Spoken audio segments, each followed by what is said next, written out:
Remington on that. And Caroline McKnight.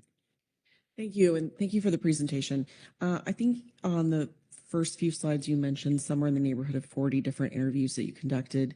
Could you speak a little bit to how people were selected, if they were grouped in certain categories, and how you went about that process? Yes, thank you, through the chair.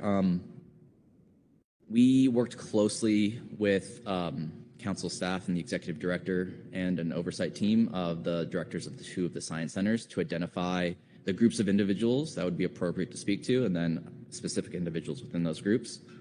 So the groups included council members. I spoke to several of you in one of these focus group interviews, council staff, staff from the Southwest and Northwest Fishery Science Centers, the West Coast region. There was also industry members, GMT and GAP members, SSC members. There were external experts that either were previously a part of this process or had been brought in at some point. And we also spoke to a representative from an NGO that's closely aligned with the process. So there wasn't a standardized method by which we selected individuals beyond speaking with the oversight team to identify participants that may be the best to involve. And I'll also acknowledge that we did invite many more people, but it is hard to sometimes get everybody in the same room, as everyone well knows. Sure, executive. I'll turn to the executive director first, then a follow-up. Merrick? Thank you. I thought it would be appropriate just to weigh in on Thomas's response and just provide a little bit more background about this project. And so when we first started deliberating, one of the things that is clear to me and spelled out in the Magnuson Act is that the council shall consult with the secretary when developing this stock assessment process. Doesn't use those words specifically, but something along those lines. And so as myself and others, as we were thinking about this work, we started with consulting with the Science Center directors as representing the secretary, right? And so that led to the development and formation of the original RFP that we put together, the evaluation of the proposal that Linker and others submitted, and then turned into this oversight team that we created to help advise the project or the consulting team on several of these things, several of their aspects of methodology, one of which is the focus groups that you asked about, but also more than that. And so there was a concerted effort on our part to evaluate and sort of monitor how this project was being delivered, and it ties back to what the Magnuson Act says we are supposed to do. So I thought that might be helpful in addition to Mr. Remington's response to your question. Thank you. And Caroline, you had a follow-up? Yeah, thank you, Mr. Burton, for that response. And I was listening to the list there intently, and I guess I'll just ask pointedly, I didn't hear state agencies included in that list for interviews, so I just wanted to make sure whether or not that was part of the list or not. Through the chair, and thank you for the question. State agencies weren't an explicit group. I believe that there were representatives either present or invited as parts of the other groups, being as council members or other members of advisory panels. Thank you. Other questions? Corey Niles. Yeah, thanks, Mr. Chair. Excuse me. Yeah, thanks, Thomas. There's a lot here. I have to say I haven't been able to really think through all the recommendations you all made. So I'm gonna and usually something complicated. This council has what it's a three meeting process. I kind of feel like you guys are asking us to take one meeting here and fix this stuff. But so the bottom line, I'm going to get to it, is, yeah, you told us this wouldn't be surprising, and it's not to me. But what I'm looking for, how would this stock assessment cycle have been different had we implemented some of your recommendations? For example, we had widow rockfish, yellowtail rockfish. They had data workshops. There was opportunity for input. Science centers worked really hard with industry to look at logbook data, for example. and take their information into account and try to work it into the assessments. To me, it's always been when you have data workshops, how do you know what's going to be the most important issue? You just don't until you see the assessment. But can you give me some examples of how you think, had we done some of your recommendations, other than people being maybe more comfortable with it, how would the process been different? How would the results been different? Through the chair, and thank you for the question. And with respect, I think that's at the discretion of the council as to how the process could be different. But implementing some of these recommendations, I feel like, and especially as seen through the processes being experienced with Widow Rockfish, some of those things would have happened proactively, I think, to sort of decrease the late stage contention, so people aren't feel like they have to raise the red flag late in the game in order to affect meaningful change. So if we're standardizing these processes as a formal part of the framework here, I think it'll just increase overall trust, which is the ultimate goal, at least as purported by the executive director when we began this project. Okay, let me give you a more specific example. Yellowtail rockfish at the STAR panel, the assessment team presented a really thorough attempt at trying to make an index of abundance out of the logbook data, which involved talking to industry a lot before the STAR panel. So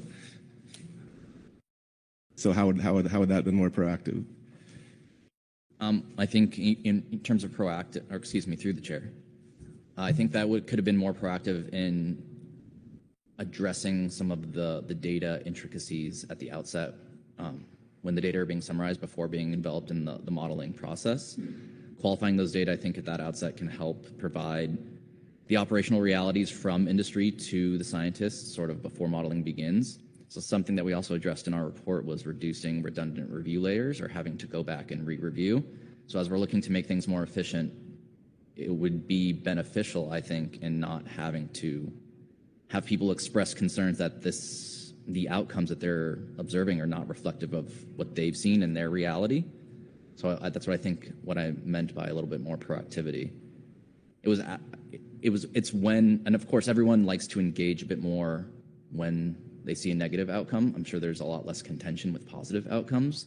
And I say positive and negative in a relative sense because the science is the science, but as in terms of how the stakeholders are perceiving the impacts to their livelihoods as a result of the scientific processes.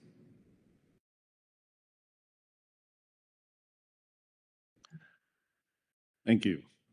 Any other questions? Corey Ridings.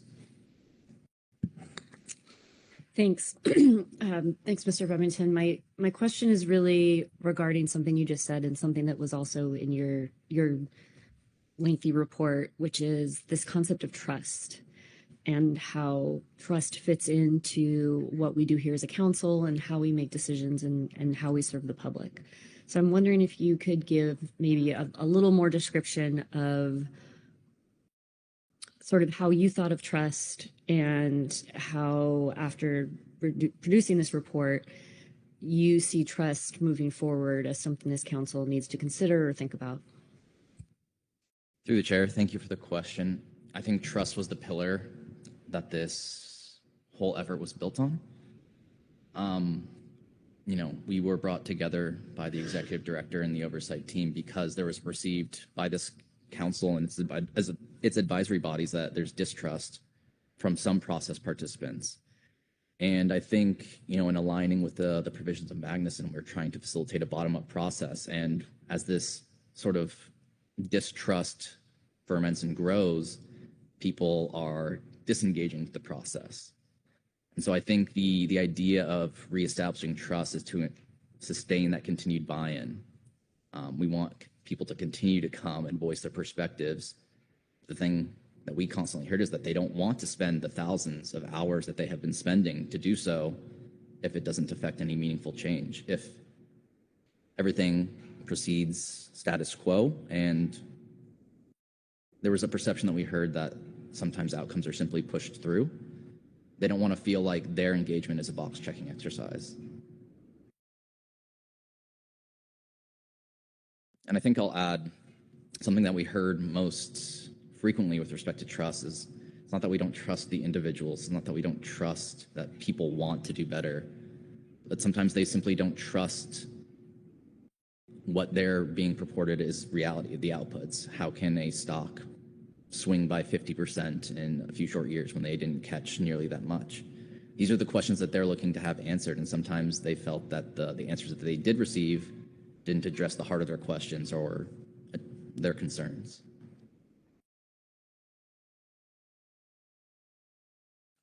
Corey Ridings, follow up first, then Corey Niles. Thanks. I guess part of your answer, people are, I think you said, disengaging from the process due to this lack of trust. Could you talk a little bit more about that finding? I can't recall if I read that in the report or not, and I'd just like to hear a little bit more about that, because that's not a perception I have. In fact, I have the opposite, that we're having more engagement. So I'm just curious to hear more about that finding.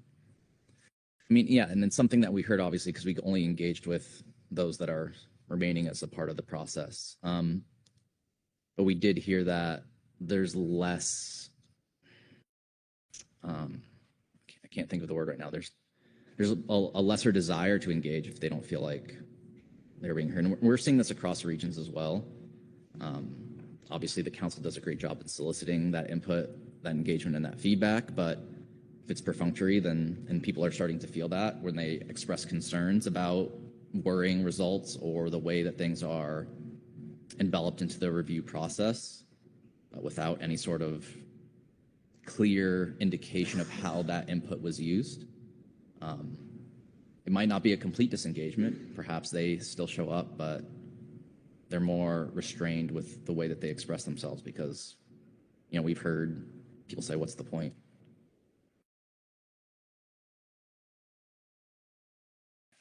Corey, follow up, yes. Then the other Corey. Thanks. Sorry, other Corey. Around that kind of concept of feeling that their input isn't being used to the core of this, and I saw this in the report. We're hearing this from people, seeing it in the advisory reports. And so I think one of the fundamental tensions is just that stock assessment, especially to the degree that we are fortunate to be able to do out here on the West Coast, the high level of science and depth that our stock assessments often have, is that a lot of times information can't be used directly into a stock assessment in sort of a mechanistic way or in a quantitative way that's going to impact sort of the first output. So, and that's, I think, a tension that just exists and one we're trying to grapple with. So in your discussions, did you have any recommendations out of that or ways to sort of help us ease that tension and move forward in that space that's not really bridgeable, for lack of a better word? Through the chair. Thank you for the question. I think, obviously, incorporating that feedback after the first result is presented, like you mentioned, is the most obvious place. But I think that a few of the folks that we talked to also identified early data qualification, like I mentioned, but also the development of assumptions that go into the assessment that can help to be qualified by this empirical knowledge as well. And again, I'm sure there's other areas, but again, that's not something that's immediately clear, and that's why this is such a hurdle, I think, is like, how can we incorporate these perspectives in a way that makes people feel heard and maintain scientific rigor while still providing something to the process and then the associated outcome. Thank you.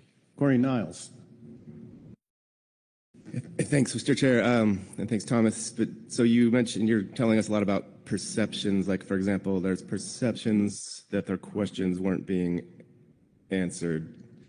Did you make any independent assessment of whether their questions were actually answered or not? You have some stock assessment experts on your group here. I'll use, for example, for widow rockfish. And as someone who's asked 1,000 questions, how could that possibly be true of assessments? But with widow rockfish, it was being pointed out that the fishery happens on a much smaller footprint than it used to, just a few fishing grounds, and so on and so forth. There was really good questions being asked, and I heard people, the assessment people trying to answer them and saying, well, yep, that's a really good question, our data just can't answer that question. So my first question, did you rather than just report perceptions, did you actually do an independent assessment of whether those perceptions were addressed by the scientists? Through the chair, thank you for the question, and you know, with respect, of course, I think that we did hear a lot of times when questions or feedback has been addressed, and I think that's received favorably. But at the same time, if it's being perceived that the questions aren't being addressed, then I think that is perhaps a low-hanging fruit that can be addressed. Something like a feedback tracker to kind of map people, show people that we heard this input, this is what came of that, or what didn't come of it, and with rationale. I think establishing something more explicit could really speak to that.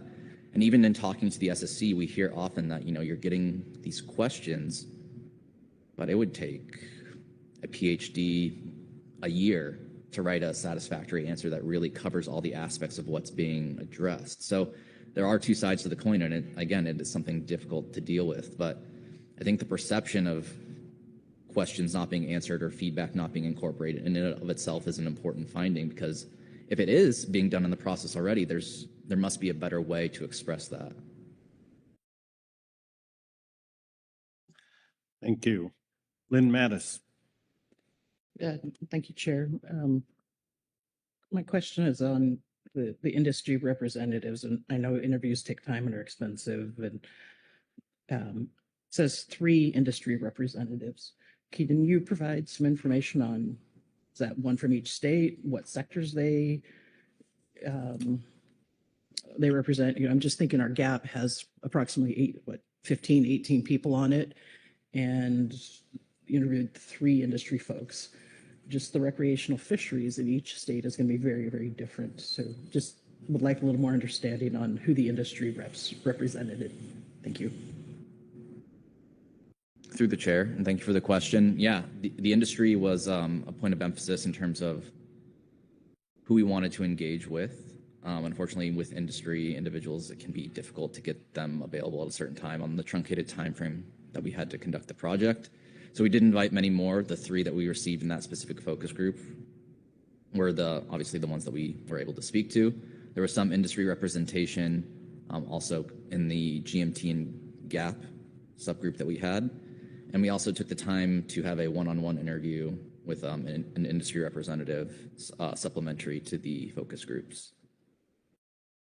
And I know some of the feedback that we heard already about the evaluation was the subsampling of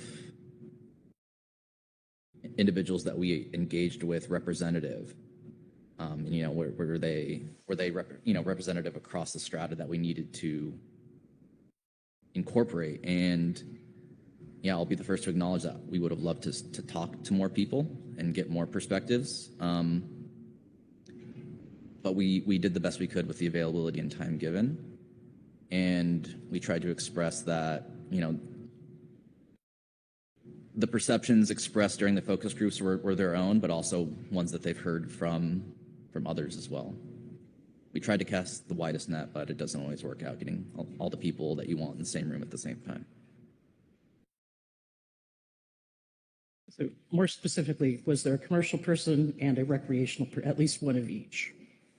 I can, through the chair, I can doubly verify and get back to you on that exact alignments of the individuals.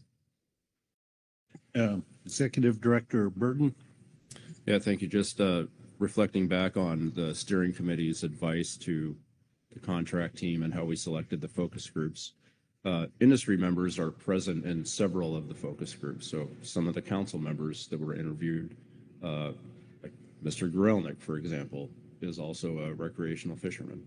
And so the way that we thought about focus groups was it's not a representative statistical sample. It's who is knowledgeable and digging in deep and will provide the depth of knowledge and thought that we think this project would benefit from. And so across all of the focus groups, they're sort of perhaps unsatisfyingly small if you're looking for a statistical sample. But the people that we are identifying are the folks that are thinking very deeply about this and very engaged and can provide the depth of thought that we were looking for to provide to the consulting team. So perhaps that helps with the response, Ms. Mattis. Asia Shumlo. Thank you, Chair, and thank you for the report. I'm actually just commenting in. I like a lot of what I saw in the report, and I just want to acknowledge that we asked something very difficult. We asked you to enter into a situation where we were fraught with something and to look at us and think about what we needed to do to change to make things better. And so I just wanted to say that I think some of the questions and commentary are picking apart the methodology, but we really asked you to do a really hard thing, and I appreciate the balance and the clear look you gave back at us about some of the things that were challenging about something as nebulous as trust. So thank you. Just a lot of appreciation for the work. Thank you. Any other questions with the Corey Writings? Thanks. My question is actually looking a little bit at the methodology, and in part of it, it was talked about using qualitative content analysis to understand themes and but understand what was coming out of the focus groups. And when I read the report, it was a little thin on details there for me. And also it came up in the process of sort of this use of AI, was that AI was used to actually do some of that. And those methods are nascent, they're emerging at best. So I'm wondering if you can provide a little bit more on those methods that were used for us so we can have a better understanding of that. I think that's really important when it comes to what the findings were. So anything you can provide is appreciated. Through the chair, thank you for the question. And I agree, we weren't able to conduct, given the timeline and funding for this project, to do a quantitative social science survey like perhaps my supervisor, Dr. Christopher Hawkins, would have preferred, given his background. But we tried to surround ourselves with the requisite knowledge that would be able to delineate some of what we heard. So on our team was, again, my supervisor, Dr. Hawkins, who is a quantitative social scientist. Stacy Kolarski worked for the regional office at the Pacific Islands. And then we also had Dr. Jim Bergson, who was the NOAA Office of Science and Technology Stock Assessment Branch Chief. So we tried to cover geographic area in terms of our expertise, acknowledging that we were mostly on the outside looking in. The one, I guess, quote unquote, insider that we had was Dr. Amanis Dorval, who was a linker employee on contract to the Southwest Fisheries Science Center supporting CPS assessments. And effectively what we did was, after each focus group, we met to talk about what the high-level themes that we heard come out of that specific group. And then we started tying them to other themes and recurring topics of contention and perceptions that we heard time and time again from other focus groups. So there wasn't a standardized or statistical way that we evaluated the perceptions. We did so in a subjective and qualitative manner. But I think the nature of the questions we were asking and the feedback that we were receiving lent itself well enough to paint a broad picture of the feedback we were hearing. Again, our real goal here was to collate the perceptions we heard and try to categorize them in a meaningful way.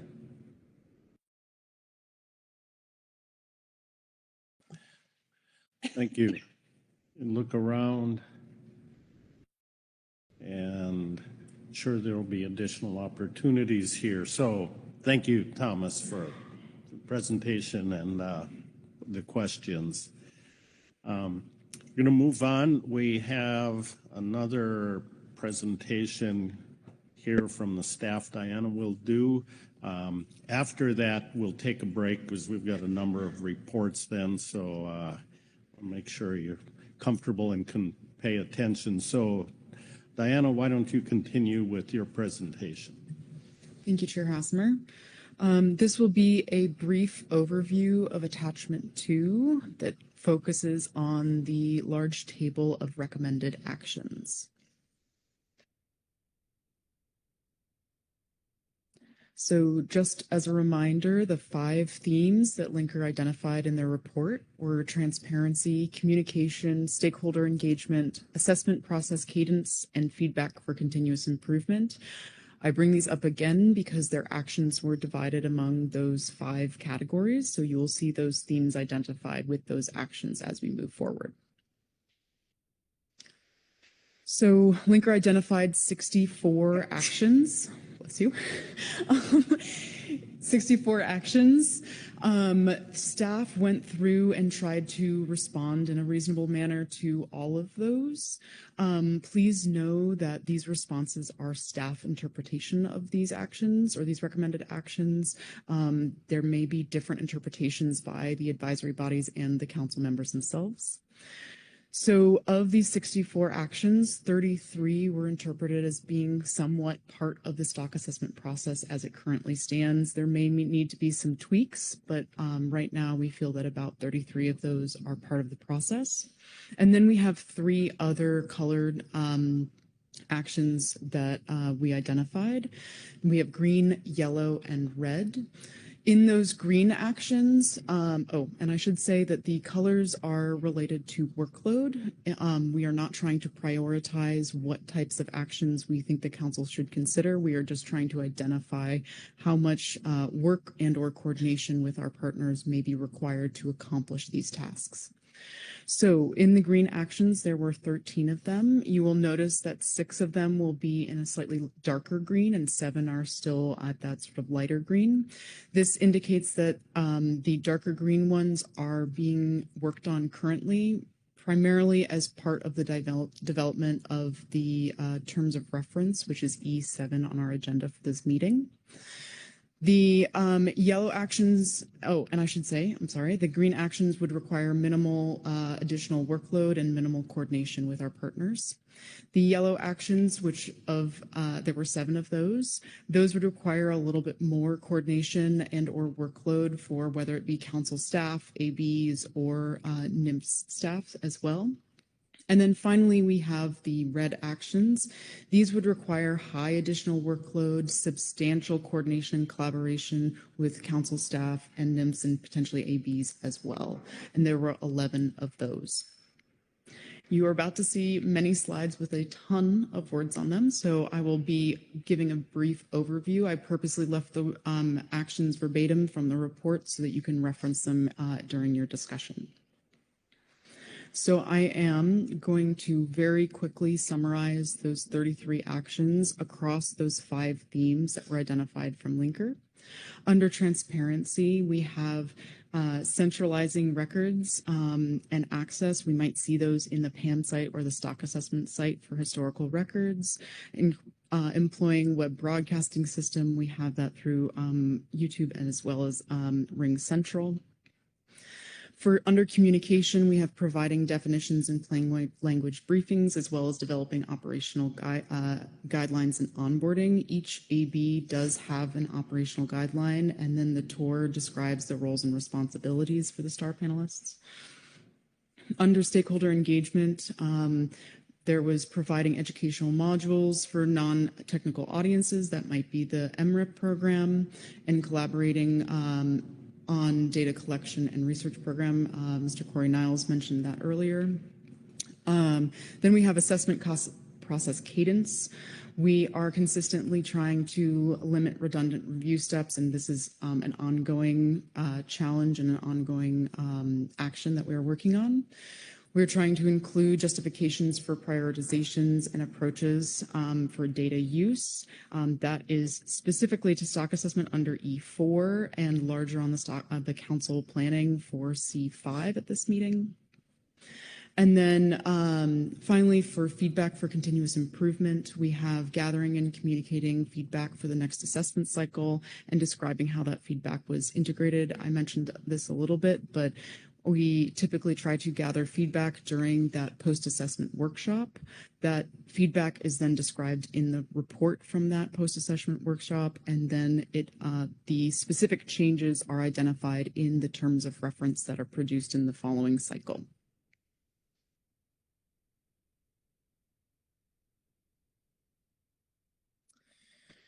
So, as I mentioned, there were going to be a lot of words on these next few slides, but I just wanted to identify in these green actions, they cover 3 of the 5 categories identified in the linker report. You can see that about half of these actions are in that dark green and we are working towards those right now.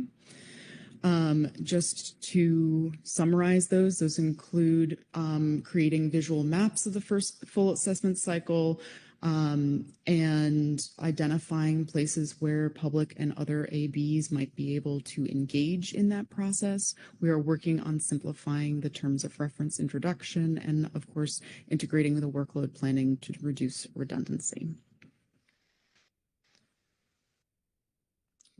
Sorry.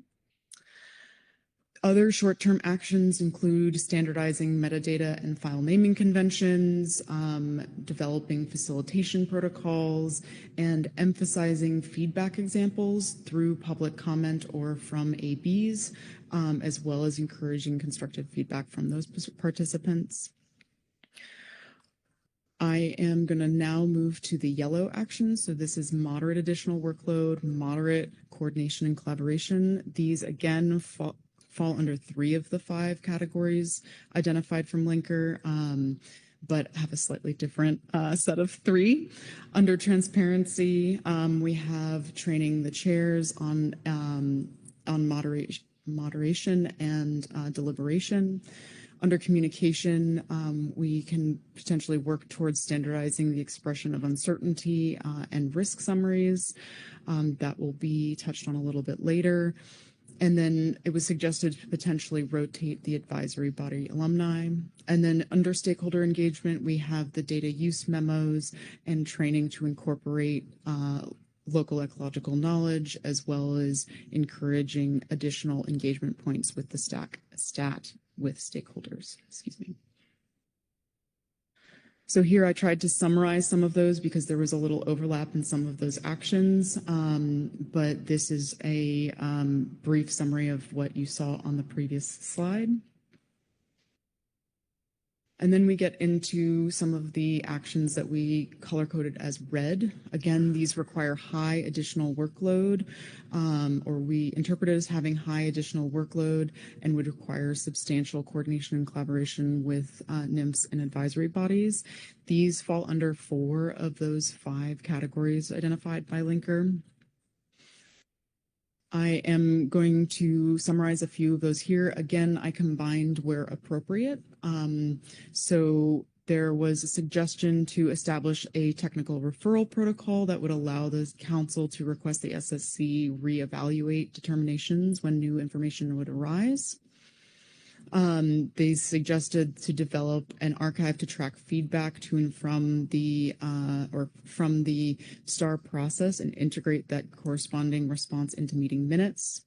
There were a number of suggestions and actions that related to holding more pre-assessment workshops to align expectations between ABs and the STAT, which is the stock assessment team. Sorry, I did not specify that earlier. And then there were 2 more. One was developing an advisory body boot camp, as well as emphasizing a continuum of stock assessment based on data availability. So for next steps, I tried to divide it a little bit between green, yellow, and then red actions, but they are all what you see in our council tasks and the request of the council for written guidance. We would love some guidance on the priorities of either these actions or actions suggested by the advisory bodies. We would hope to try and establish some priorities and provide guidance on actions for integration into the 2027 stock assessment process. Of course, accounting for resource and timeline limitations. Identify any items of interest for the terms of reference under terms of reference discussion under agenda item E7. You will, as we go through this, you may see some overlap between this discussion and the terms of reference, and then provide any guidance regarding the development of a council operating procedure for the stock assessment process. For red actions, we have the same request, but it is particularly noted that these actions will likely require an agenda item later, at a later meeting, for the council to consider a plan to accomplish these actions. As I mentioned, the red actions in particular will require substantial collaboration with NOAA and/or the advisory bodies. So we would want to make sure that our plan of action to accomplish these would be acceptable to the council. So we would want to make sure that we would be able to bring these back to you for approval. And with that, I will hand it back to Chair Hasper. Thank you. Thank you. Any questions for Dr. Perry on that overview, how we proceed here and the various parts of it? Rebecca Lind. Thank you, Chair, and thank you, Dr. Perry, for the presentation. I just want to say, just a comment. I really appreciated, after reading the Lincoln report, I really appreciated what you've done here. You pre-sorted it for us, and that makes our job a lot easier. I also appreciate that you've noted that even if we can do it, we don't necessarily want to do it. And I hope that, just looking at what we're already doing, plus the green ones, that I think is 74% of those recommendations, if my math is right. I've done it about 5 times. But that's important, that's relevant. And I hope as we are listening to the reports that are going to follow up, that we can say, well, that one's in the yellow or that one's in the green or whatever, so that we can start to sort out not just what we can do, but what we really should be doing. And of course, linking it to E7. So, well, thank you. Thank you. Other questions? Not seeing any hands. Thank you, Diana. Then let's take a 10-minute break and come back and get to our advisory body reports.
All right, let's find our seats, please, and we can get back to our reports.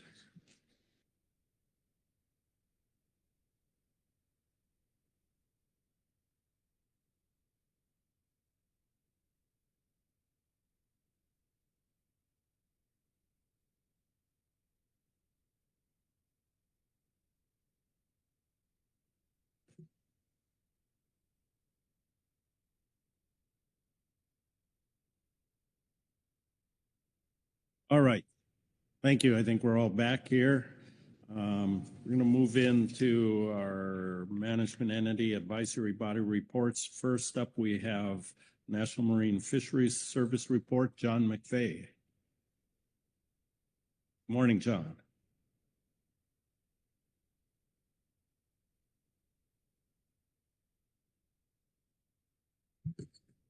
Good morning, Chair Hassemer and members of the council. Thank you for allowing us to speak today. Going to briefly touch on a few points in our NIMS report under agenda item E3C. So our report provides our initial response to the evaluation of the stock assessment review process.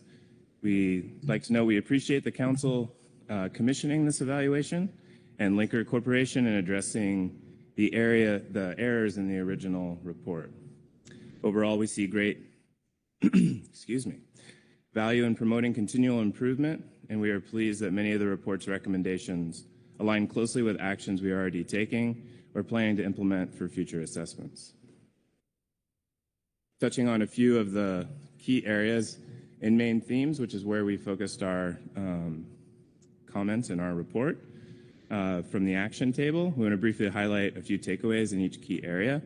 On transparency, we are dedicated to making our scientific products clear and accessible, as demonstrated by our recent at-a-glance summaries and information session, and we are actively collaborating to streamline the groundfish assessment terms of reference. On communication, clear science communication to key audiences, including the public, is crucial and remains a priority for NIMS. We remain committed to current efforts like our open monthly stock assessment calls and staff engagement with the council and council bodies. These communication needs to key audiences also have to be balanced with the need to retain the highly technical language necessary during the review process to ensure scientific rigor. We strongly support establishing a clear separation between scientific review and policy deliberation through a formal technical referral protocol for additional SSC reviews.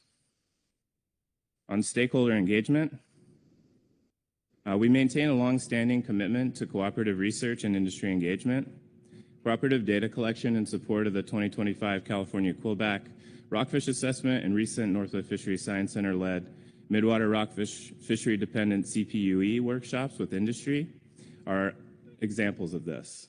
While we are open to exploring additional pre-assessment engagement, any additions to the process must be carefully balanced against existing workload and timeline constraints, and the historically low but recently higher participation rates in pre-assessment meetings. On assessment process cadence, recognizing that the number of stocks exceeds our analytical capacity, the Council will hear at this meeting a proposal for 10-year assessment calendar, for a 10-year assessment calendar, and moving toward a continuum of stock assessments to right-size the complexity of modeling and review required for each stock. On feedback, NIMS values two-way feedback within the Council process. We are actively incorporating feedback into assessment communication through at-a-glance documents and information sessions, stock assessment prioritization, streamlining assessment methods, and right-sizing stock assessments. Tracking public engagement more systematically may require more council resources, and note there may be lessons learned from other regions that could be informative to processes here. In conclusion, NIMS supports the overarching objectives to make the groundfish stock assessment process more accessible and transparent. However, we must be strategic. Given our capacity limitations, addressing additional recommendations will require careful consideration of trade-offs to ensure we do not compromise other critical scientific work.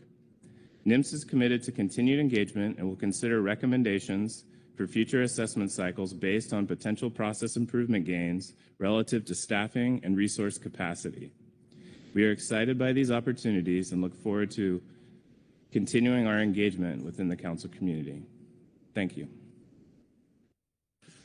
Thank you, John. Any questions for Mr. McVeigh on the NIMS report? And I don't see any hands right now, so thank you. Next, we have the Scientific and Statistical Committee report. Dr. Galen Johnson is here to deliver that. Good morning, Galen.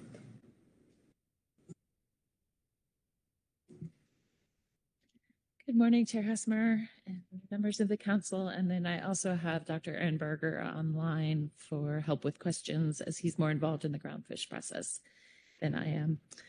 I'm Galen Johnson of the Northwest Indian Fisheries Commission, and I'll be reading the Scientific and Statistical Committee report on stock assessment process review and proposed process revisions. The SSC received an initial version of the Pacific Fishery Management Council stock assessment process review during March that was subsequently withdrawn. A revised report was presented at this meeting. Thomas Remington of Linker provided an overview of the revised report and was available to answer questions. The SSC was not requested to review the quality or the scientific rigor of the Linker report. However, the SSC continues to have concerns about non-representative sampling of interviewees from across the diverse groups impacted by council actions, insufficient QA/QC, and a lack of transparency regarding analytical methods. The SSC consequently continues to lack confidence in the report and its conclusions. The SSC focused its review on the stock assessment review action table provided by council staff. That's attachment 2, which maps actions from the Linker report to the current PFMC process and identifies the workload that would be needed to implement them. Diana Perry, council staff, gave a presentation and was available to answer questions. The SSC discussed the table provided in attachment 2 and used member experiences in previous assessment cycles to help inform recommendations for process improvement.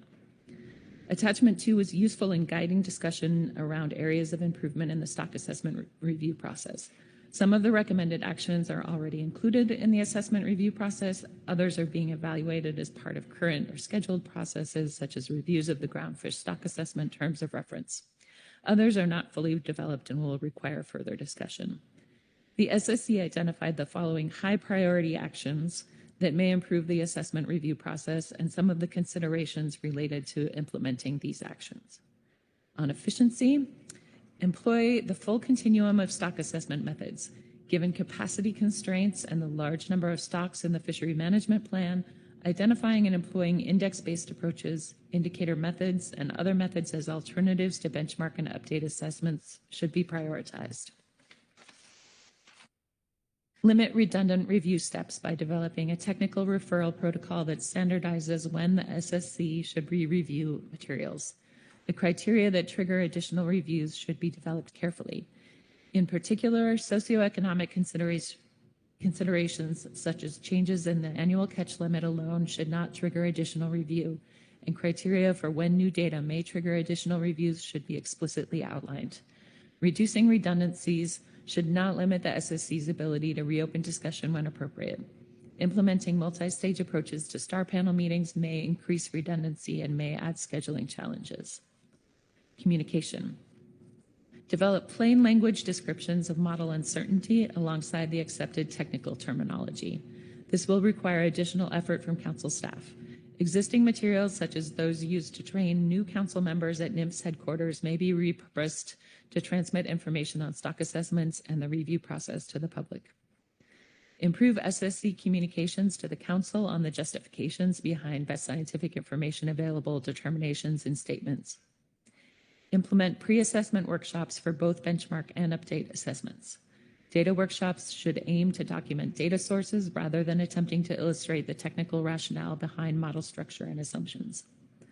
Extend the stock assessment document repository on the council website to include additional products to improve transparency, including catch-only projections and final harvest specifications, which may be collated into dedicated sections. On engagement, improve participant understanding about when and how public engagement can be maximized during the assessment process. All participants in the stock assessment process should identify and participate in engagement opportunities. The current process minimally includes opportunities for stakeholder engagement during stock assessment prioritization, pre-assessment workshops, stock assessment review meetings, and subsequent council meetings that involve decision-making. Increased public awareness of existing engagement opportunities, for example, MREP, may help resolve many of the concerns communicated in previous stock assessment cycles. Ensure that the advisory bodies make full use of their representatives in stock assessment reviews and work with analysts to identify specific types of public comment that can be incorporated when assessment models are developed. Identify efficient ways to incorporate feedback into the assessment review process. Addressing all feedback and questions received as public comment during assessment review meetings would be impractical. Not all feedback is actionable, and addressing questions meaningfully can require substantial work from assessment scientists. A framework for managing requests for revision and additional model runs that are received as public comment may help categorize feedback into immediately actionable versus future research goals. Provide opportunities for engagement with stakeholders through the proposed GAP appendix. The appendix can be used as a conduit to collate feedback and information from the industry and the public. Initiating that appendix early in the stock assessment cycle would provide assessment scientists with actionable information. Additionally, GAP representatives participate in STAR panel meetings, which is a direct way to continue engagements through the science review stage. Create opportunities for scheduled engagement between the SSC and the GAP to help build cross-body understanding and connection. Timing these opportunities with the April and June council meeting could promote engagement in the early stages of the assessment review process. And finally, develop a process for co-production of knowledge and supplemental data. This is desirable, but would require substantial efforts and future research to implement. For example, incorporating local ecological knowledge from a broad range of user groups into stock assessments would require training participants in data collection, developing analytical frameworks to use the data, and setting expectations on the effects that supplemental data would have on model outcomes. And that concludes our statement. Thank you. Questions for Dr. Johnson? Rebecca Lind. Thank you, Chair, and thank you, Dr. Johnson, for the report. It's extremely important for everybody to be engaged in this process, but I'm listening closely to what the SSC has to say. And as you note in the second paragraph, there are concerns about the, third paragraph. Which paragraph is it? Second one. Concerns about the sampling procedures, some of the techniques used, and basically raises these three themes of transparency, communication, and engagement from the get-go. So I guess my question for you is, I don't think anybody's really surprised by what came out of the Linker report, but my question is, when this becomes a new process, a new stock assessment process with different steps in there to increase this communication, transparency, et cetera, will the SSC have confidence in that approach? Do these shortcomings that you see in scientific rigor, will they inhibit your ability to have faith in where we're going here? Thank you. Sure, and I will answer that and then also allow Aaron to, since he participates in more parts of this process. I think the SSC does have confidence, as you say. A lot of what came out of this was not surprising to any of us who are involved. And we appreciated the response of the Linker group. I think the major concern that I heard in our meeting is that the methodology and perhaps the way it was written up could have neglected people who are already the quieter voices or don't have as many avenues for engagement into the process. And so, we might be missing the voices that we're already missing. And so we would have a little more confidence if there had been methods employed that reached a little more broadly. And then Aaron, I don't know if you have anything to add to that. Yeah, sure. Thanks, Galen, through the chair. I will just add that as Dr. Johnson said, there is some concerns for sure with the way things were developed and how we got to where we are today. And the SSC felt compelled that that needed to be said.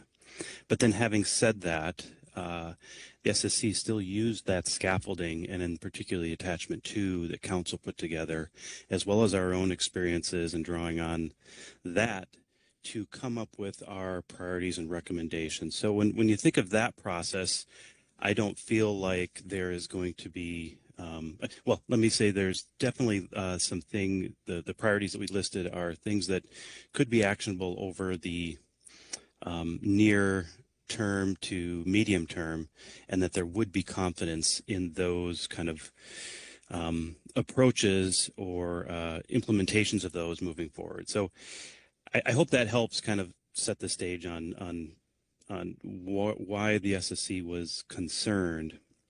But at the end of the day, the priorities that we put forward in our statement, I think collectively we don't have concern moving towards those directions. Thank you. Thank you. Keely Kent. Thank you. Thank you, Dr. Johnson, for the report. 2 questions on the engagement section. One, it's the second, not quite a bullet, second hyphen item, ensuring the advisory bodies make full use of the representatives and work with the analysts to identify specific types of public comment that can be incorporated when the assessments are being developed. Did the SSC discuss whether that using the GAP representatives, which of course are assigned to that process and are intended to be sort of the best the GAP has for that particular species, if that is limiting, right? Sort of the notion that you have somebody who's absolutely going to do their best and has been assigned to do that work, but may not be the most knowledgeable person about that particular species, and whether there's sort of more opportunity there to maybe go beyond just the GAP folks and try to identify who's the most engaged in the species on the coast that really, has the best influence, rather than also putting that GAP person having to be the conduit and filtering that information. Just sort of curious about that question, if it's just process-based, here's how we assign that task already, or if there was a discussion of, we could look at this differently in the future and potentially get at, the right fishermen with the most knowledge on this species through this engagement piece. Sure, thank you. We did not explicitly discuss what you just stated, but we did talk about making it perhaps more clear to the public that, here's the purpose of the GAP. These are folks who know how to engage in the council process. And if you are struggling to find the place to insert yourself into the process or who to talk to, that the GAP representative who's going to the STAR panel, for example, would be a great person to talk to and see if they can communicate your concerns or at least help. So just pointing out that is a place where industry can engage and has a pathway, but as you point out, it might not be complete or cover all the bases. Thank you. One other question, if I can. So then on the bullet on, sorry, I just lost it. Identifying efficient ways to incorporate feedback into the assessment review process, and sort of noting that not all feedback is actionable, but could be some of that feedback addressed. I was thinking about the logistics of that, right? And whether that is a responsibility on the stat or on the STAR panel chair, or who. Did you sort of get into those specifics of who would filter and decide, yes, this is actionable and we do expect a response this week, or no, it's not, right? Sort of the how would you do this, setting expectations, and who would be filtering through those feedback pieces that come in? Sure. We did discuss that, but Aaron is more involved in the assessment, being on an assessment team or being part of the STAR panels. I'm going to have him give his better expertise on this. Yeah, through the chair. Thank you. And thanks for the question, Keely. I think the recommendation here is to have a structure and a framework built that could address that. The SSC talked a little bit about examples of situations that are tend to be relatively simple questions, but take lots and lots of effort to, to examine and come up with an answer to that question, if even possible. Right away, I think one that comes to my mind is, where did all the old fish go, the old female fish go for black rockfish, canary, and others? Seemingly simple question, but really, really difficult to answer. And so that's one extreme. Other ones might be much more simpler and can be answered in a relatively quick fashion. So the SSC didn't really put into place or discuss the specifics of that, and I'm hopeful that that can be part of the discussion that rolls over into the terms of reference discussions, and also incorporates other advisory members and council's input on what that might look like, as well as things in the report and attachment 2. But that's where we're landing, is that would be a useful application, but the specific tasks to get you there would still need to be developed. Thank you. Thanks.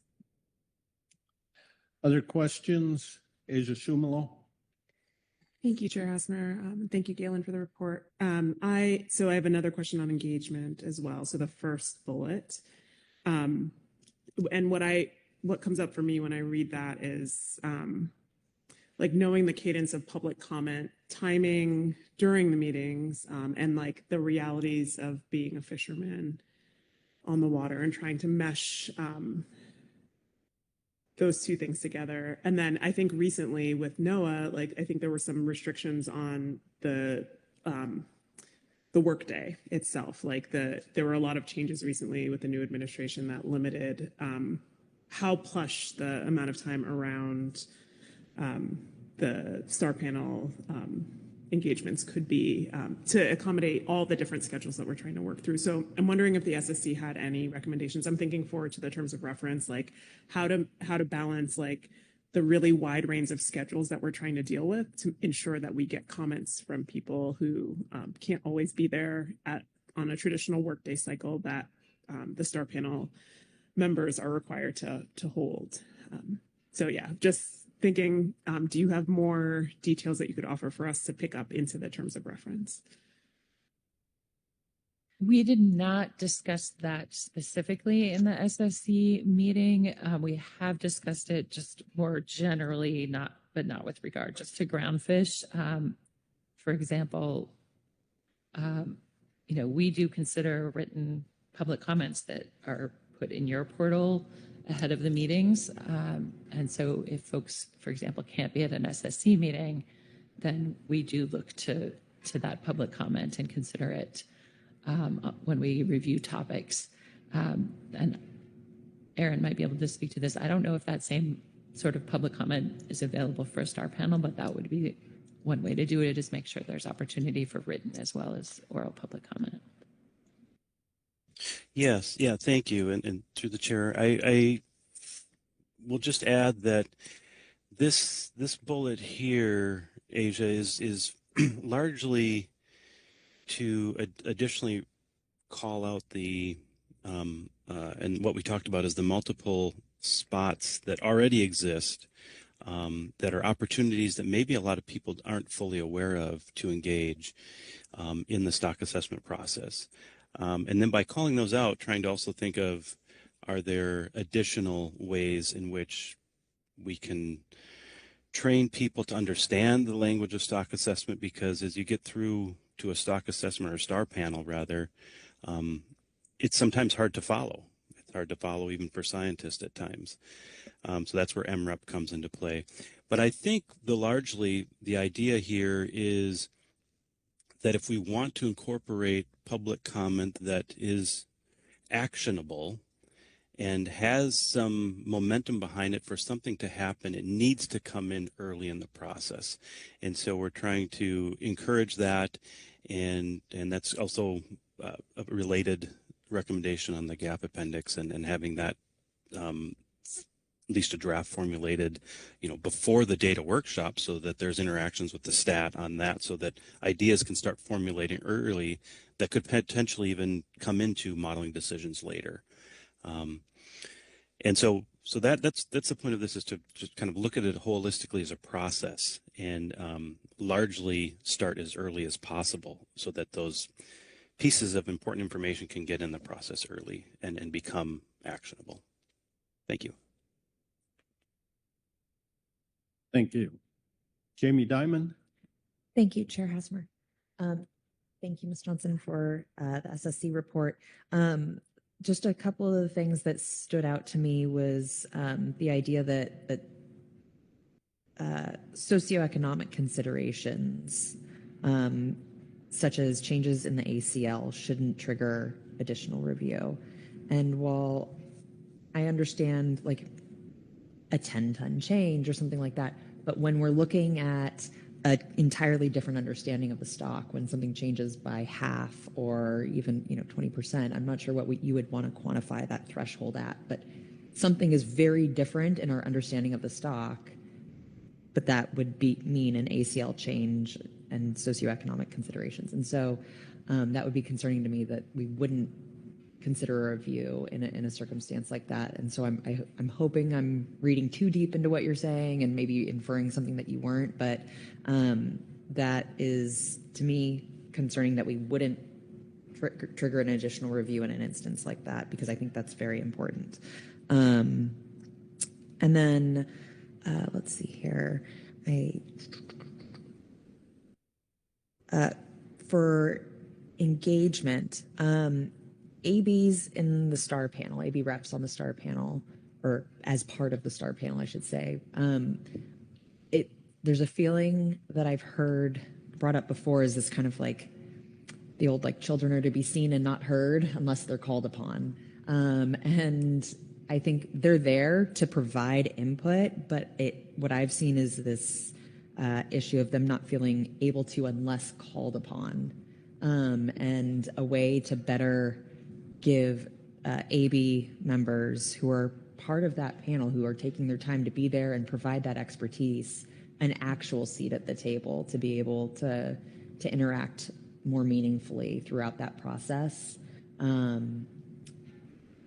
Because I think that would make a big difference in getting that viewpoint better reflected, or to ground truth things instead of having to wait until essentially they're being called upon for like a pre-public comment period. Like, they should be able to actually more fully participate, in my opinion.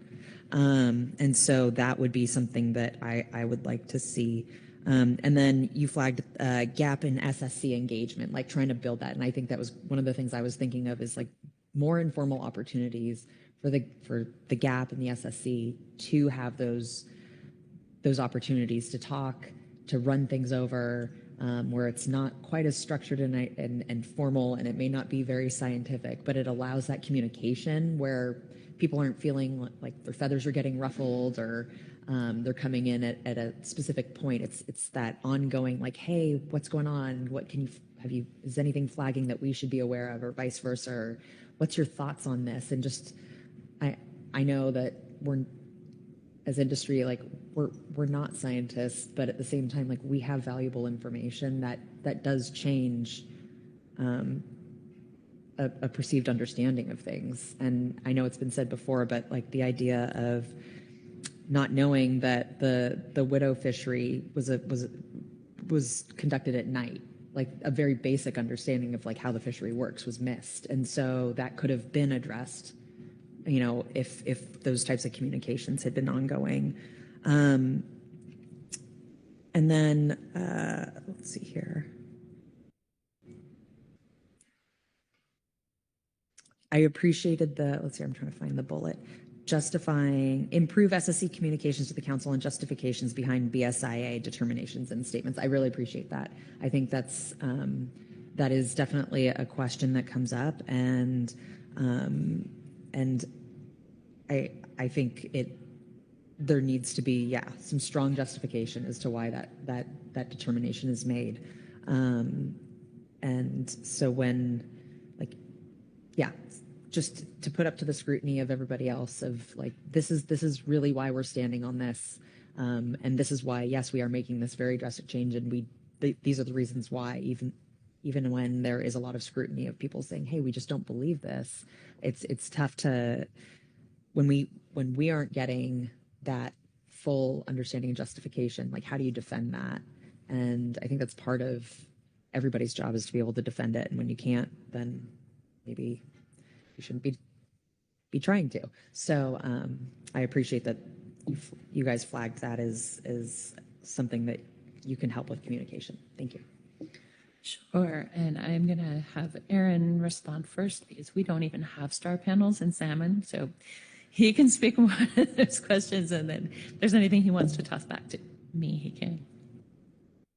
Yes, thanks. And through the chair, great questions. Let's see if I can step through them. The socioeconomic considerations statement, I believe the intention there is that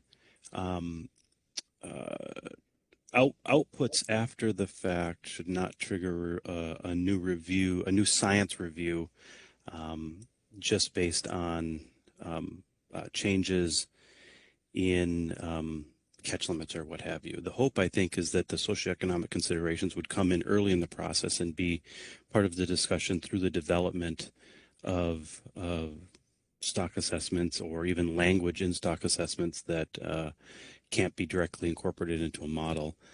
But the idea here is to keep them separate from the science itself. And then once the science is presented, socioeconomic considerations can come into play with that as it approaches the council floor. So I think that's the intention there. On the advisory bodies in the STAR panel need to be heard and asked. I was taking vigorous notes on that because as we redraft the terms of reference, the intention is exactly as specified, that the advisory bodies on the STAR panel have as much weight as anybody else in the room. But I hear that that's not always viewed. So we'll keep that in mind as we revise the terms of reference to make sure that that is very apparent. And then on the GAP and SSC engagement in council meetings, or at council meetings, I think there's still, the mechanism to do that still would be determined, but there was large SSC agreement that that was across the board a really good idea to increase engagement and get those kind of sideboard discussions that a lot of people, that their limited time they use to come to council meetings and they can't come to other things. So that would be just an additional way to get engagement there. So that was that one. And then on the justification behind BSIA and statements, I think it sounds like we're all on the same page there. The SSC really highlighted this because looking back at our statements, a lot of them just say we, recommend or certify, or whatever the language is, that the assessment is BSIA, and that's full stop. And we admit that there is room for justifications to help folks understand how that determination came to be. So great questions, and several of them written down to include in the next iteration of the terms of reference. Thanks. Thank you. Thank you. Corey Ridings, Corey Niles, Rebecca, then I better look to my left. So Corey Ridings. Thanks. Thanks, Dr. Johnson, Dr. Berger, for being here and answering our questions thoughtfully. My question is on the efficiency part and the concept of a technical review protocol. This one really stands out to me because I see this as sort of in reading the documentation we have here, in discussions we've had as a council, in talking with fishermen industry members, SSC members, and the agency. It seems like this is something that really gets to the center of a lot of the long discussions that we've had about this. So I think it's important that if we figure this out and do that right. And so I'm curious if either of you could provide a little bit more details or thoughts or context about the discussion that you had in the SSC. I realize, we're going down this road a bit, but I'd like to hear more of that if you can share. Sure. Aaron, do you want to go first on this? Yeah. Thanks, Galen. I might be, through the chair, I might be asking Galen for your help a little bit here, if you remember anything in addition. My recollection of what we talked about was largely that this is an important process, but it also needs to be very carefully thought through. And there's this notion of not starting, with it being overly prescriptive, that we're going to need to learn a little bit as we go. And that may not be fully satisfactory, but there's so many nuances with this particular one, but yet it is so important that I think basically the SSC is recommending, let's start down this pathway and try to figure out what those protocol might look like. And I suspect there'll be one or several iterations back and forth between advisory bodies and the council on this, either through the terms of reference or some other mechanism, even flowing on to other agenda items such as specs flex or other things, because it's such a fundamental piece. I think that's largely where we landed on that, and did not get into specifics. But Galen, if you recall anything else, please help me out. The one thing I would add to that I think also touches on Ms. Simon's question is keeping things as objective as possible. So there's a tendency to want to revisit assessments where it's going to put new limitations on fishing, and not to revisit assessments where it might say, oh, we can have much more fishing. And so that takes some of the objectivity that we try to have in the review process out of it when there's additional review on some of them and not on others. Thank you. Corey Niles. Yeah, thanks, Mr. Chair. Just a question similar on that same section, but your first bullet on the using indicator methods, et cetera.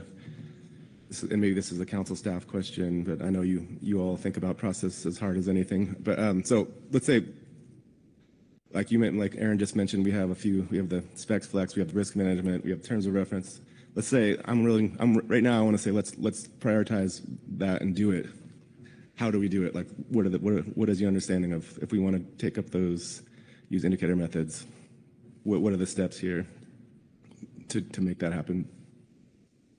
Sure, Aaron. Yes. Through the chair, thank you, Corey, for that question. NIMPS is working on what that might look like, and they're starting with index-based approaches and indicator methods, and so there's ongoing work on what species might that work for, and what species not. And I'm speaking now as a NIMPS employee, and so maybe others in the room can add to this.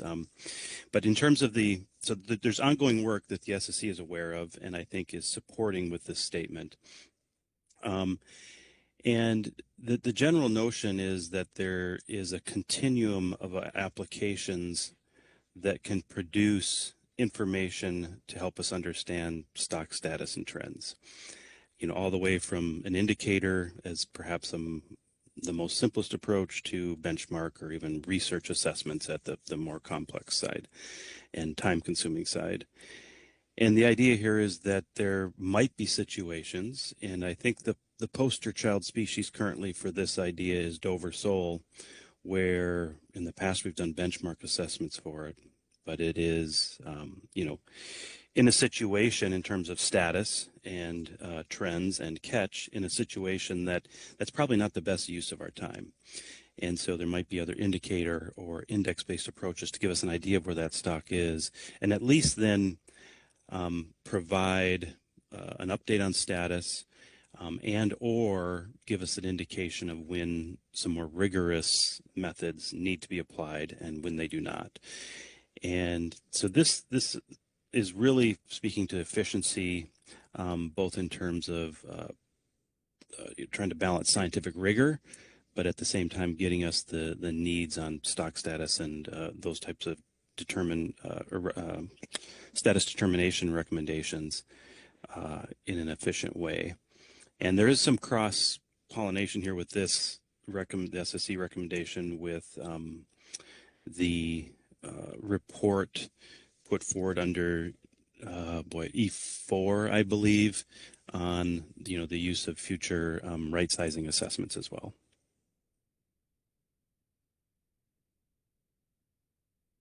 Or a follow-up? Yeah, thanks. Well, maybe before we leave this agenda item, Mr. Chair, we have more reports, but maybe we can, just to help us think about tomorrow, like on the process, like how to make these recommendations with, like Aaron saying, there's NIMS work to be done. We have E4, we have terms of reference. So just, yeah, putting all these places on how to lay out the next steps. It was the thrust of my question. Appreciate the answer, Aaron, but maybe we can have a little bit of discussion before breaking this agenda item. Thanks. Rebecca Lent, I believe you had your hand up. Yes, thank you, Chair, and I'll be quick. It's just coming back to the 30,000-foot level and the comment that I made when Dr. Perry made her opening presentation. I think it's really important for us to keep that firewall between stock assessment review process and what we do with the results. We might come up with a beautiful process. We might have an assessment where everybody feels they're engaged and all their comments were taken into account. And yet, the outcome is a cut in the ACLs. And that's brutal. That's bad news. But the answer is not necessarily to go back to the stock assessment. That's why we're doing Reg Flex, as Dr. Berger mentioned. That's why we're doing all these other efforts. And that's, in fact, where we need a lot more attention being paid to the social sciences, to the economics, to the markets. What is it that's not working? What's going on with the fishing sector? So I hope we can continue to keep that firewall as we have this discussion so that we can really focus on making that process more transparent, communicative, et cetera.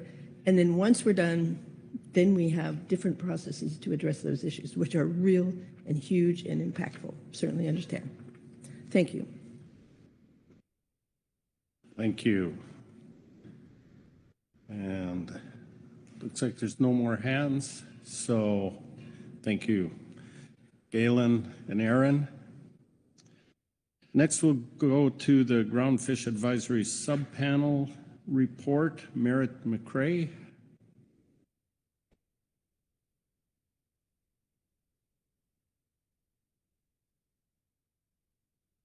Good morning, Merritt.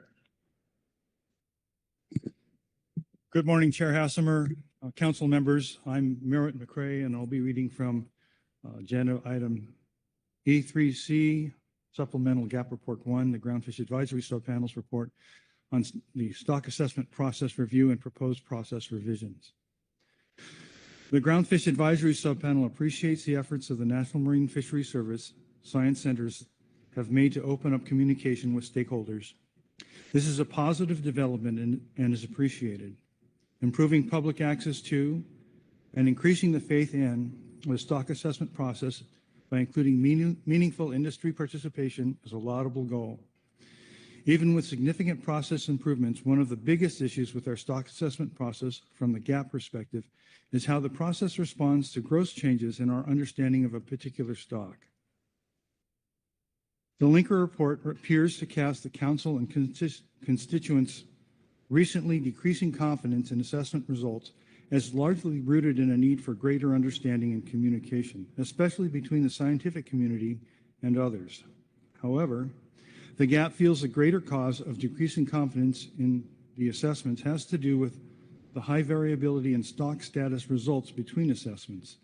Several recent assessments have recast the stock status and biomass results of previous assessments at greatly different values for the exact same years. This has resulted in less confidence in assessments in general. Moreover, big swings in the allowable catch from one assessment to the next creates costly uncertainty within the fishery and investment within it. Another priority for the GAP is providing a meaningful nexus for fishermen's knowledge and local and traditional knowledge to enter the stock assessment process. The GAP previously provided our recommendations on science-related elements in Supplemental GAP Report 1 of June of 2025, which summarizes many of the highest priority items for the GAP relating to stock assessment process and aligns with what we've included in this report. GAP recommendations. The GAP provides the following recommendations for changes to the stock assessment process. Note that we provide comments on our highest priority items, both noted in the Linker report and discussed under attachment 2 by the council staff, and other items we think should be incorporated. While the GAP does not provide comments on each item discussed in attachment 2, we continue to support any improvements in the stock assessment process, specifically those that increase stakeholder engagement and incorporation of fishermen knowledge. Review or delay of adoption of stock assessments. One of the GAP's main priorities is developing mechanisms to review or delay adoption of a stock assessment when there are serious concern about its results. Item 2B2 of attachment 2 was proposed to, quote, establish a technical referral protocol that allows the council to request the SSC to reevaluate determinations when new information arises. This has been done in an ad hoc basis, for example, with widow and quillback rockfish, but the GAP is interested in further exploring this idea. The GAP continues to recommend, as we did in June of 2025, the council develop a process to delay acceptance of a stock assessment if a deeper look is needed. For example, including an automatic review if a stock assessment result is a certain percentage different from the last assessment. The pause would have to occur before it's deemed as BSIA between the STAR panel review and the SSC's determination. The pause mechanism would allow a review of process to proceed. The pause mechanism would allow a review process to proceed with a prescribed set of actions that includes meaningful engagement with the industry. That is, industry could provide greater context to possible reasons for the change. This would ensure, to the maximum extent possible, a reasonable degree of certainty that the stock assessment represents the true state of nature for that stock. As part of the review, industry observations and knowledge, such as catch per unit effort, observations of abundance, changes in fishing patterns, spatial distribution of the stock, geographic changes in the fishing footprint, and other perspectives would be given serious consideration before the assessment is formally adopted for use in management. While the workload associated with developing these processes is likely a large lift, as noted by the red shading for item 2B2 and attachment 3, the GAP sees it as valuable for increasing trust in the process and incorporating local knowledge. The inclusion of these mechanisms could further enhance the process to ensure stock assessments don't unnecessarily disrupt fisheries. Pre-assessment workshops and stakeholder engagement. The GAP continues to stress the importance of pathways to meaningfully incorporate fishermen's knowledge into the stock assessment process.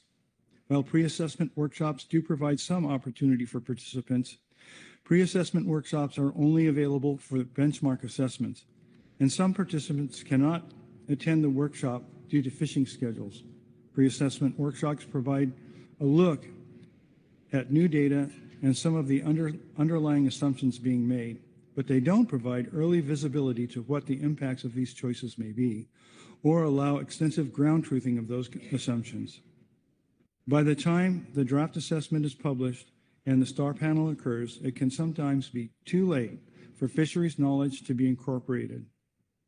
The GAP recommends that there be a new communication pathway from stock assessors to the industry through the GAP representative to the panel to understand how the information provided to the stat in the pre-assessment workshop was addressed.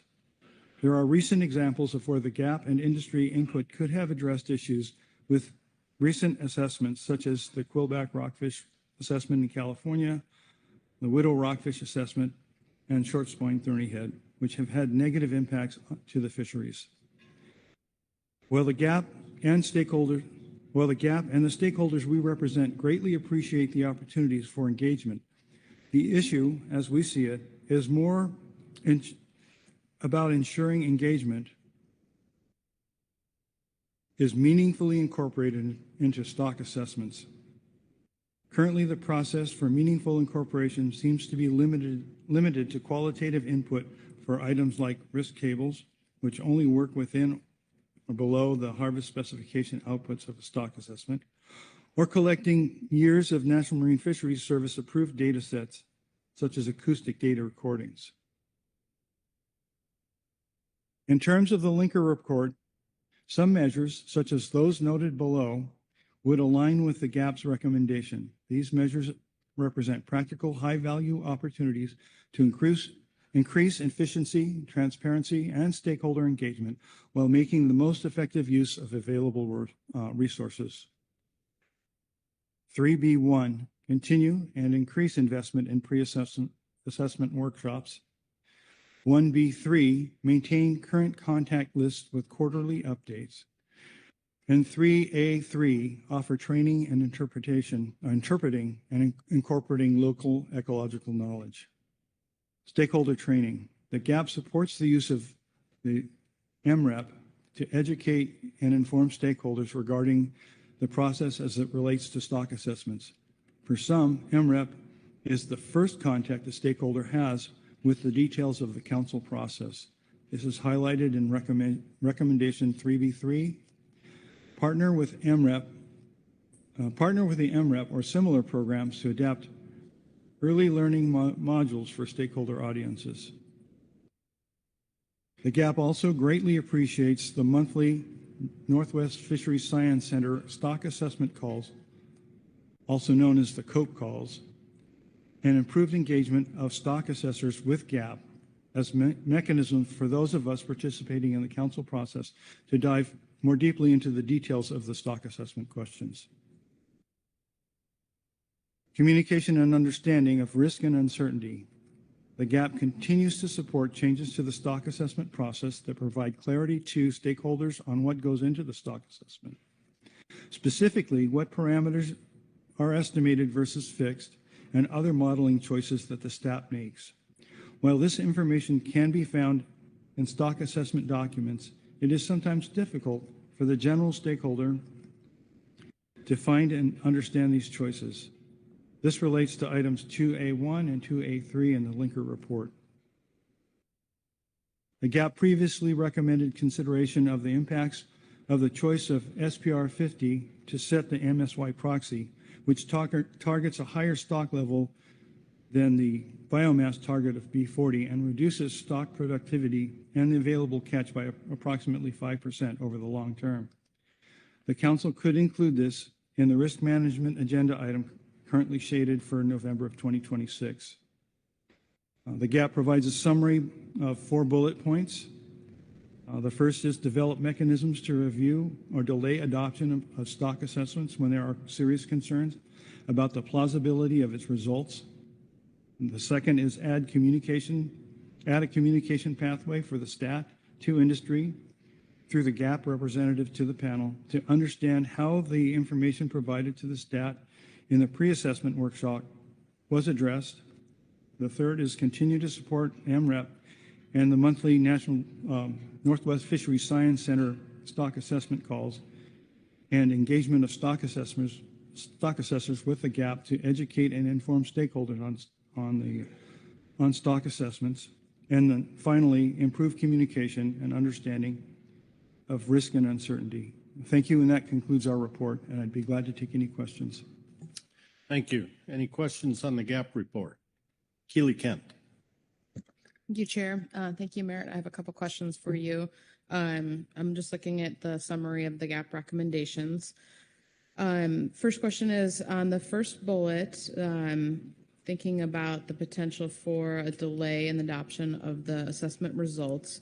When I read the paragraph above, what I read it as, it's within the cycle, right? So like sort of the opportunity that we already have for sending something for supplemental review that's delaying the BSI determination further evaluation. Is that what the gap is capturing, or are you thinking about a process where we fully do not adopt a new stock assessment in the process and you're delaying until a future biennium? I just wanted to be clear what you're asking for. Through the chair, Ms. Kent, thank you for the question. It's the latter. My understanding of the gap sentiment was that, the gap sentiment was that that it would delay adoption until there was a subsequent in-cycle review of that result that could possibly clarify why there was such a broad difference. Thank you. Then I had a question on the next bullet, the communication pathway, to understand how the information provided by the industry was used. Can you help me, give me a little more detail what that would look like, or how the gap would view a process and say, yes, we were successful, right? Trying to understand what that looks like for you. My recollection of the gap, our deliberations in the gap, was that there was a sentiment that often in the pre-assessment workshop, we weren't able to really potentially see what the potential impacts of choices that could be made would have, and it would be a good thing for a gap representative to come forward after constituents had actually seen what the impacts of some of these choices would be. So at some point between the pre-assessment workshop and the final draft of the assessment. Thank you. One more question. Thank you.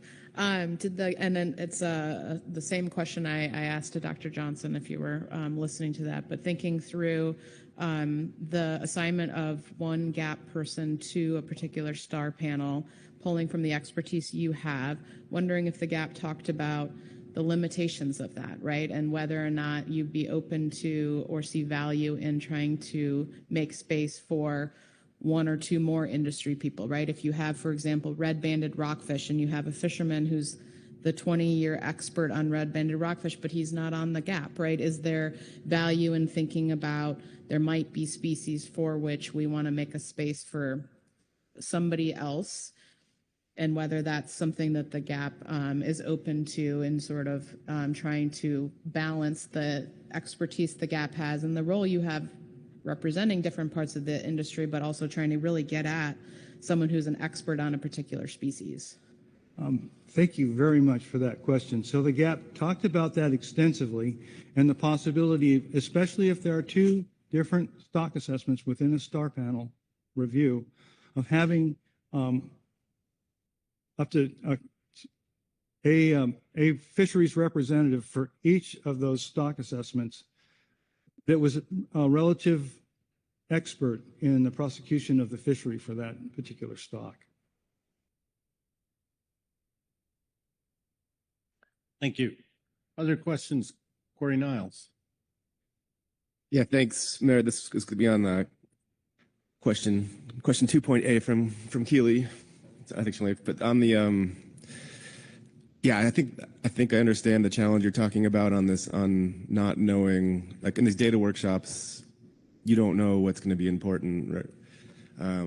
So, and I think the scientists do that because they don't want the results to drive, they don't want to bias the results. But I always find, like, it's how do you know what to care about until you actually see what comes out.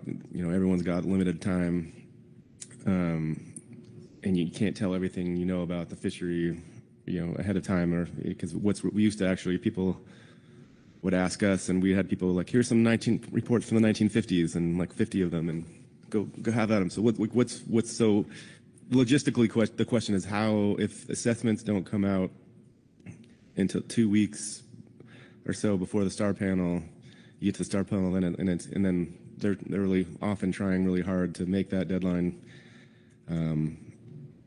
And then they come to the STAR panel, and then you're told you're too late to ask questions, so which is really frustrating. So, like, did you have my question is, did you talk to the science centers or anyone about how the logistics of doing that? Because I agree, I think with what you're saying, it would be helpful if you could see some preliminary results at least to know where to prioritize your comments on. But did you get into the logistics of how that could happen? Through the chair, Mr. Niles, thank you for that question. We did not do that next level of communication of kind of sussing out what the logistics of that participation might actually be.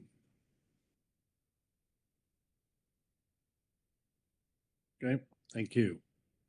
Other questions? Corey Ridings. Thanks for this thorough report to the GAP.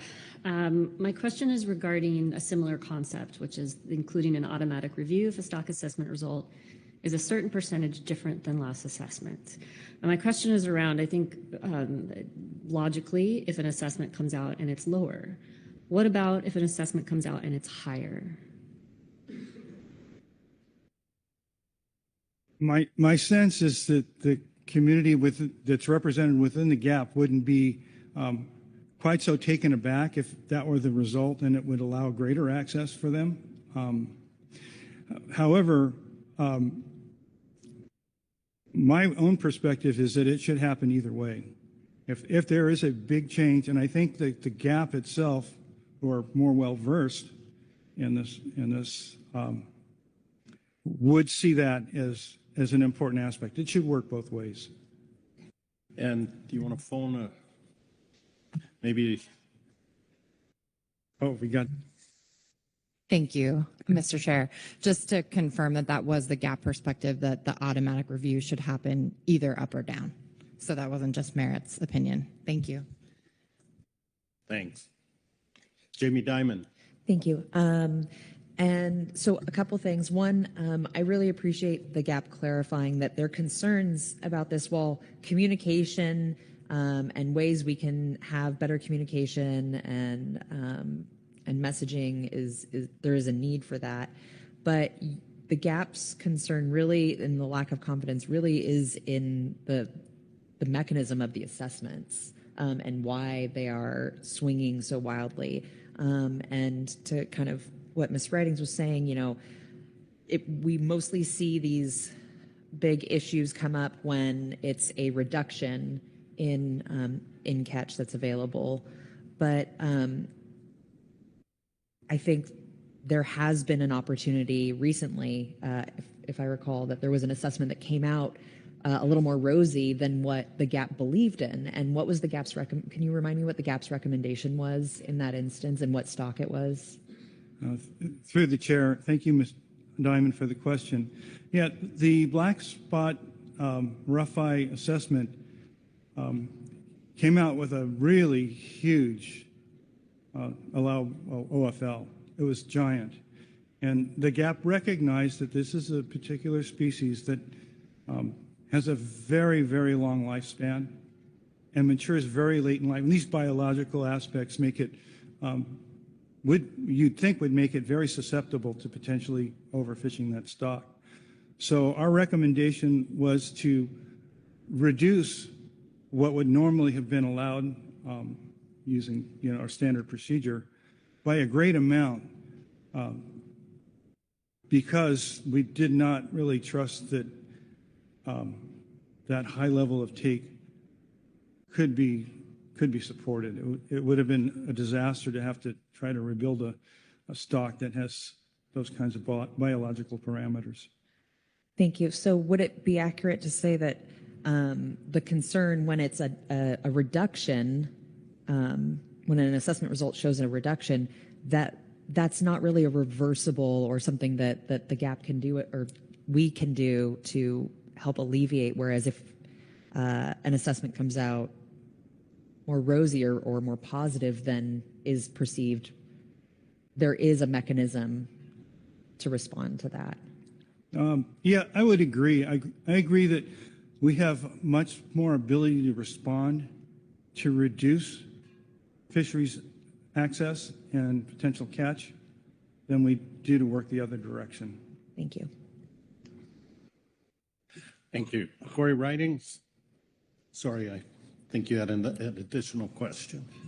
That's okay. I wasn't clear. And I'm going to ask two this time.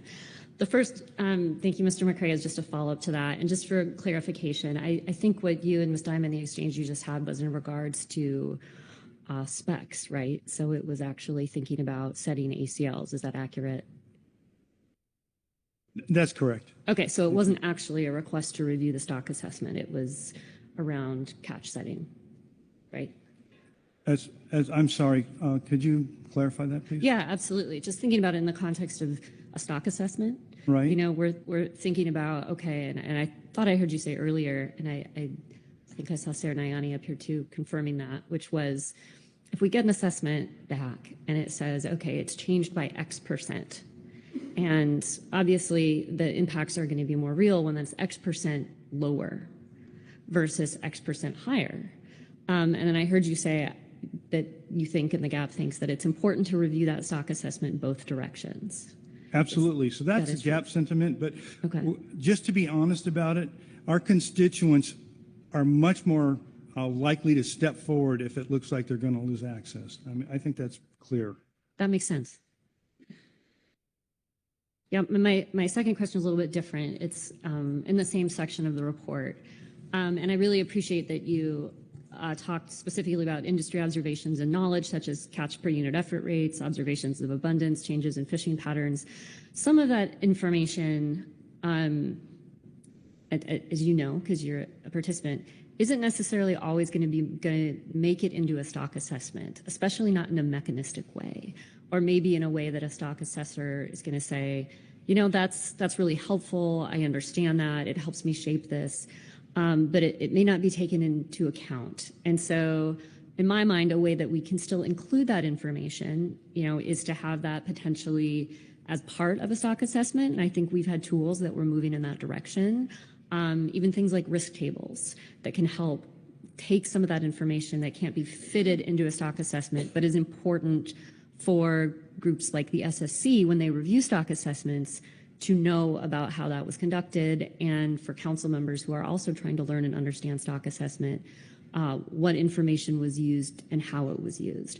So, you know, am I correctly characterizing that the GAP talk about ways to think about that types of information where it can be used as part of the process, but can't fit necessarily into a model? I am going to pass that to my volunteer phone a friend, Ms. Nayani. Thank you through the chair. Thank you, Ms. Ridings. Yeah, I came up here just to correct or sort of add context to something that Merritt was saying to your previous question. I think because the conversation probably didn't happen as much on the rec side as it did on commercial, but the GAP had a lot of discussion, particularly when the sablefish stock assessment went super high, about how that is going to affect markets. And that probably was an accurate picture of what was going on with the stock, and we should never mix what's happening in the market with a stock assessment. But I just want to clarify that a lot of industry did step forward at a time when a stock assessment went way up, and we actually came up with alternatives that were lower when we got to the management decisions about the ACL. And so, and then also the prior example that Merritt gave about, you know, coming in with a lower number when we get to the management decision. So a lot of that should never be handled in the stock assessment. And I do believe that especially the commercial industry who's selling their fish is thinking about some of these wild swings when we get to the management decision. So I just want to clarify that. And I'm sorry if I don't know if that answers the question that you're currently asking or if there's anything else you'd like to add. It did. Thank you both for your input. I think for me, and it seems like it's the same in your minds as well, just that delineation between where we bring information into the decision about a stock assessment and making sure that industry and fishermen and the public are able to participate in a meaningful way, which is the discussion we're having here, as well as the separate concept of the policy decision about actual management numbers. So thank you. And I do appreciate your look at making it fishermen input more concrete, a more concrete part of the assessment process. Thank you. Thank you. Other questions on the GAP report? Not seeing any. Thanks, both of you. And next we have the groundfish management team report and Dr. Claudia Fries. Good morning, Claudia. Good morning, Chair Hassemer, council members. My name is Claudia Fries, and I'll be reading the GMT report on this issue. The GMT extends its thanks to the Linker team for their report and to all who participated in the focus groups and interviews. The evaluation of the Council Stock Assessment Review Process report contains many recommendations that, if implemented, could contribute to making meaningful progress towards restoring trust in stock assessments and strengthening the Council process. The GMT acknowledges workload and budget constraints across NIMFs, state agencies, Council staff, and other bodies. While the GMT broadly supports this overall effort, we recognize that it is likely only a subset of the recommendations can be implemented. Within Appendix A of this report, the GMT added our responses to Linker's recommendations to E3 Attachment 2. The GMT's top recommendations are: 1. Create a centralized portal from which all information for current and past stock assessments is linked, searchable by stock. The existing PAM website could be repurposed to that end. This portal could contain additional sections such as links to educational materials, the Council Stock Assessment Process Overview, a Stakeholder Stock Assessment Engagement Guide, the upcoming assessment schedule, and stock assessment frequently asked questions.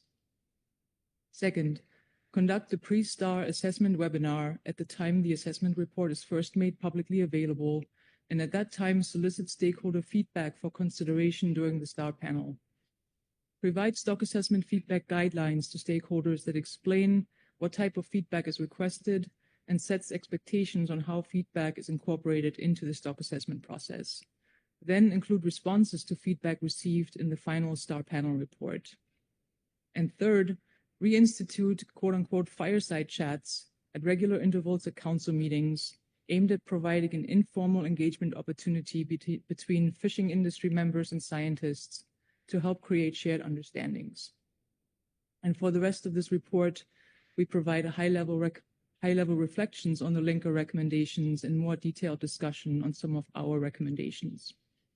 On the theme of transparency, many of the recommendations in the Linker report focus on providing stakeholder or audience-specific information and materials and improving accessibility of the process to stakeholders. The GMT concurs that this should be a high priority. We note that much of that material already exists, some within the Council's own web domain and some on other agencies' websites. However, the materials are hard to find and scattered between briefing books, the PAM, the Groundfish Stock Assessment document page, and the SAFE document page.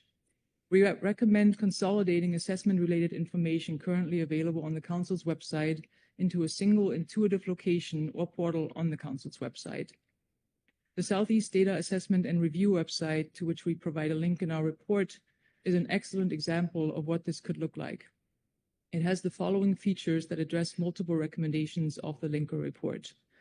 It contains a How to Get Involved section. It has a section on process documentation and frequently asked questions, and it has an assessment schedule visual for the next years. And stock assessments are searchable by species, and users can see all previous assessments for that species. And then each assessment has its own page that contains all relevant information used in that assessment, from data workshop to review documents. We recognize that this reorganization would take some work, and building the new stock assessment portal might need to be outsourced. But we think it is a worthwhile and highly needed investment. If creating a resource such as the CEDA website is not feasible with existing budget and council staff capacity, smaller steps towards the larger goal of consolidating stock assessment information in a single intuitive location would still be meaningful process improvement.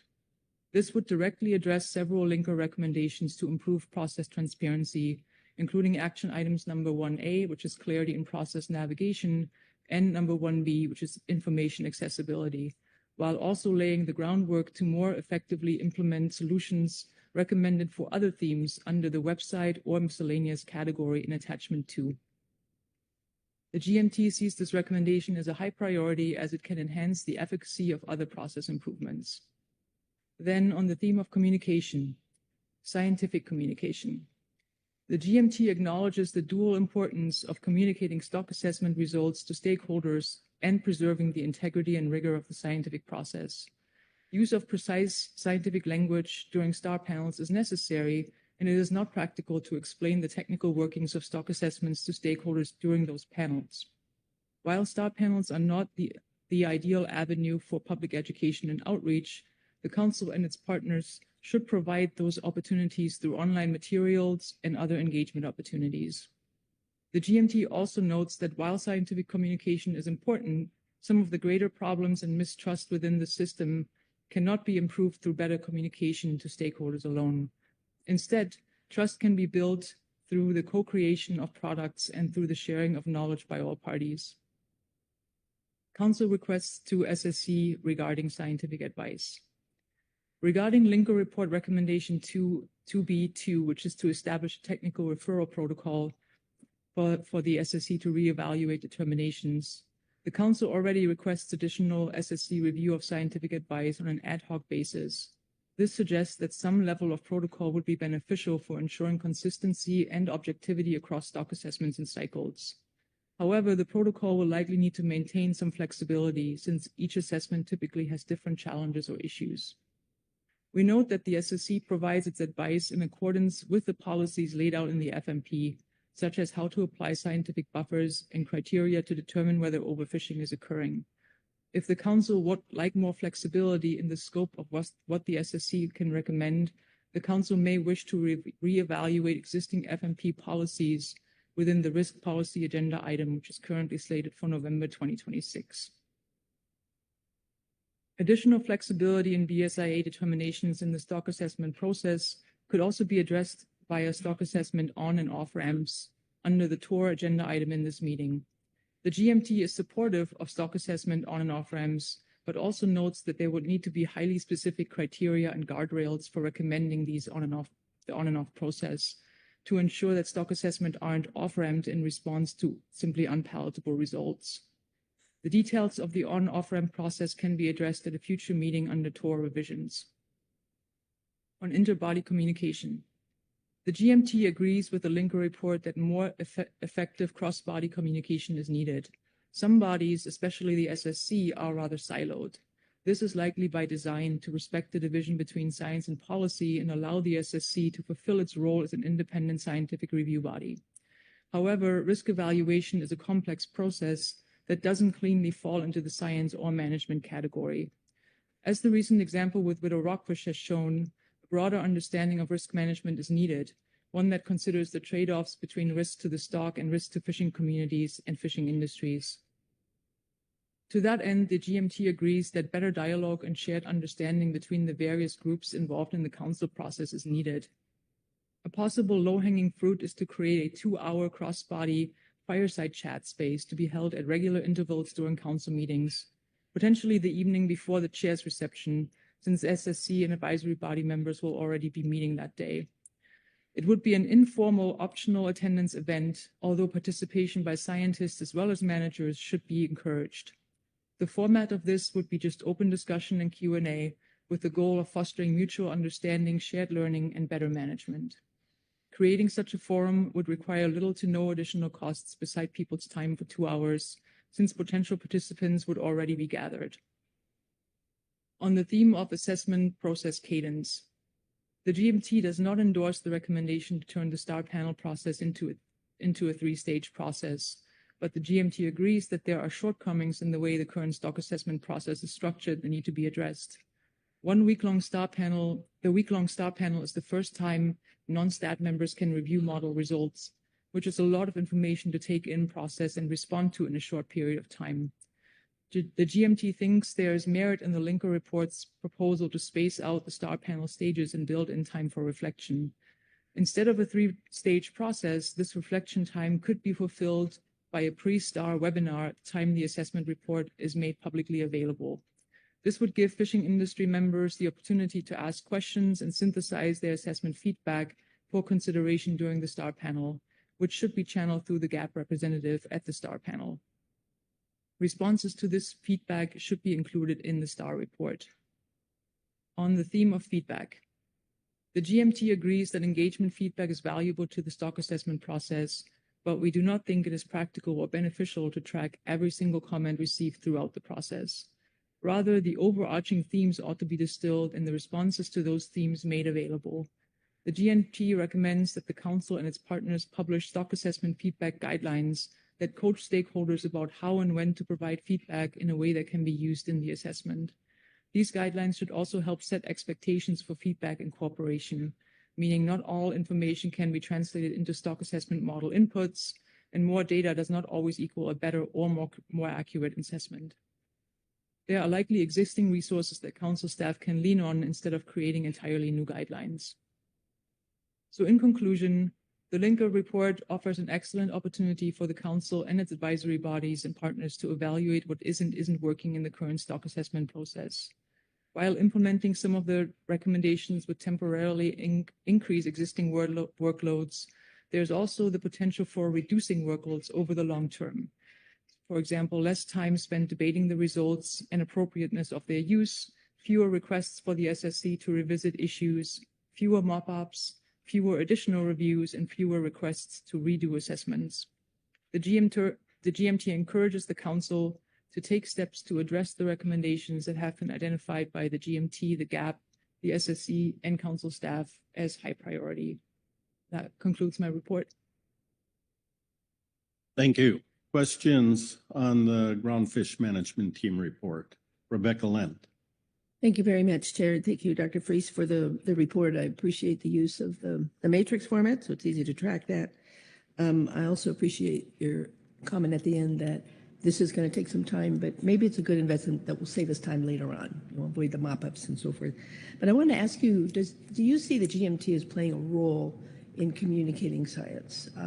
There's a GMT and a GAP for a reason.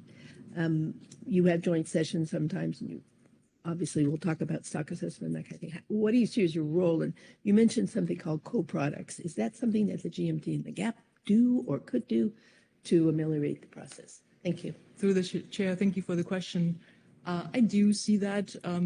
We have a variety of folks on the GMT, including some who have high stock assessment expertise, and Brian, who conducts stock assessments. And so I think there are people that can contribute with regard to those more detailed discussions. And the co-creation of knowledge, I see perhaps, I think there's a role for the GMT there as well in providing management history and mostly the management history component and past regulations that might impact the data streams that we see in the assessment. Thank you. Lynn Mattis. Thank you, Chair. Not a question, but a comment. Really appreciate the time and effort the GMT put into creating the spreadsheet in Appendix A. You can tell that you all did a lot of deep looking into things, what exists, what doesn't exist, where we need improvements. I'm going to find that very helpful as we move into this process tomorrow. So just really wanted to acknowledge that work. And most people know I love me a good spreadsheet. So thank you. Thank you. Corey Niles. Yeah, thanks, Mr. Chair. Thanks, Claudia. This is a phrase I don't want to say out loud because I'd never thought it was an assessment process cadence. But the I think I really like the idea you're getting at. But I'm wondering if again, the question is kind of like I asked the SSC. Did you guys discuss how we would consider putting that into practice? What I'm kind of envisioning you guys are suggesting is, why do this all in 1 week? Maybe you have a first round of reviews and then you do a second round, like however much later. But do you guys discuss how would we consider making that happen? And would it be, for example, something we should be discussing in the terms of reference, like tomorrow kind of thing? And I can rephrase if that's unclear, but just looking for a little more on that idea. Yeah, through the chair. Thanks for the question, Corey. I think some of those details would still need to be worked out, and we certainly hope that this isn't the only time that we're going to talk about these issues in depth. So part of this could be part of the tour discussion, the tour, and like I said, the details on when these webinars should be happening. We have to have more conversations between STAT members and the GAP and the GMT. Also taking into consideration the role of the CIE reviewers and what the impact might be of spacing the review process out in terms of costs for CIE participation. So I think there are some details here that still need to be worked out. Thank you. Any other questions? And I'm not seeing any. Thank you, Claudia. That completes our reports. We do have 4 signups for public comment. Do you need a break, or should we? Let's keep going. We need to finish this by noon.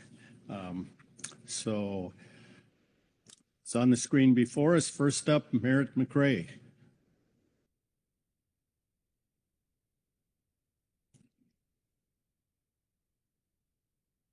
Welcome back, Merritt. Thank you, Chair Hassemer. Council members, I'm Merritt McRae. The public's faith in the unbiased nature of the inner workings of the black box of stock assessments is imperative. This faith has recently been shaken by large swings in assessment results from one assessment to the next. The wholesale acceptance of the more recent result as BSIA has often come at the cost of also accepting previous results had missed the mark by a wide margin. With the goal of providing a risk-neutral stock assessment result in the eyes of all stakeholders, it should openly and clearly be part of the assessment protocol and TOR that fixed parameter choices should be made to represent their most likely value. I hope that is made explicit there, but if not, it should be. Uncertainty surrounding a poorly known parameter shouldn't be silently compensated for by the selection of a conservatively based value or conservatively biased value. Instead, the uncertainty surrounding a fixed parameter value used within the model should be part of the consideration in selecting sigma, where the process is more public and transparent. It's important that the MSA requirement for precautionary management be addressed by the SSC and Council with clarity and transparency within the P-star sigma process alone, such that the public is confident that no other precautionary reductions were made earlier on and out of sight. Thank you. Thank you. Any questions for Mr. McRae on his testimony? Corey Ridings. Thanks, Merritt. My question is just a little bit more on this concept of a risk-neutral stock assessment. Because when I think about risk and thinking about risk, I think about it in terms of management decisions and policy decisions, and not so much around the science that we're trying to engage. And so I'm wondering if you could just share a little bit more about what you mean by that. So thank you for the question, Ms. Ridings, through the chair. That particular term actually, I think, is part of the policy that the stock assessment result should actually come out risk neutral, and that is that it is what the most likely result would be, not necessarily the one that is conservative or more aggressive, but what's most likely. That's my understanding of it. Does that answer the question? Thank you. Other questions? Not seeing any. Thank you, Merritt. Thank you. Next, we have Larry Phillips.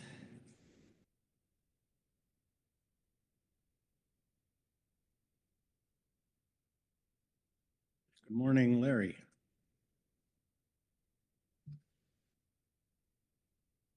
Good morning. Morning, Chair Hassemer, members of the council. My name is Larry Phillips. I'm here on behalf of the American Sport Fishing Association. We appreciate the council's willingness to undertake this review. As you know, assessments are the foundation of fisheries management under Magnuson-Stevens. They inform conservation decisions, determine fishing opportunities, and shape the public confidence in the management process. For that reason, maintaining both scientific integrity and public trust in the process is critical. After reviewing the Linker report and the advisory body discussions, ASA believes the council should look beyond the individual recommendations and consider a broader question. Are many of the concerns identified in this review symptoms of the process that become, symptoms of a process that becomes difficult to revisit once an assessment determined to represent BSIA. From a stakeholder perspective, confidence in the process can be challenged when assessment results change dramatically from one cycle to the next, and there are limited opportunities to address questions or concerns before the results become the basis for management decisions. This is not a criticism of the science or the scientists. Rather, it highlights the importance of meaningful engagement and communication before key scientific determinations are made. It's also important that managers, stakeholders, and the public have a high degree of confidence in assessment results when those results are used to justify significant restrictions in fishing opportunity and economic impacts that follow. When the Council delivers a conservation message to the public, there must be confidence that the stock truly requires those conservation measures. So ASA recommends the following: develop a formal mechanism to address significant concerns regarding assessment results both before and after the assessment is adopted as BSIA, including further development of a clearly defined technical review referral protocol. Strengthen stakeholder engagement and communication pathways so fishermen's knowledge and observations can more effectively be considered throughout the assessment process. And continue investing in transparency, education, and outreach efforts to improve understanding of stock assessment methods, uncertainty, and risk. In closing, the recreational industry remains committed to working with the Council, NOAA Fisheries, and stakeholders to strengthen confidence in the process while maintaining the scientific rigor that supports sustainable fisheries management. Thank you. Thank you. Questions for Mr. Phillips and his testimony? Corey Ridings.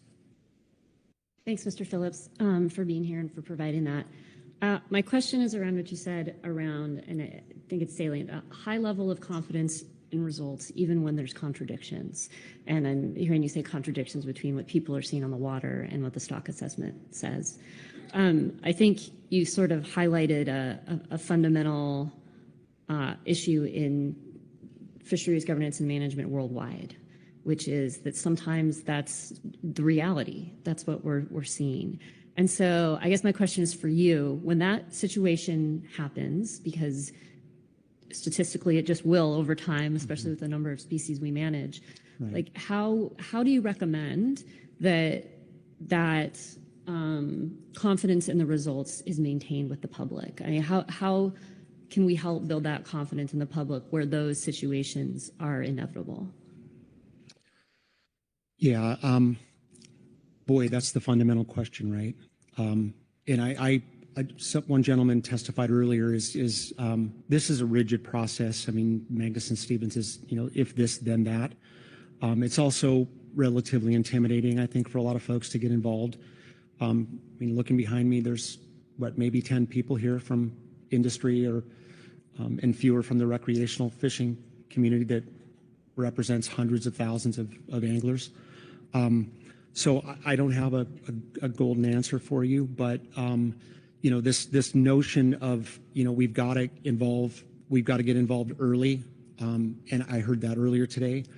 I think we have to be flexible enough in the process to involve public engagement throughout the process.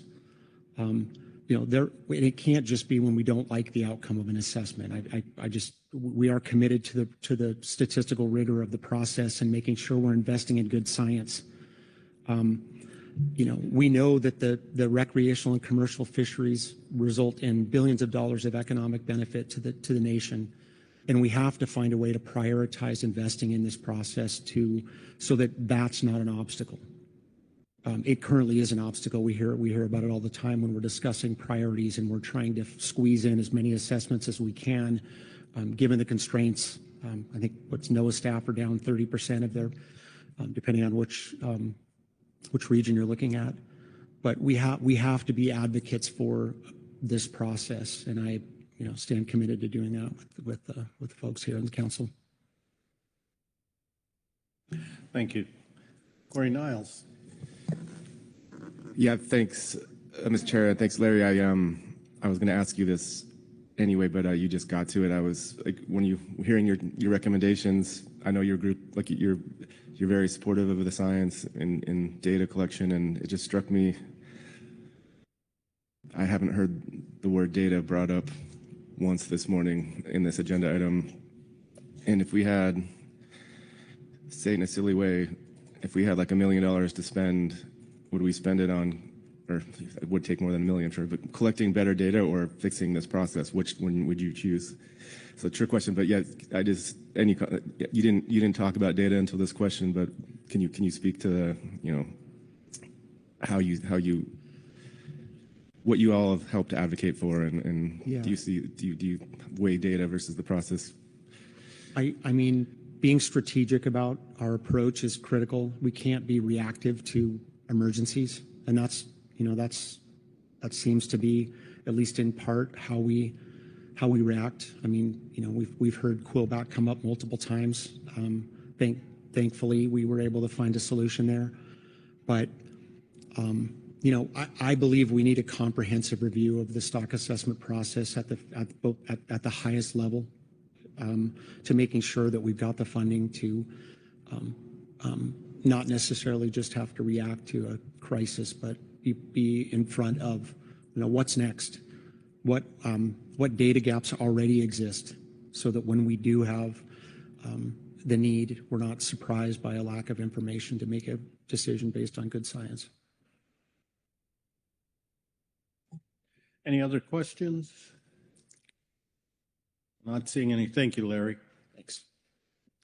Next, we have Yelena Novak. Yelena, good morning. Hello. Good morning. Mic check. Yes, we can hear you. Thank you. Hello, Chair Hasmer, council members. My name is Yelena Novak.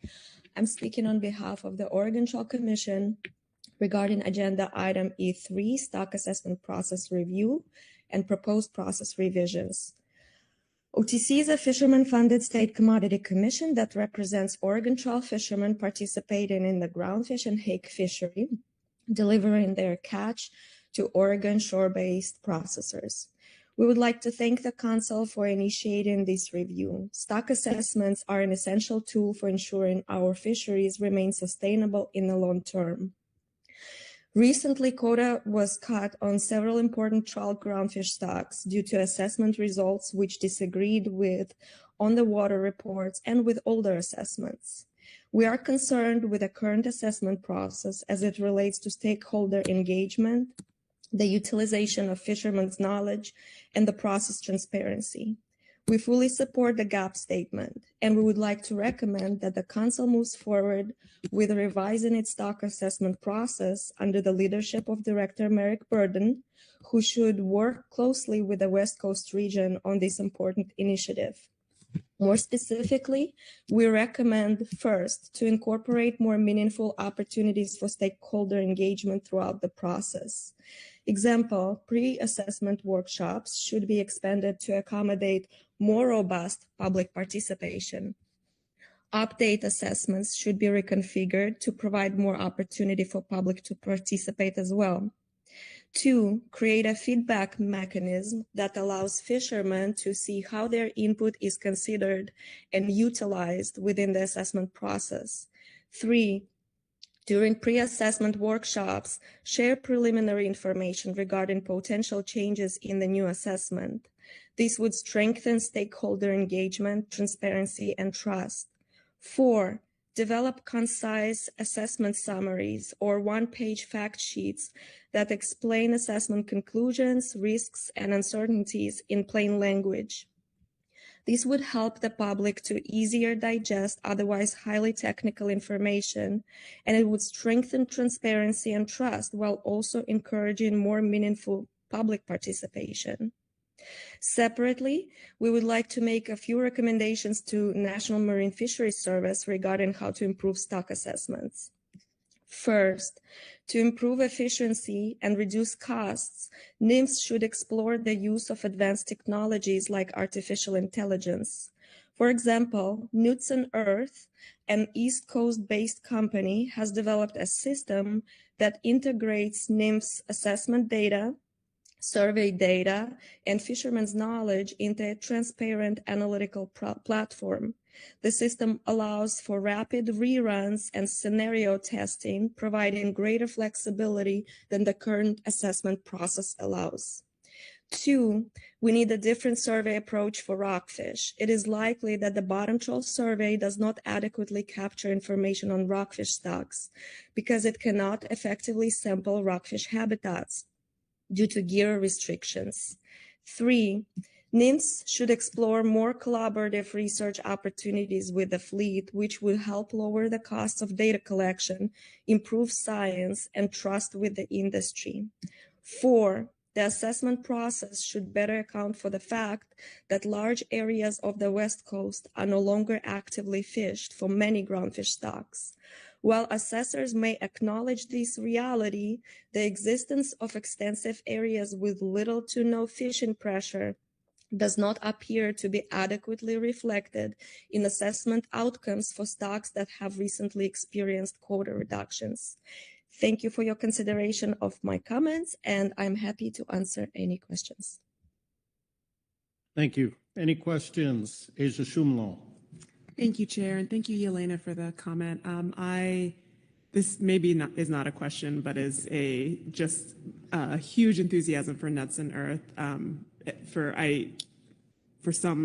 talked to some of you guys about this tool, but I saw it also demoed with a focus on the New England Council. But I think with all the discussions, especially the GMT's report discussion about a database or some kind of portal or tool that could hold together the information in this process and allow us to all play with it in the same ways and look across assessments into history about how the results played out before were used in management. I see immense possibility in that tool. And I've been around this process for a long time and do not get excited about databases or portals because most of them suck, but this one is really amazing. So I encourage other people to look at it as well. And yeah, Yelena, if there's a question there, I'm curious if there's other things that you saw in it that were really exciting to you too, relative to this process.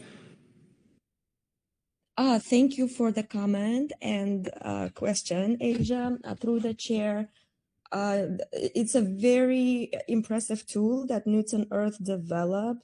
So one other interesting element of that software is that they're able, again, with the AI and the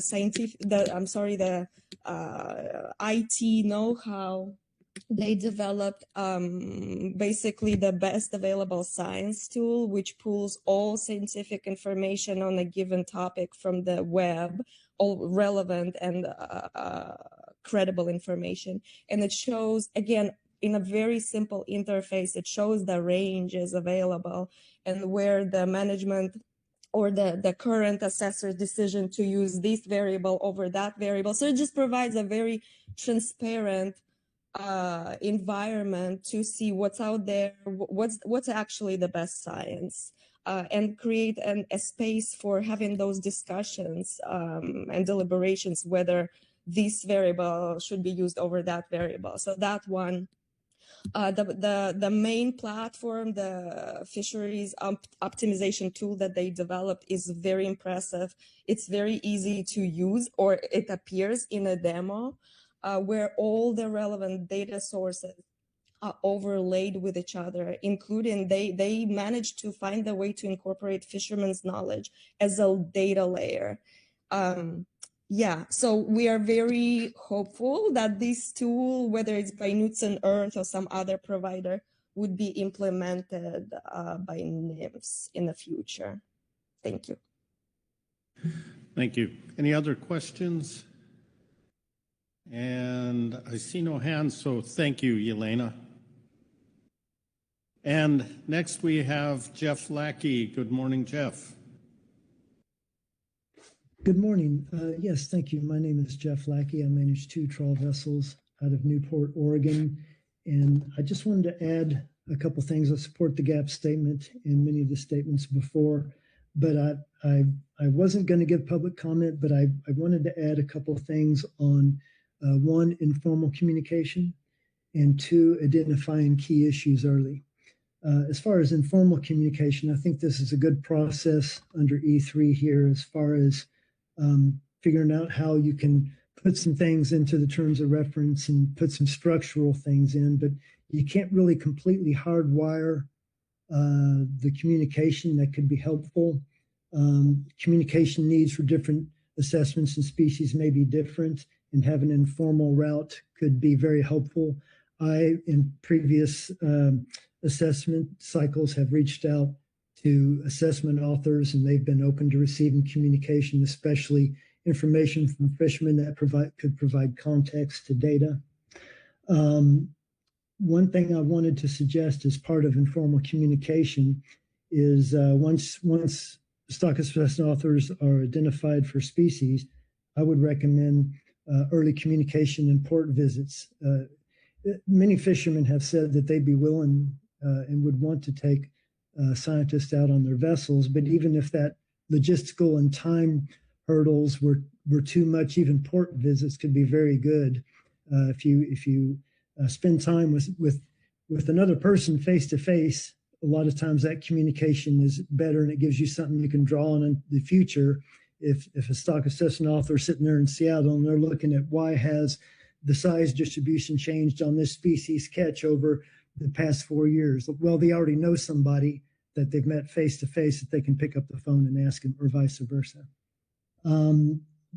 If you were to be in the wheelhouse with a captain after he just returned from delivering Petrali, he could show you the track lines. He could show you where he fished years ago. He could show you where his fishing changed because of processing changes or the IFQ system, or why they fished different places. Maybe it's because you used to get more of a size mix and there's too much of a IFQ penalty for that. There's context you can get that the data alone won't get you. And there's also just sort of a working relationship that could be helpful. I believe a lot of fishermen want to be helpful.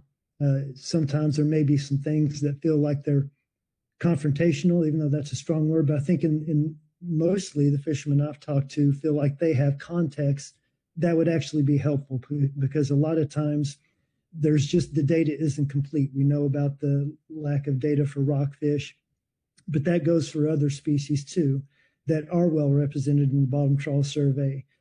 For Petrali, you may not have a good indication of the recruit classes coming up, or a short spine. There may be a lot of missing information on aging, and you may be able to get some information there. Another area is identifying issues early, I think would be very helpful in the process. It's my perception that, and this is a generalized perception, that a lot of the key issues on which assessments swing are identified early in the process, whether it's you go back to pre-assessment workshop materials for canary in 2023, the lack of old females was already identified ahead of time that they were going to have to deal with in the data. What assumptions do you make?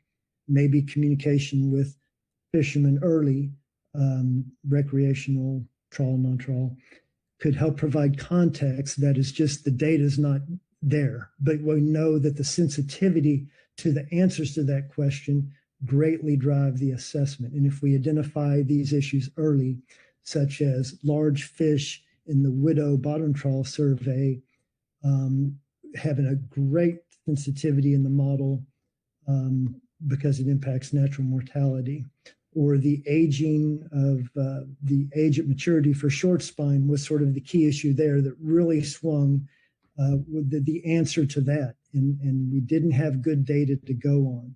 And so how do you answer questions where the data is incomplete? Fishermen think that they have a lot of context that can be helpful and are willing to help. And so I think early communication, some face-to-face in ports, in wheelhouses, early, could just take one afternoon. I think those could go a long way to helping solve some of these questions. Thank you. Thank you. Questions for Mr. Lackey on his testimony? And see no hands. Now I do. Brad Pettinger? Not a question, but since I think Jeff for coming forward and really raised some really salient points, I think it really speaks to the heart of the matter. And just, I think we'll have more to talk about tomorrow, but I think it's, really appreciate his testimony here. Thank you. All right, thank you. And looking around, now I see no other hands, so thank you, Jeff. That completes what we were trying to do with this agenda item today, a little longer than we thought. And I don't want to get into discussion on the topic. That will come in part 2. But before we close it out, I just want to take a little time, see if there are any overarching or insights or impressions you might have, any thoughts that will help shape or guide our further work on this. Corey Niles. Well, I think, Mr. Chair, I noted in my question to SSC that it would be helpful while collecting my thoughts, our thoughts in particular, was to talk, maybe have some dialogue with council staff or amongst ourselves about, as a couple of my questions got to, like, okay, that sounds like a good idea. How do we make it happen? And how does this relate to the terms of reference discussion we'll be having, which will go into effect for next cycle? So maybe, yeah, that's what kind of what's kind of spinning around my head of some of these ideas sound great, but what are the next steps for considering making them happen? Keely Kent. Thanks, Chair, and thanks, Corey. I think what you're suggesting makes sense to me. I would like to pitch, though, one of my concerns in looking at where we may go here is I think there's the possibility that some of these pieces create a lot of new work for assessors or for stats, and I'm very concerned about that potential, right? So I would just ask in those discussions, right, I think it's beyond just council staff, right? We have Science Center leadership here. I think those are important discussions because I'm wary of getting forward on big new tasks, right, that simply cannot happen with the resources that we have. So looking outside of those groups, how can we tee things up? How can we use other resources to make some of these changes? I think is really important for us to have something meaningful from this process. So I would just pitch that. You probably were already thinking of that, but want to make sure that that's a clear dialogue as well. Corey? Exactly. But yeah, because it's almost, and this is, Diana and others put that list out there and did the workload assessment and was the vision that way, hey, I want this one, that one. And I was like, no, I don't see it working like that. But for example, the SSC suggested we should give priority to those indicator and index-based methods for doing, Dover Soul kind of things. But so where and how do we consider, and when could that happen? So that's, yeah, those are exactly, how do we get the feedback from the Science Center and others, and not just council staff on one, what ideas is the council interested in, and then, yeah, what's the consequences to workload? Yeah, where do we have those discussions is what I'm hoping we can talk about. Keely Kent. Thanks, Mr. Chair. Yeah, I appreciate that, Corey, and I think I'm thinking the same way. I want to say, too, I think we took longer on this agenda item that we went through all of the reports today, but I think it was necessary. I think we're in a good place with talking about some of the themes, but I feel like I have to recognize that the AI use on this report was really concerning and disappointing.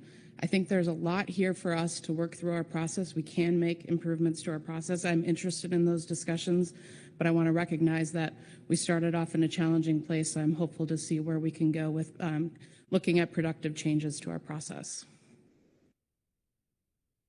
Thank you. Executive Director Burden, then Caroline McKnight. Executive Director. Yeah, thank you. As Diana indicated in her overview, there are several ideas that are fairly light lifts, and indeed we've already been just implementing them because they seem like no-brainers. They're good ideas. There are a few that are more moderate, and then several that are quite a bit more challenging. And so if you have things that you would like to pursue that are in that challenging list, what I would propose we do is identify them, and then we can come back with a work plan where we can propose a way forward on those challenging matters, and that would give us some time to talk with science centers and state agency, state data providers and things like that to the extent it's necessary to figure out really what it takes in more detail, and then we can have a more informed discussion about how to do those things. So I don't think we can resolve all of those workload capacity issues here in one fell swoop, but that's one way forward, Mr. Niles, to your question. Thank you. Caroline McKnight. Thank you, Mr. Chair. And I guess teeing off of that, Mr. Burton, thank you. I am heard pretty extensively through public comment here and through the GAP report and in the state delegation meeting we held that holding an additional type of pre-assessment workshop would be highly beneficial. And that concept is listed under a red action item, which I'm still interpreting as not a no, but a carefully considered workload. And I recognize that that involves both council staff in terms of public noticing those meetings and scheduling them, in addition to science staff to show up and stat teams to conduct them. And so it does not need to be answered right now in this moment, but I'm just looking for is that even tenable? Is that possible? And what would it look like? Because I think that holds a lot of merit in terms of responding to the public comment we've heard here. So it's just one thing I'm channeling. Another is, I guess a thought is I'm very much interested in the SSC's recommendation to improve the communication to the council on BSAI determinations and their statements and what that looks like and when and where. And that is obviously tied to timing and species and other things, but that's one I think that we've not touched on much in this discussion, but I think is really the crosswalk between an assessment review and its process to how we make that jump to the next part, which is the management and the risk and the other things we're working on. And so I think having some more discussion about that would be very helpful. I'll stop there. Thanks. All right. Thank you. Any other thoughts? Lynn Mattis. Thank you, Vice Chair. Thank you, Chair. Sorry, didn't mean to demote you. I taken in all the questions and the discussion thus far, but I'm still struggling with what is expected tomorrow. Is it guidance? Is it motions that the council adopts X and Y? I need a little more guidance on what the hope for the outcome from tomorrow is. And maybe I'm the only one. If I am, I apologize. Thank you. Executive Director Burton. Yeah, I appreciate that question, Ms. Mattis. I'll contextualize my comment by first saying, I think what we're doing here is a process that will be ongoing for a little while. And so we shouldn't view tomorrow as the stage at which we will solve all of our problems. And so where I think we are is in a place where we're still narrowing down and identifying a pathway forward. And that means there's a lot of complexity and a lot of moving parts and puzzle pieces. That to me says guidance. And because that allows me to work with my staff and others to say, okay, we've heard what you want and let us figure out how to do it. And then we'll take another step as necessary to come back to you and pin it down a little bit more. And eventually we'll probably get to a motion, right? Motions that might resolve our COPs or revise our COPs or terms of reference, which will come up later, things of that nature which become more concrete. But tomorrow isn't that step. Tomorrow what we want to hear about are what are the things that you want to keep pursuing. Give us some guidance to help keep fleshing those out. And for some of these things, we'll just go ahead and do them, and we're already doing some of them. So that would be my advice tomorrow. What are the things that are really resonating with you? Where do you think we can make the biggest difference? What are some things that you want more information about because they may be high workload, but you're really interested in them, and we can come back with more information. Does that help? That was very helpful for me. Thank you, sir. Thank you. Asia Shumlo. Thank you. And thank you for that explanation. That was helpful as well. And then I'm trying to think through, like we have 2 hours scheduled for the remainder of this and then also the terms of reference later. And so I'm also trying to mentally like hold together. Maybe it's just that we can talk about things under E3 and then also note that they're going to come up later on in terms of reference as well. I don't know how to do that well, so. Thank you. If I understand your question correctly, I think the terms of reference is a much more discrete box, right? And so it's something that we've had for some time, and it's been modified for some time, and now we're trying to improve it. So it's a much more discrete task, and it does relate to this item, but it's also much more discrete. And so I think that's motionable, if that's a word. And you already have a fairly well fleshed out, detailed outline about what the next step would look like. So it's important to think about that as you think about your guidance under this item, but you can also separate that and say we're much further along with the terms of reference. It's a much more concrete and discrete thing. So I think motions there would be appropriate. Did I interpret your question correctly? Thank you. I think so. But yes, as people drafting guidance and motions for this, it means like looking out at those recommendations and then kind of pulling out the things that are already covered in what's being proposed in the changes to the terms of reference already, and then sort of leaving E3 to hold the larger, more holistic explorations that are coming from this discussion. So like, I think there are going to be a bunch of things that, from my impression, I have not done enough reading yet on the terms of reference agenda item, but I do know from the SSC Groundfish Subcommittee discussions that I listened to, the materials that are there already, that there are some things that have already been in the works and in people's minds. So I guess what I'm trying to do for the public is make clear that like we are addressing some of these things already and thinking through them, and not that we're ignoring them, because that was the whole topic of this entire discussion, was not ignoring feedback that we're getting in all these various places. So sorry for that ramble, but just trying to keep everything held together and show that we're taking care of everything. Thank you. Corey Niles? Yeah, thank you. I'm still with Lynn. This is helpful, but here's maybe a dumb question that'll help me. But if we're doing it already, then why do we need to adopt it? Like, what's the value that you're seeing in doing anything like that? Like, how would we? Maybe I'll stop there and see, like, if we're already doing it, you want to capture it in the terms of reference more clearly, or do we just want to acknowledge that there's recommendations made? So yeah, why would we do that is kind of one would help me think through what else we do next.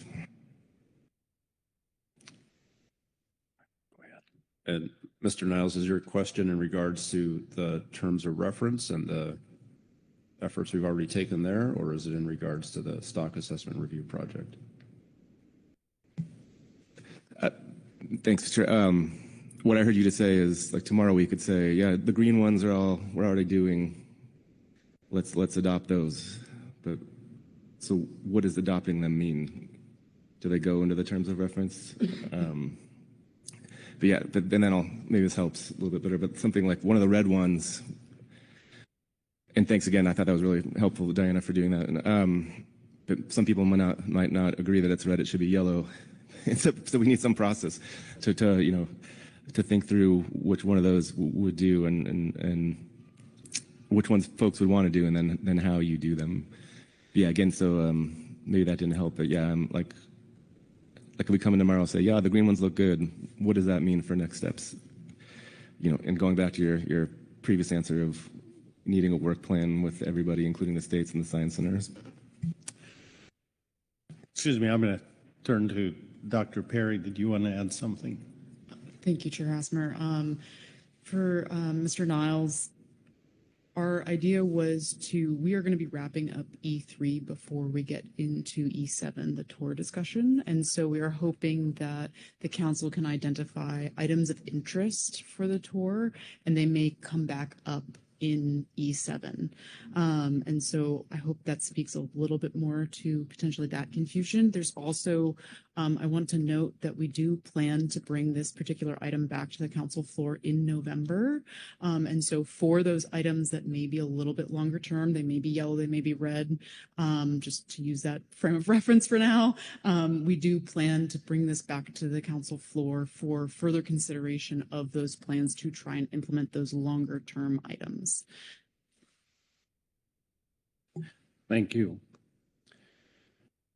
Any other overarching, not discussion, but things to help guide us and to add to the confusion? I think maybe Corey's question too. I was looking ahead to E7 and what the tasks are, and I think you can look at that and see how that tears off of what we're doing under E3 and some of those discussions. So, Corey Ridings. Thanks. I was going to save this, but then you said overarching. So I think as I've been reading these materials and thinking about this up to the meeting, something I've really been struggling with, which is something that Ms. Kent spoke to a few minutes ago, which was sort of the use of AI, the methods that were used in this report by Linker, and having this tension between appreciating the work that was done and also worrying about the validity of the results and how we should be using them in the council process. And I came through sort of with I guess not really a split personality, but the realization it's not a science product. Thinking about the methods and the things that are in there, I am a social scientist, and I know there are many methods that focus groups can be analyzed by, how they're set up, and they were not followed. Not to say that the methodology they used was bad, but it was certainly not sort of social science as we understand science generally in this process. So just to say, I've been struggling with that. And as I move forward, I think the SSC report was really helpful for me because clearly they struggled with the same thing and how they thought about it. And I'm just sharing with the council at this point. I think that council staff have done a really nice job putting this together on a table for easy digestion to think about moving forward. We heard from a lot of our advisory bodies. I feel like I'm hearing a lot of themes that we've been hearing for a long time that have come out today in the various advisory body reports and comments from other council members. So just sharing that I'm carrying a little bit of anxiety and hesitation based on sort of the methods that were used as part of the report. But I also recognize it was a consultant report, not a science report.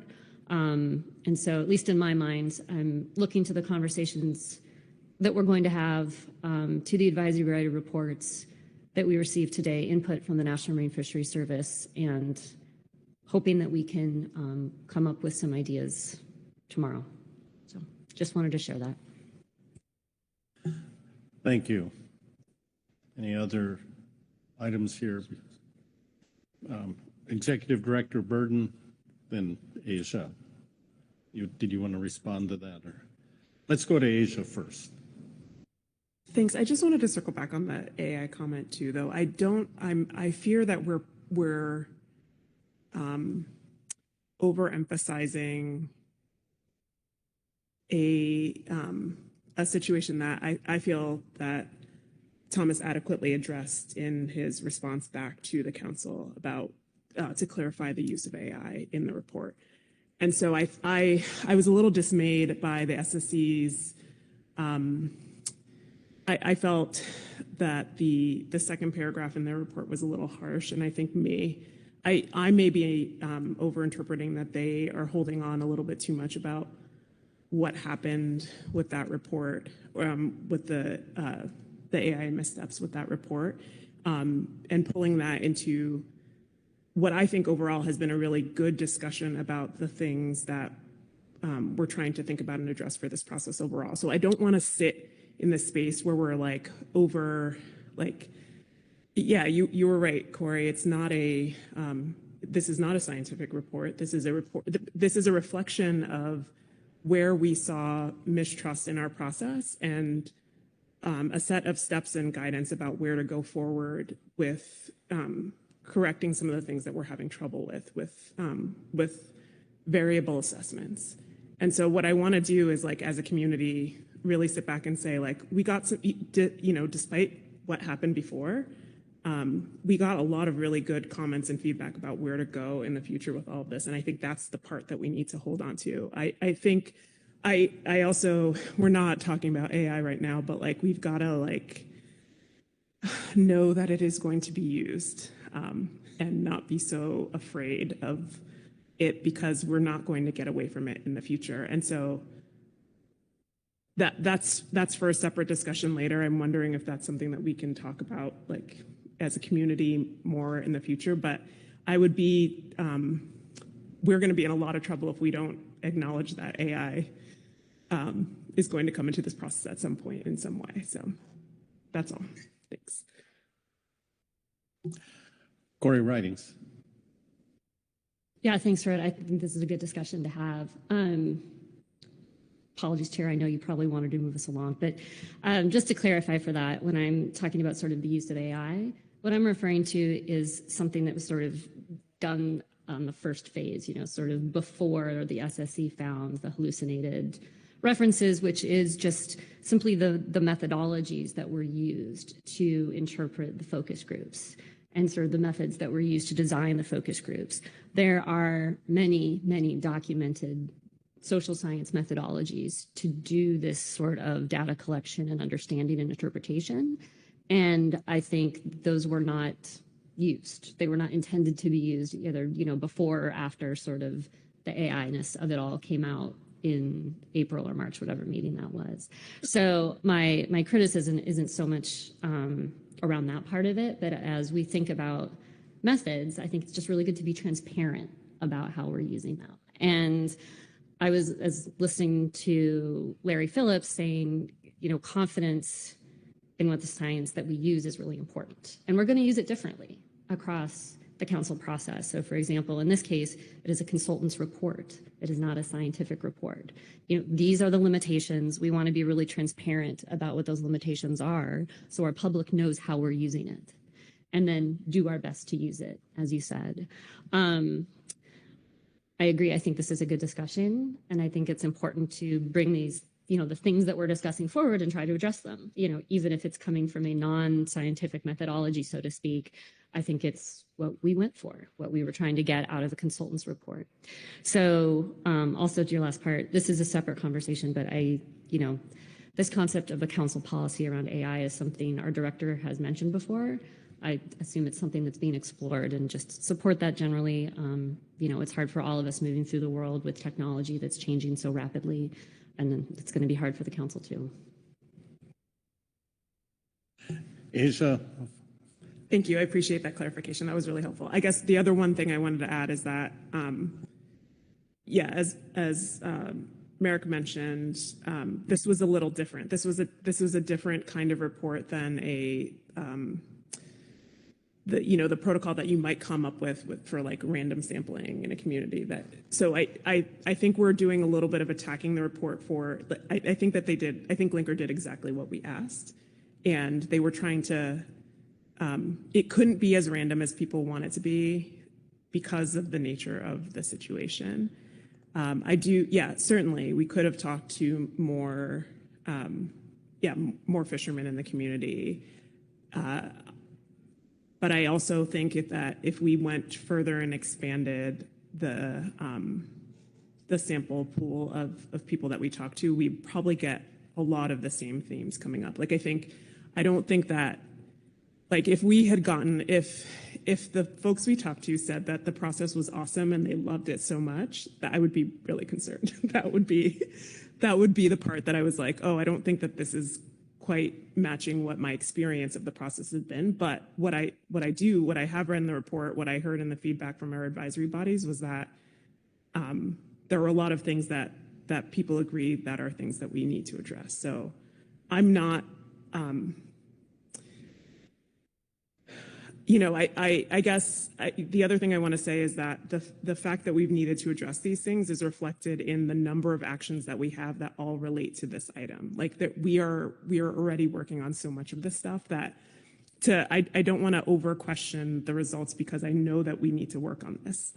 It's there. We've got, I think a lot of you could offer opinions on what needed to change without even having gotten a reflection back from anyone. I think people could have come up with a huge laundry list. And I think we can look through the comments that we've gotten through the council body generally to see a lot of these things reflected. So I'm scared of how much we're being like, oh, I don't know.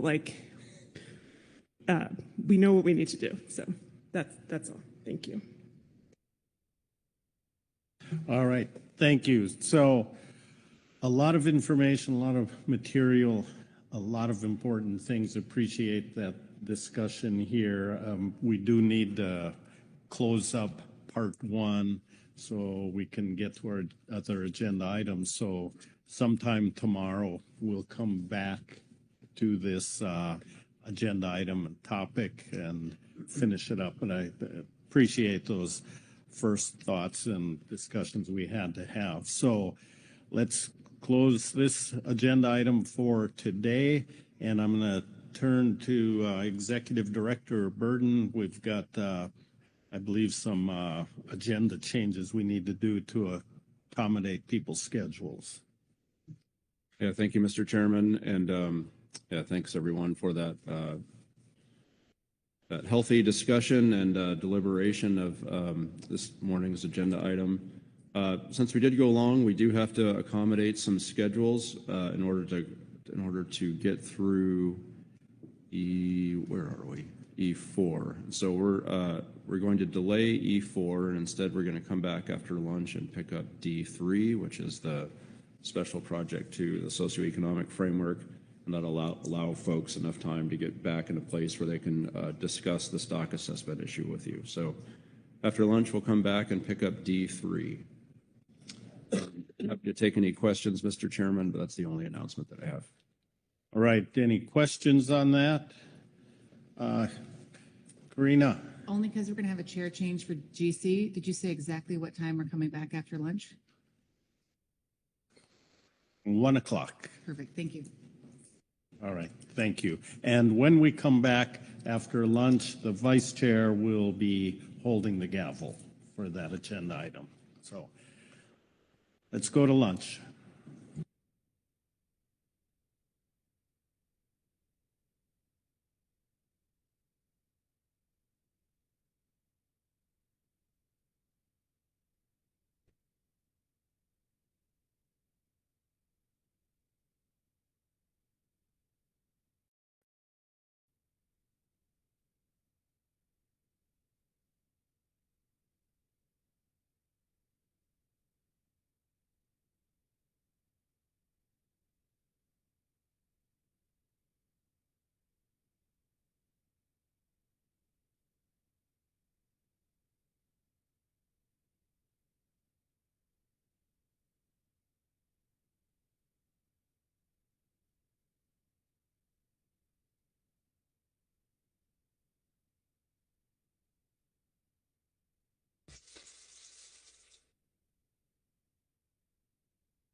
All right, I think we've got critical mass. I see Gilly at the helm.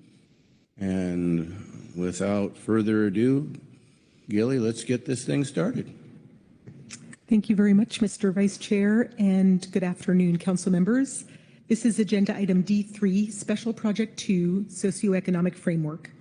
As described in the situation summary for this item, this is an opportunity for the council to receive a progress update on and consider materials in support of Special Project 2. Special Project 2 is one of 3 special projects for which the council has received dedicated funding.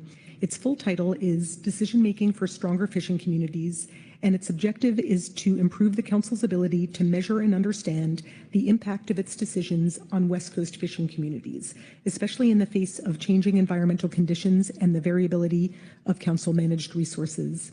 To meet this objective, the council is contracted with Northern Economics to develop a decision support framework that will assist the council in evaluating how its management actions and recommendations affect the resilience of fishing-dependent and fishing-engaged communities.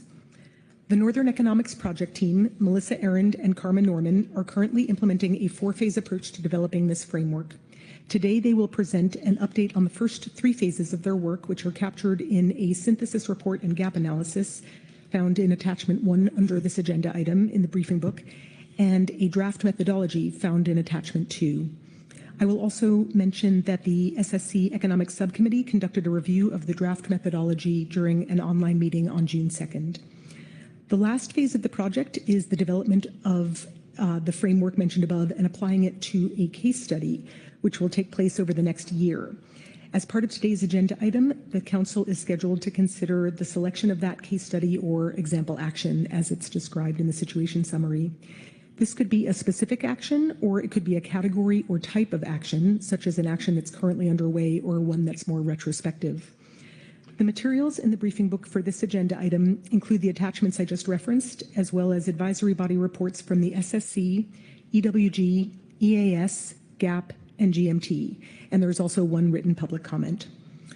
The council action today is to select an example action and then provide guidance on next steps. For the agenda order, Ms. Arend and Mr. Norman will provide a presentation on their work to date and will then turn to the reports of management entities and advisory bodies, followed by management teams and advisory bodies, followed by any public comment. And then we'll move into council discussion and action. And with that, I'll just look to see if there are any questions on the overview. And if not, we can begin the presentation from the project team at any time. Thank you. Thank you, Gilly. Are there any questions of Gilly on what we're doing? Okay. I recognize we got a new Oregon person in the seat. Wei, welcome. So I call up Melissa and Karma. What I have.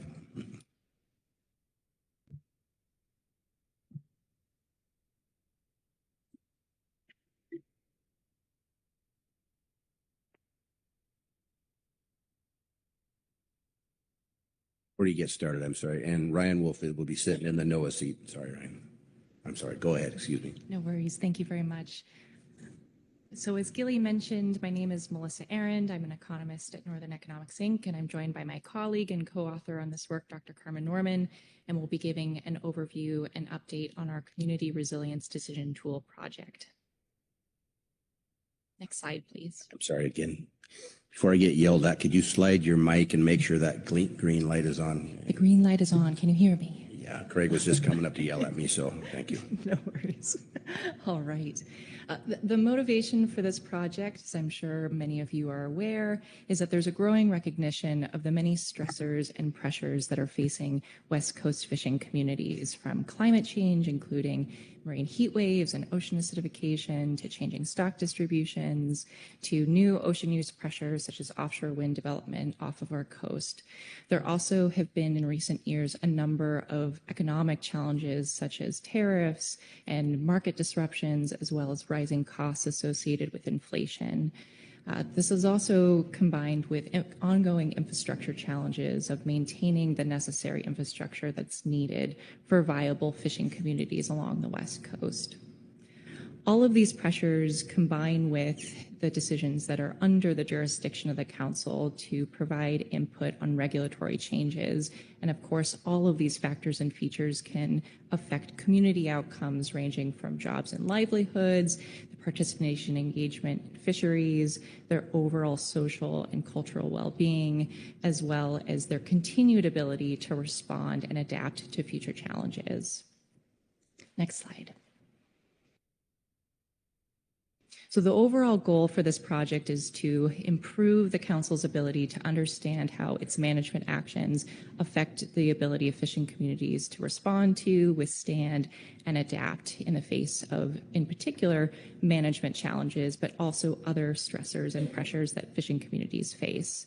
And some of the key components of this project are to first identify resilience attributes, which includes a conceptual framework of what makes fishing communities more or less resilient, to then identify associated with those attributes, measurable indicators that relate to those attributes, that are both practical and measurable in the context of fisheries decision-making, and then finally also to ensure that this tool can apply to all West Coast fishing communities, as well as the suite of decisions and management actions that the council makes. Next slide.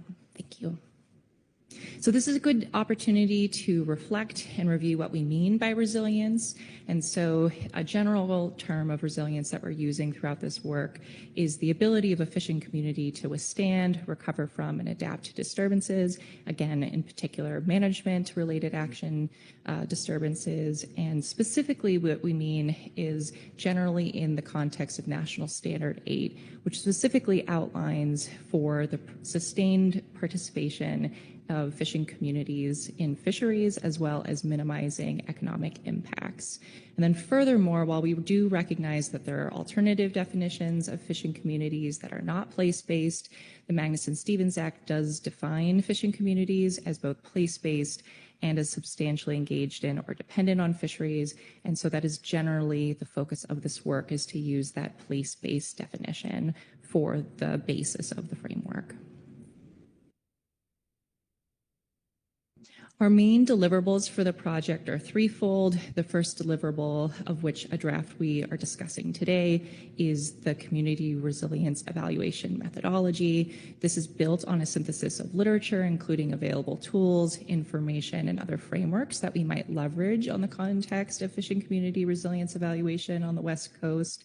And this proposes a suite of indicators and attributes for assessing resilience. The subsequent deliverables under this project that we'll be preparing in the coming year is to then adapt and adopt the community resilience evaluation methodology in the context of fisheries decision-making. So how can we use the methodology to assess community resilience in decision-making processes? And we expect that this framework will be both a combination of narrative and analytical approaches, where a narrative approach is more guidance about how to apply these concepts and how analysts can utilize their best professional judgment to ensure that these components are consistently and rigorously analyzed, whereas analytical approaches would be more akin to using a standardized set of indicators and metrics to assess resilience impacts. And finally, our last deliverable is to conduct a case study of a council action where we will utilize the framework and methodology to assess how the methodology and framework work in practice and illustrate its utility, as well as potentially test how it functions. And in part of this case study, we also expect to conduct a baseline assessment of fishing community resilience. So putting this all together, our overall vision for the tool is to take the suite of available data that we have available to us on the West Coast, ranging from fishery and economic data to community and social data, and combine this with what we know about past council management actions, as well as those that are under consideration by the council, combining this with other information about external conditions and shocks, to then associate these and to crosswalk them with various resilience attributes and help identify analytical approaches, including a suite of indicators and metrics that can be used to support impact assessments. The framework then outlines how those impact assessments should be put together, which will support the identification of vulnerable fishing communities, as well as identifying trade-offs across management alternatives. All of this is intended to feed into existing management decision-making processes in the same way that we currently see socioeconomic impact information feeding into the council decision-making processes, primarily through impact assessments under the National Environmental Policy Act, as well as the Magnuson-Stevens Act. I should also note that the vision for this tool is that once we finish the project, that this will not be set in stone. It will be adaptable and will allow for revisions and changes over time to incorporate new information and indicators, as well as best available science about how these approaches should be applied. As far as our timeline, we are approximately halfway through our project, even though we have finished the first 3 phases. The first 3 phases were focused on synthesizing available information and preparing the draft methodology. And we're bringing this to the council and its advisory bodies this month so that we can receive any necessary feedback and input to inform the last stages of the project, which involves, again, the case study as well as developing the decision support framework. We then will bring back draft results back to you for your review next June before finalizing all of our products before next September.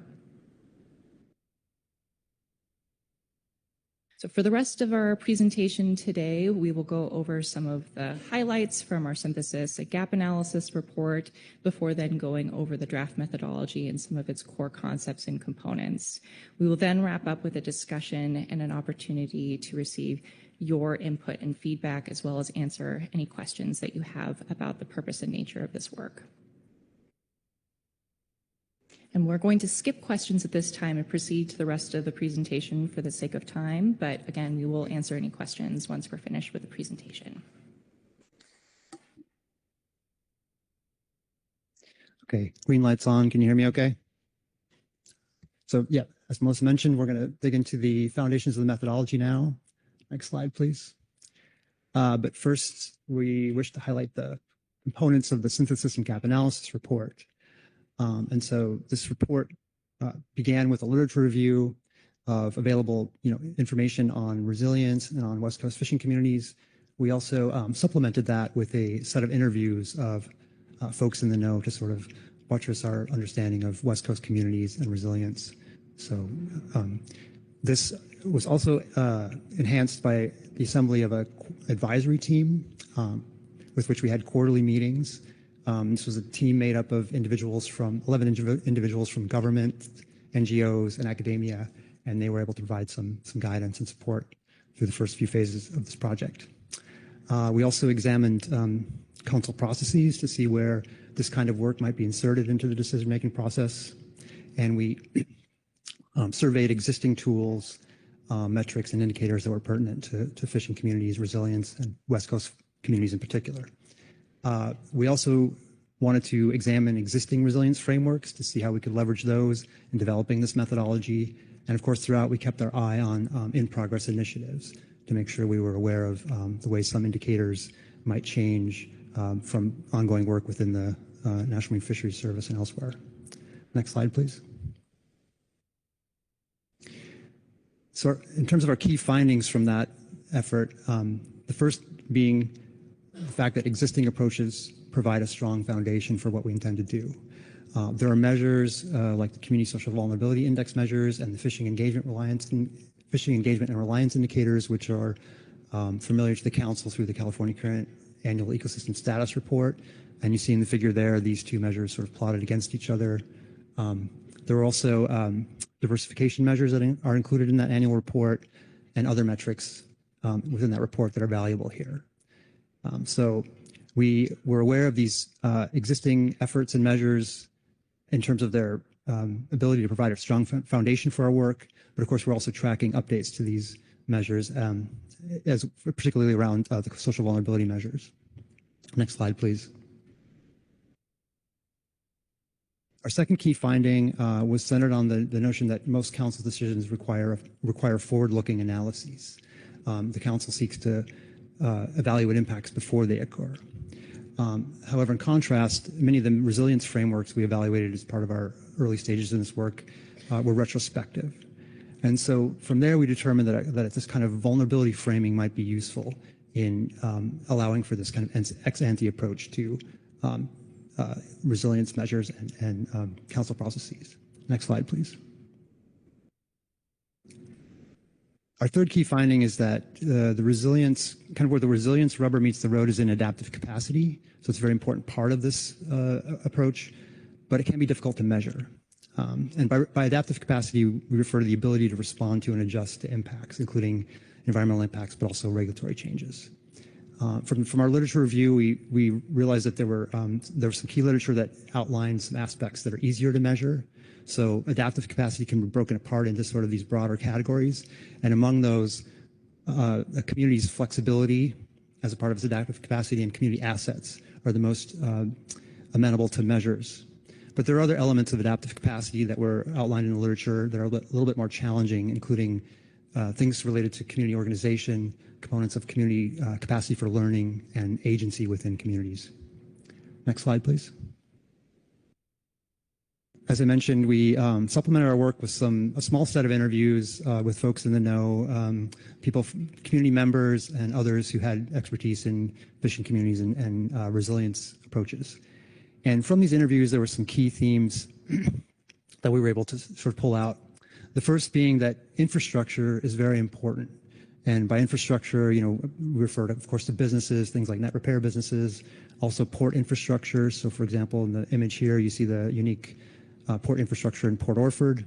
But information, and I should mention, probably most importantly, is processing capacity infrastructure.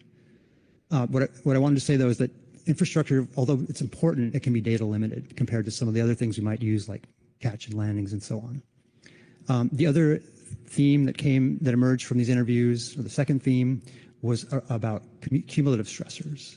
So if we're thinking about community resilience in response to some management change, interviewees wanted to emphasize that there may have been a set of stressors prior to this management change, including, say, natural disasters or so on, and these might impact the way that the community responds and is resilient to a management measure in isolation.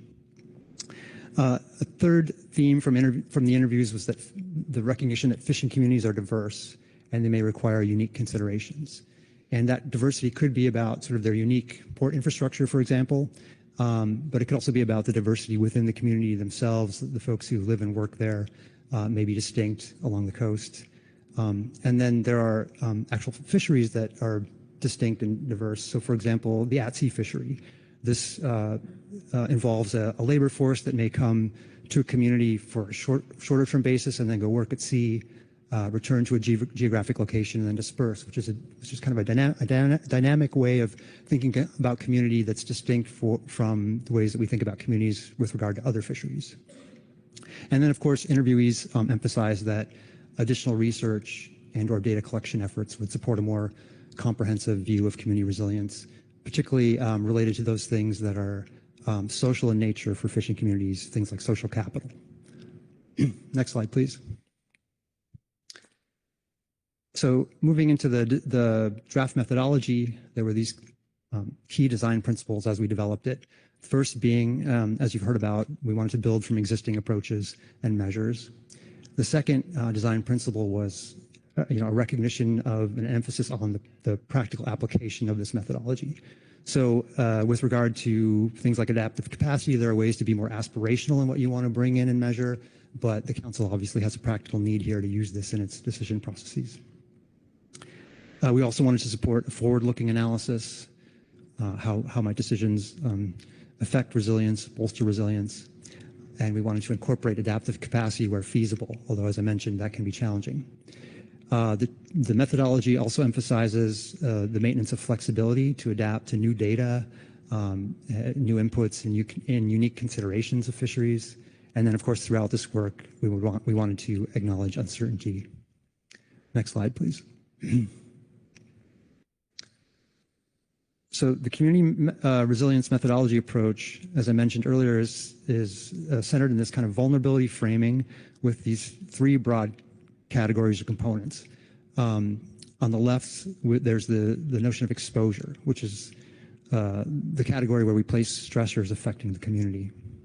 On the right, you see sensitivity, which is the community's dependence on fisheries, generally speaking, overall, but also in particular the fishery that may be subject to a impending management change. And then there's the underlying social vulnerability of a fishing community, which may make it sensitive as well. And then centering all of this is adaptive capacity, which is the ability to change the ability to change in response to stressors, including management stressors. So the take home here is that assessing vulnerability using this framing enables a forward-looking evaluation of community impacts and reflects the assumption that less vulnerable fishing communities are more likely to be resilient. Next slide, please. Okay, so exposure, as I mentioned, we're asking about which stressors affect the community. They could be, as Melissa mentioned at the outset, climate-oriented in nature, things like extreme weather that may impact the infrastructure, the port infrastructure. They could be alternative uses of the oceans, moving clockwise around the image there, market disruptions, movement of stocks and fishery closures, and then perhaps most importantly in this work, regulatory changes. Regulatory changes obviously represent another stressor for communities. So that's up at the far left there. So again, exposure is the stressors or changes that affect the community. Next slide, please. In terms of sensitivity, the question we're getting at is how likely is the community to experience impacts? And that likelihood is built up or bound up in the dependence on fisheries. So on the left there, you see some ways of measuring that dependence, including fishing engagement and reliance measures for commercial and recreational fishing, and also the fishery participation networks, which highlight the salience of particular fisheries and communities. As I mentioned earlier, on the right, there's also the notion of the underlying social vulnerability within the fishing community, which may make it more sensitive to some change or impact. And this can be measured through social vulnerability measures, including things about measures that reflect labor force structure, housing characteristics, and so on. For example, if there's a housing crisis in a community, it may be more sensitive to some major change or perturbation in the economic structure or access to fisheries. So sensitivity is the degree to which the community may be affected based on its dependence on fisheries and its underlying social vulnerability. Next slide, please. And then adaptive capacity refers to the ability of the community to adjust. How able is the community to adjust to this impending change? And so intuitively, if a community has higher levels of adaptive capacity, you see on the left there, it can adapt and adjust, maintain its fishing livelihoods, potentially recover and thrive. And then at the bottom there, it suggests that a higher adaptive capacity would allow for a shorter disruption from the change and a stronger recovery. Conversely, on the right side, you see that lower adaptive capacity reflects more limited options, more prolonged disruptions, a longer recovery, and potentially deeper impacts. Next slide, please. So as I mentioned earlier, in the literature that we're leaning on refers to these 6 domains or categories of adaptive capacity. And as we move from the top of the wheel to clockwise, there are these categories that are a little bit more difficult to assess. As I mentioned, learning in a community, the community's agency, its ability to influence decisions and achieve desired outcomes, community organization, the networks within the community, and some of the socio-cognitive elements of adaptive capacity there at the bottom of the wheel, things like shared norms and values. Those are all important, but they're a little bit more challenging to measure. On the left side of the wheel, there are the 2 domains of assets, community assets, available resources, infrastructure, capital, that are a little bit more easy to measure, and then flexibility, the ability to adjust strategies and activities and behaviors relative to the change. So those are the 2 domains where we feel there's the best feasibility in terms of constructing indicators. Next slide, please. Just to give you something more tangible to sort of explore this conceptual approach, for the component of exposure, as I mentioned, we're asking what is it that's affecting the community, and we offer some example indicators in this table that include like the climate vulnerability assessments for the species and fisheries on the West Coast. So the CVAs might reflect the exposure of some climate-oriented changes in the community. There's also information about management changes over time. In terms of the sensitivity component, the question here is how dependent is the community on fisheries overall and on the fishery that's being highlighted in the management question. And so for this question, we have potential measures, indicators, as I mentioned earlier, that involve fishing reliance and engagement, the CSVI, or the underlying social vulnerability measures for the community, and the fishery participation networks. And then lastly, adaptive capacity. For that component, when we're asking how able is the community to adapt, some potential indicators include levels of fishery diversification and economic and industrial diversification within the community. Next slide, please. So how this could be used, applied in the framework, the first step, of course, in examining some management question would be to identify the affected communities. What is the set of West Coast communities that might be affected by this management change? And then taking that list, we could assess the exposure of these communities based on the information I offered earlier, evaluate their sensitivity, and then consider the adaptive capacity for all these communities, which would allow the council then to compare among alternatives in the management process with resilience in mind. Next slide, please. But there are some challenges, though, moving forward as we develop the framework. The first being that there are quite a few missing indicators. Even for those areas where we feel we have indicators and we can construct indicators, things like the climate vulnerability assessment for West Coast species and fisheries, there's some species, key species that are missing. So on the human side of these climate vulnerability assessments, it would be really helpful to have the full suite of fisheries and species that a community may be interested in or may be accessing, but we don't have that. As I mentioned also, when we think about adaptive capacity, there are these domains for which there are few indicators that are limited in their geographic data collections or irregularly collected or just non-existent. A second challenge in developing the framework is the issue of confidentiality. Obviously, a lot of data that would be useful in this work is built from confidential business information about fishing, and so we would have to be careful in how we use those data, and particularly how we would present those data in a resilience approach. A third challenge in developing the framework relates to the question of fishing community scale. A lot of the indicators that we identified as potentially useful are reported at different scales. So for example, some of the social vulnerability information is presented at the scale of the census place, but obviously the council often works at the scale of the IOPAC port and some of the economic information. And so these are obviously, that's a challenge, is to make these things commensurate and integrated. And then lastly, a challenge for this framework is centered on the maintaining some flexibility, recognizing that management actions are diverse and distinct, but then also wanting to have something available that can be consistently applied across West Coast communities and across management actions. Next slide, please.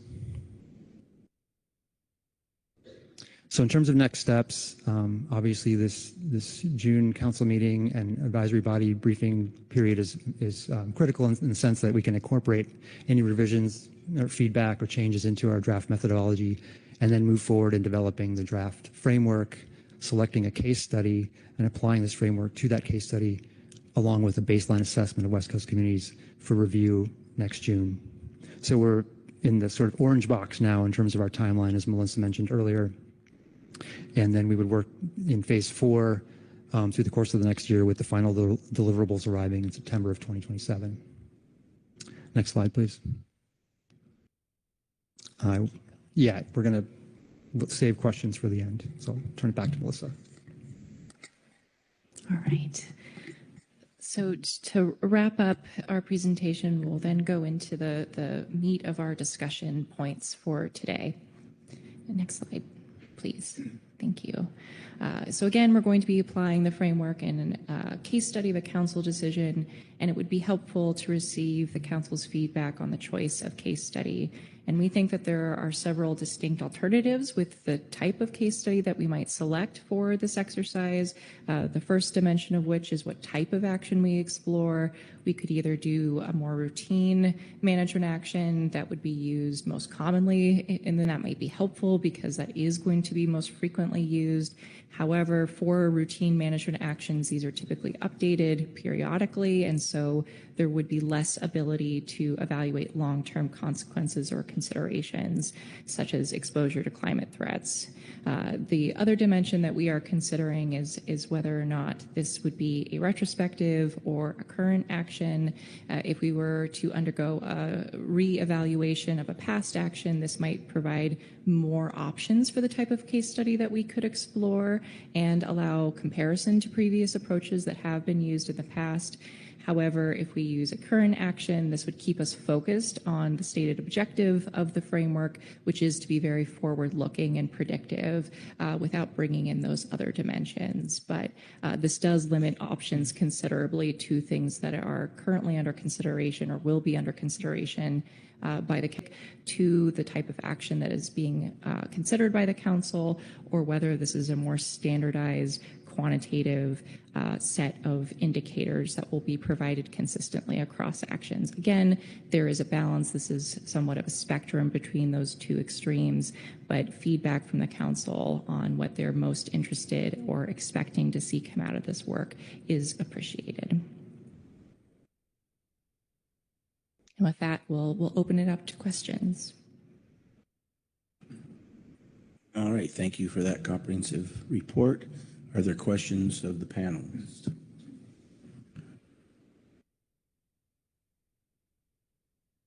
Corey Writings.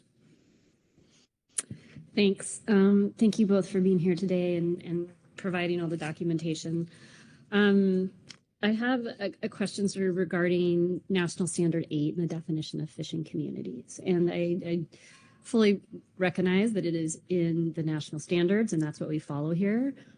Also noting, just based on personal experience as a council member, when we try to serve our public, sometimes that definition kind of needs to be stretched in terms of how we think about that. For example, we think of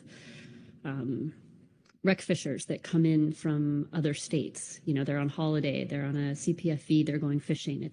They're an important part. You know, we think of inland tribes that have treaty rights and are part of this process, but are not necessarily in a fishing community. So I'm wondering if you can help us kind of think about how we can both adhere to National Standard 8, but also best serve our public and our co-managers when we're thinking about that in the context of this project.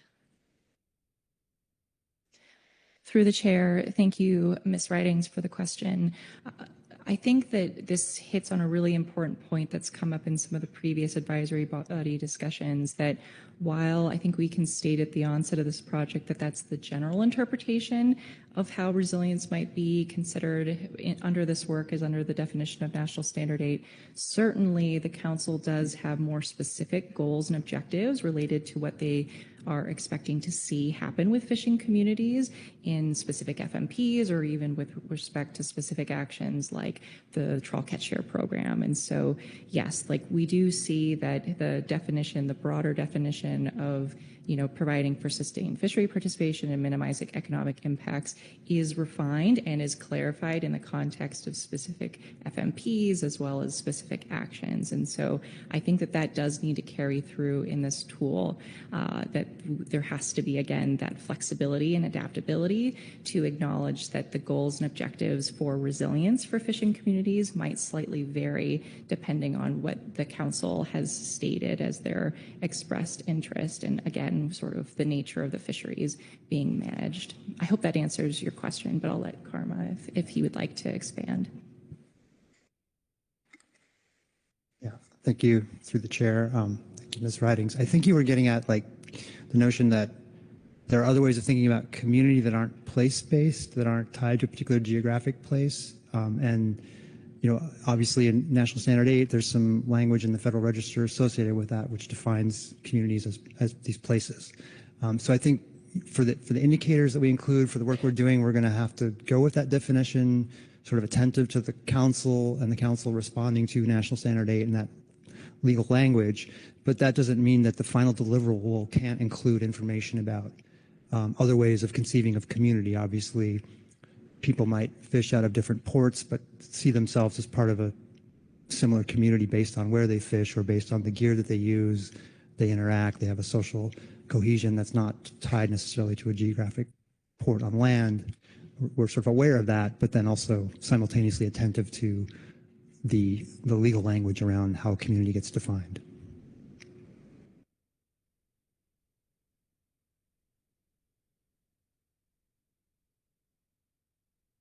Go ahead, sir. Thank you, Mr. Vice Chair. I was just curious on, and thank you for your report, on the slide 8 or 13, I believe it is, where you have the commercial fishing engagement in 23 and recreational, and I don't see Nia Bay and La Push included in those communities. I was just curious why that might have been left out. Yeah, through the chair, thank you for that question. So that's a figure pulled from the most recent California Current Ecosystem Status Report, I believe, for this past year, or this year, I guess. But in other years, I think Nia Bay has appeared. So these are the sort of the top 5 most engaged and engaged communities in each of 5 regions, north to south on the coast. And so Nia Bay may have been the 6th relative to the others that for this year. I'm not sure. I pulled that directly from the report, so I'd have to dig a little deeper, but it definitely has appeared frequently in this reporting, I think.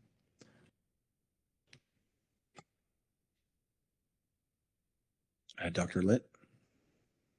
Thank you, Vice Chair, and thank you, Carmen Melissa, for the presentation. This is the 4th time I've heard it, so I better start sinking in. Thank you for doing it so many times. You must be doing it in your sleep. And you won't be surprised I'm going to raise the same issue. It's in the written report. It states that there's 2 goals. One is to better evaluate how our decisions affect the West Coast communities, fishing communities. The second one is to identify ways to bolster community resilience. And that's a good thing. It's probably in there somewhere. I haven't seen it yet, but where, or can I just make that remark? And then we can get to maybe after we discuss, maybe hear from the other, from the advisory bodies and such. But I'd really like to see more of that. How do we bolster that resilience so that communities are more resilient, not just us, but in our decisions, but also other factors, the many other factors that you outlined. So we'll just leave it as a comment for now, unless you have some brilliant answer at this point. Thank you. I don't know if it's brilliant through the vice chair, but I'll just say we do touch on it a little bit in the synthesis and gap analysis report, that we do summarize what literature is available that identifies what types of management approaches might be more likely to lead to more resilient fishing communities. But I think that this is also somewhat of a gap, and maybe we should have made that more explicit, that I think a concrete set of management actions that can be definitively linked to helping to bolster community resilience is somewhat lacking at this time, which gets back to I think the overall point that some of these domains of adaptive capacity and an overall sort of unified empirical framework for how this really works is somewhat lacking. And so I think that was reflected in previous responses, that it's expected that this framework will help the council identify which actions might be more likely to bolster fishing community resilience. But before that occurs, it is hard to have that list and to have that all concretely identified. So I hope that helps at this point. But thank you again, Dr. Litt. Gway. Thank you, Mr. Vice Chair. In thinking to Corey's question about fishing communities, I think a lot about how fishing community, we look at ex-vessel value, we look at the boats, we look at census data. Are there indicators in here? Is there information available to look more at the workforce behind fishing? So thinking of the folks, working on the lines and fishing plants, filleters on the docks, folks working at ice plants, that sort of thing.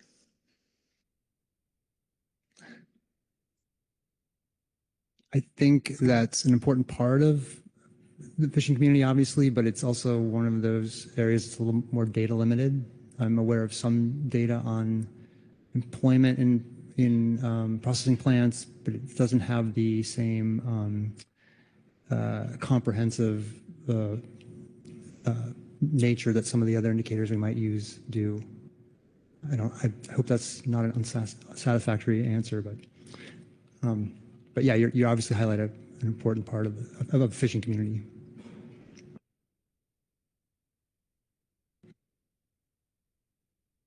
Jamie Dimon. Thank you, Vice Chair. For infrastructure, I feel like typically infrastructure kind of people think of commercial application. Is there a look at recreational access and infrastructure within this as well? So that would be like access to launch ramps, parking. Is there costs associated? Is there bait and tackle shops nearby or fish cleaning facilities, public restrooms, even a charter fleet for people that can't afford their own boat to go fishing? Is that considered? Or maybe it's something that will be down the line and not necessarily right at this point yet. Through the Vice Chair, thank you for that question. So if we were to use the recreational fishing recreational fishing engagement and reliance approach that mirrors the commercial approach, I know that for the West Coast, when they've developed those measures, like boat ramps per capita in some perimeter within a community is one of the variables that goes into it. So some of the things you identified go into those index measures for recreational fishing engagement reliance. So to the extent we end up using those in a way that mirrors the commercial fishing index measures, then that would include those things. But they're a little bit tricky because the commercial fishing measures are done in a standardized way for the entire U.S., whereas the recreational data varies a lot by region, we learned in this process. So the West Coast measures, index measures, are built from a little bit different set of variables than they are on, say, the East Coast.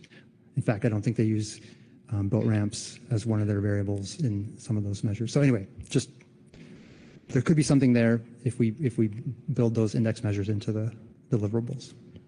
Thank you. So I was going to call myself, but I'm the chairman here, so you go ahead. I yield the floor to you.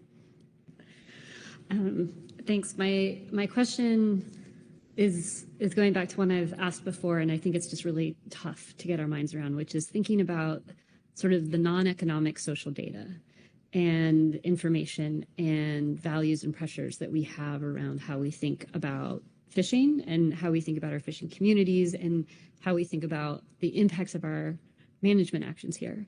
And recognizing that those are very difficult to capture, but I would hope that what we're doing here, the framework that you've chosen, the tool that we're ideally going to use, would at least seek to do that. And so, like when I say social, I think about things like, I heard from fishermen, it's harder to find people who want to come work now because they have to put, like in HMS, they have to put their cell phones down. And, that's a challenge that we now have that we didn't have even just 10 years ago, or maybe 20 years ago, whenever that was. And things like COVID and things like changing diets and like how being a fisherman, speaking to commercial fisheries, how being a fisherman is perceived in our society and occupational. Anyway, all those things. I'd kind of just like to hear more from you about your thoughts on how we can think about those concepts. How do we value that in the framework and the tool that you might be building? Through the Vice Chair, thank you very much, Ms. Ridings, for the question. So I think there's a few different ways. I think that keeping the conceptual framework ingrained in the tool that we're proposing assists with that, keeping these concepts, keeping this theoretical framing that leaves a lot of room and creates space for consideration of those factors and features, even when we don't have data to evaluate them. That creates opportunities for other sources of information, news articles, council comments and letters, that type of contextual information can be used to help support a qualitative discussion of how those factors and features are playing into the resilience of fishing communities. I think that that's a main way that those are coming in here.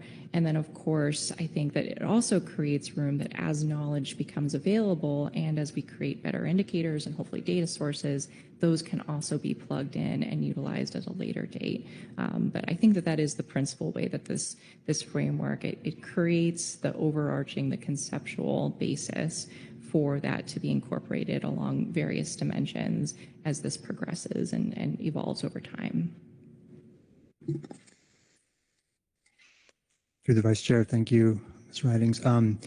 So I think that the part of the presentation where we highlighted keeping our eye on in-progress initiatives might be space for what you're highlighting.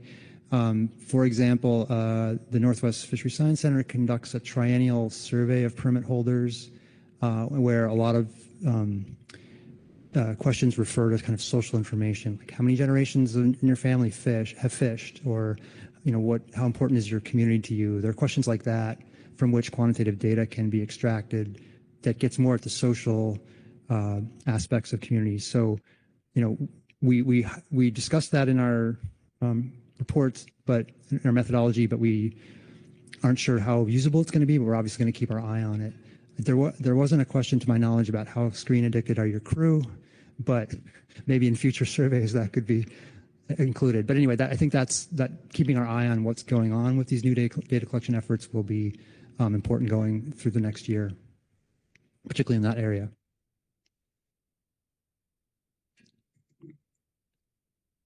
So I'm going to ask a couple questions. And thank you for the presentation. But the one thing I don't see on here is, when we have to trim fishing seasons and stuff, usually fishermen can adapt. It's not warranted, but they can adapt. But the more thing that I don't see on here, and being one that's worked on 3 of them now and given advice to other states, is when we have to shut a fisheries down. And you can't be resilient when the disaster money takes 3 years to get to you, because the mortgage doesn't stop, the bank doesn't stop, the light bill doesn't stop, kids getting sick don't stop. And there has been a disconnect. For example, in 2008, it took approximately 6 months. Okay. Now, California salmon fishermen are in 3 years. Washington has been up to 4 years. Money's been approved within 6 or 7 months, and I know we have some laws down, but those laws are enacted, but we're still 3 years for California, and nobody, I shouldn't say anybody, but it's pretty hard to be resilient on air, and I don't know if that's too complicated to add in your presentation or in what you're doing, but that certainly has to be looked at as, I am a fisherman. Okay, I'm one of the endangered species on this panel, and I know what it like to live all my life in a coastal community and other ones, and to see the pain and stuff that they go through to survive, hopefully survive, or have the bank take their boat is not a pleasant thing. And so I would hope that through this, we would maybe add that and work with Congress and work with NOAA back in Washington, D.C., because that's where it seems to go in a secret box for a while, and nobody knows how to get it out after approval. So anyway, that's the ones that scare me the most, is the ones where we have to make that horrible decision on closing the fishery completely. And that's where the real resilience and the rubber hits the road on those types of disasters. So just throw that out there as not a criticism, but maybe an add-on that might have got overlooked. So thank you.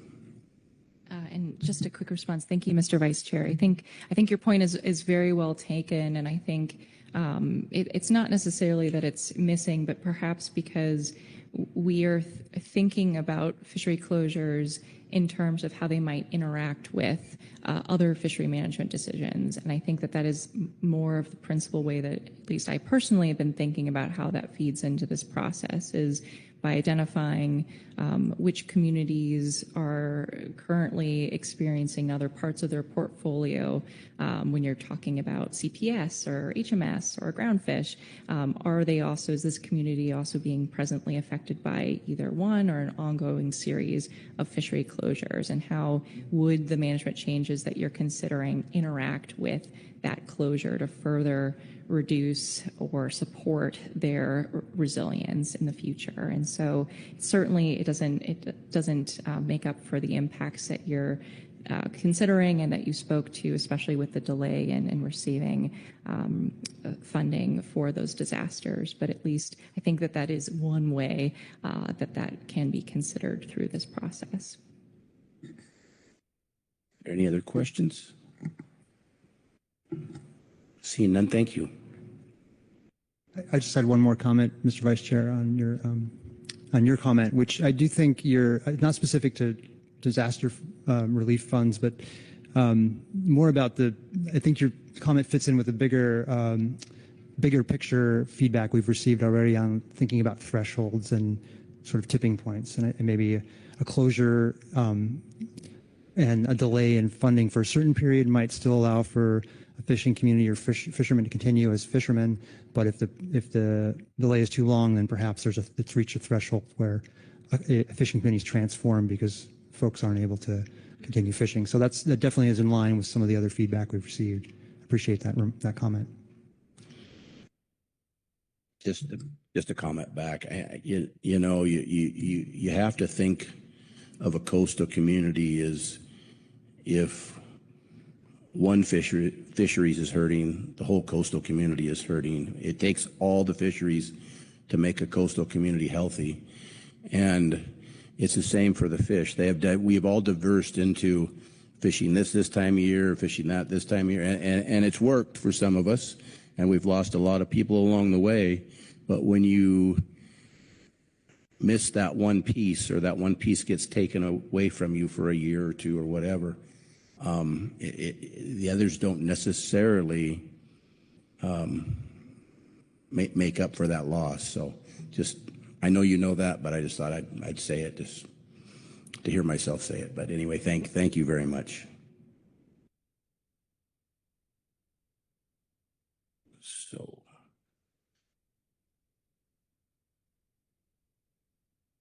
are you through? Okay. All right. I'm sorry. Got had a stare off there, didn't we?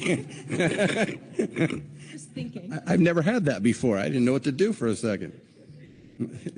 I didn't want to say you got to leave now, but you got to leave now.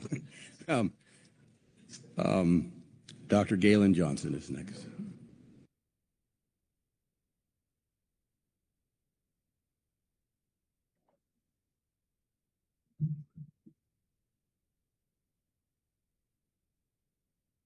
You can just tell me when it's time to leave. No, you got to stay. I'm Galen Johnson of the Northwest Indian Fisheries Commission, and I'll be reading the SSC report on Special Project 2, Socioeconomic Framework. The SSC reviewed the draft Community Resilience Decision Tool methodology and the report from an online review of the decision tool by the Scientific and Statistical Committee Economics Subcommittee. The decision tool methodology is being developed to evaluate the resilience of West Coast fishing communities as part of the Community Resilience Decision Support Framework under Council Special Project 2. It is based on the premise that fishing communities with lower vulnerability are more likely to be resilient, and seeks to provide a practical, flexible, and evolving framework for evaluating resilience across West Coast fishing communities. Although the tool could be applied to a range of stressors such as climate change and market disruptions, the SSC Economic Subcommittee focused on its use for evaluating the community impacts of fishery regulatory changes. The decision tool's development was informed by a synthesis of literature, stakeholder interviews, advisory team input, and a review of council processes, which found that existing metrics and indicators, such as those available in the California Current Ecosystem Status Reports, provide a foundation for resilience assessments. The Economic Subcommittee's review identified key needs, including greater emphasis on forward-looking or ex-ante analyses, improved understanding of adaptive capacity, and better information on infrastructure and social capital. The framework defines vulnerability as a function of exposure to stressors, sensitivity arising from fishery dependence and social vulnerability, and adaptive capacity. Adaptive capacity, the ability to respond to change, is recognized as a critical and forward-looking dimension encompassing factors such as flexibility, assets, organization, learning, and agency, but it remains the least developed component in terms of available indicators. The SSC endorses the findings and the recommendations in the SSC Economic Subcommittee report and identifies the following additional considerations. 1, on methodology applicability, the SSC noted the challenge of choosing a single spatial scale for analyses. For example, reporting indicators at a scale of census place, currently used for community social vulnerability indices, would create data confidentiality concerns. On the other hand, coarser scales, such as IAPAC port groups, may not capture the variation across communities within a port group. Clarification from the Council on how it anticipates using the decision tool will help to identify the appropriate scales for future analyses. On case studies, the SSC suggested consideration of the effects of the marine heat wave of 2014 to 2015, the warm blob, on coho returns with respect to fisheries decisions. This would offer a different driver, an environmental shock and fishery management plan, the salmon plan, from the two potential case studies suggested by the Economic Subcommittee, which were both groundfish. The SSC recommends that no more than 2 case studies be used to validate the tool, given the time available for the project. Finally, the SSC recommends an additional check-in with the Economic Subcommittee after baseline indicator data are assembled or when the initial case studies are underway. This would allow the Economic Subcommittee to provide feedback on the tool before it is finalized. The date was left to be determined in discussion with Northern Economics team and the Economic Subcommittee, so that would be ranging from late winter 2026 to spring 2027. And that concludes our statement. Thank you for your report. Any questions of Galen? Seeing none, thank you. Bishon. Sorry, Corey. Apologies, slow on the draw there. Thanks, Dr. Johnson. My question is looking at number 2. It says on case studies, the SSC suggested consideration of the effects of the marine heat wave on coho returns with respect to fishery decisions. I think I'm asking about this mostly because we've been thinking about this ultimately as a tool that can be sort of it's a decision tool, and it's really meant to help the council think about the impacts of its decision in a more broader, holistic way that thinks about things like climate impacts and impacts on communities. And so this case study isn't really on a council action so much, but of something that happened in the environment and then a consequent kind of fishery thing that we saw happen with coho returns. So I'm curious how that dovetails with sort of the goal of the tool, as sort of at least if I'm understanding it, and how we might apply a case study. So if that makes sense, thanks for answering. Sure, and through the Vice Chair, who actually might have something to contribute to this answer too after I go. So there were fisheries decisions that took place both at the council and I know at the state agencies once we saw the poor jack returns from the first year of impacts. And so there was, for example, non-retention of coho in the ocean fisheries as a result of concerns. So it was the stressor came from the environment, but because it was an ongoing issue, there was a year of fishery management response that is a possibility for this tool if we wanted to look outside the groundfish world. Okay, so just to be clear and thinking about that, so it would be sort of extracting the council action that was around that and saying, okay, we saw something interesting happen here from the perspective of case studying this tool. This is sort of a situation that we would go back in and ask Northern Economics to look at as an example of when something like that would happen. So kind of a council action or a small suite of council actions that happened. That's accurate? Mm-hmm. Okay, thank you. Any other questions? All right, thank you. Next, I believe, is online, Yvonne. Good afternoon, Mr. Chair, members of the council. I just want to confirm, can you hear me speak? Yes, coming in loud and clear. Thank you so much. We had word from a council member that it would be desirable for us to provide a brief bulleted list of our recommendations. And so I think that council staff are going to try to get that up on the screen, but we did send it to them at the last minute. So if everyone could just be patient. I will be working from agenda item D3A, Supplemental EWG Report 1. The EWG reviewed and discussed the council staff reports for agenda item D3, attachments 1 and 2. According to the council staff proposal for this project, the objective of the special project 2 is to develop tools and a decision framework to allow the council to more explicitly consider how specific management proposals affect vulnerable fishing communities. The methodology described in attachment 2 suggests addressing 3 concepts intended to allow the council to more closely review the effects of its actions on fishing communities: exposure, sensitivity, and adaptive capacity. The indicators proposed and discussed in the methodology, particularly in tables 2, 3, and 5 of attachment 2, appear reasonable given the data and information available. Although, as noted in the report, none of the proposed economic indicators address the costs of fishery participation, which are important to the long-term vulnerability of fishing communities to both market and environmental risks. The council had 3 tasks for this June action, so we looked at those and are providing recommendations on those.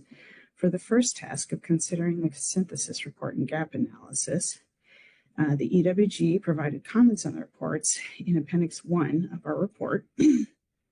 For the methodology described to be used by analysts, it will need to be implemented through a simple, repeatable, and easily accessed template, dashboard, or similar tool or analysis framework.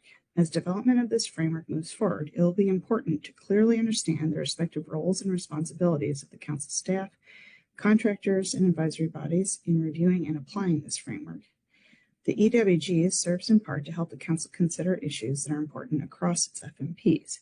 The methodology could help address the challenge of understanding how actions taken in one FMP interact with actions in others, particularly if it can be applied in a way that enables consistent tracking through time, using a tool that makes analysis and monitoring more manageable.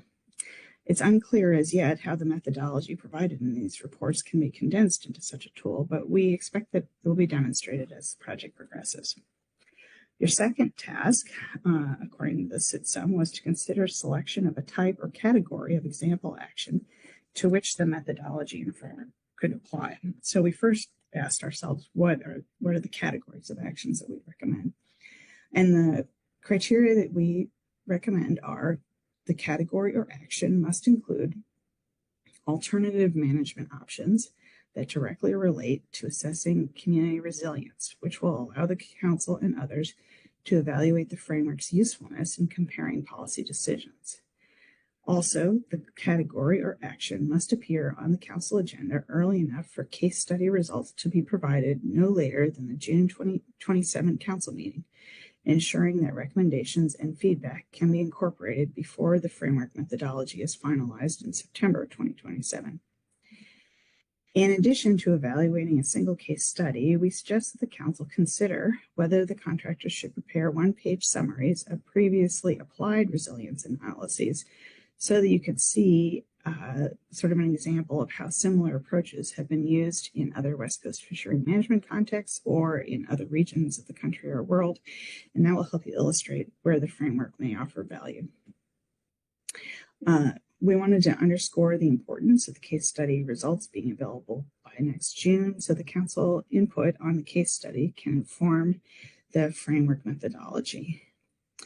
In reviewing attachment 2, for this action, we noted that the June 2027 check-in from the year at a glance schedule is missing from the timeline. So our third task for this meeting is to select an example action. We went to your year at a glance to look at the potential example actions. And based on the criteria we had suggested above, we recommend that you consider under the salmon FMP, either the March-April season development. So for example, in case the council needs to consider closing or severely limiting particular salmon fisheries, could this framework help the council and the public understand the potential effects of the closures and limitations on communities? Under the groundfish FMP, you've got your specs flex action. And for example, if the intent of that action is to improve the resilience for the fishing industry and fishing communities, could this framework help the council and the public understand whether the actions considered are likely to improve community resilience? And then we provided some more detailed comments on the synthesis report, and just wanted to note that the synthesis report should be fixed to ensure that it includes references to the relevant sections of the fishery ecosystem plan. Currently, the synthesis report refers to a lot of the concepts discussed in the FEP at section 4.5 and goal 3. And relevant to your earlier conversation about the needs of fishing communities, the groundfish FMP has a very succinct and understandable definition of fishing community needs in section 4.6.3.2. And also the Climate and Communities Initiative had a series of priorities and recommendations that may be helpful for addressing some of the issues raised in the synthesis report. Thank you very much. I'd be happy to answer any questions. Thank you. Any questions of Yvonne?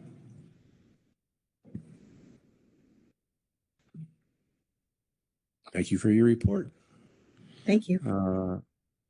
Next up is Michelle Conrad, and I believe she is online too. Excuse me. Michelle, are you here? Yes, thank you, Mr. Vice Chair. Can you hear me okay? I can hear you. Nice to hear your voice. Welcome. Great, thank you. I'm Michelle Conrad, and I will be reading from Supplemental EAS Report 1. The EAS received a briefing from Ms. Gilly Lyons on Special Project 2, Socioeconomic Framework, at its June 8, 2026 meeting, attended or reviewed the All Advisory Body briefing on June 5th, and reviewed the synthesis report and gap analysis and draft methodology for the Community Resilience Decision Tool in attachments 1 and 2 under this agenda item, and offers the following comments. With regard to the synthesis report and gap analysis, the EAS discussed the trade-offs of having more analytical and quantitative analysis with limited indicators and a narrative approach that would include more qualitative information, and recommends the framework include both.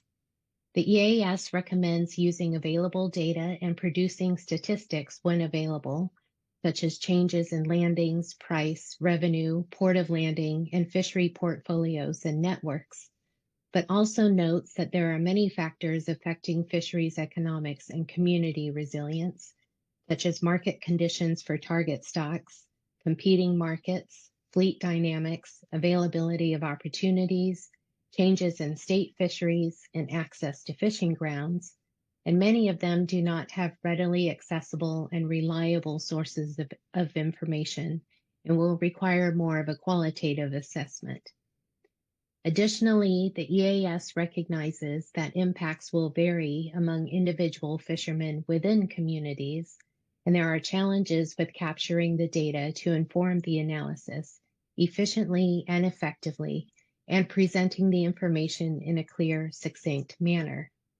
However, in general, the EAS believes the Council should have as much socioeconomic information as possible to inform decision-making, and therefore, analysts should err on the side of providing more rather than less.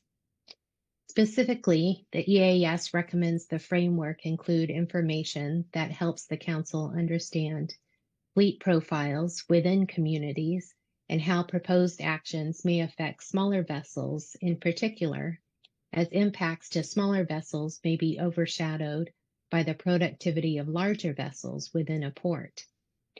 How market conditions, such as the recent reduction in sablefish price, drive fishing behavior and affect socioeconomic outcomes, and how responses to council actions could vary under different economic scenarios, and how proposed actions may affect new entrants or those who do not own vessels or permits, and may affect the attraction and/or retention of commercial fishery participants.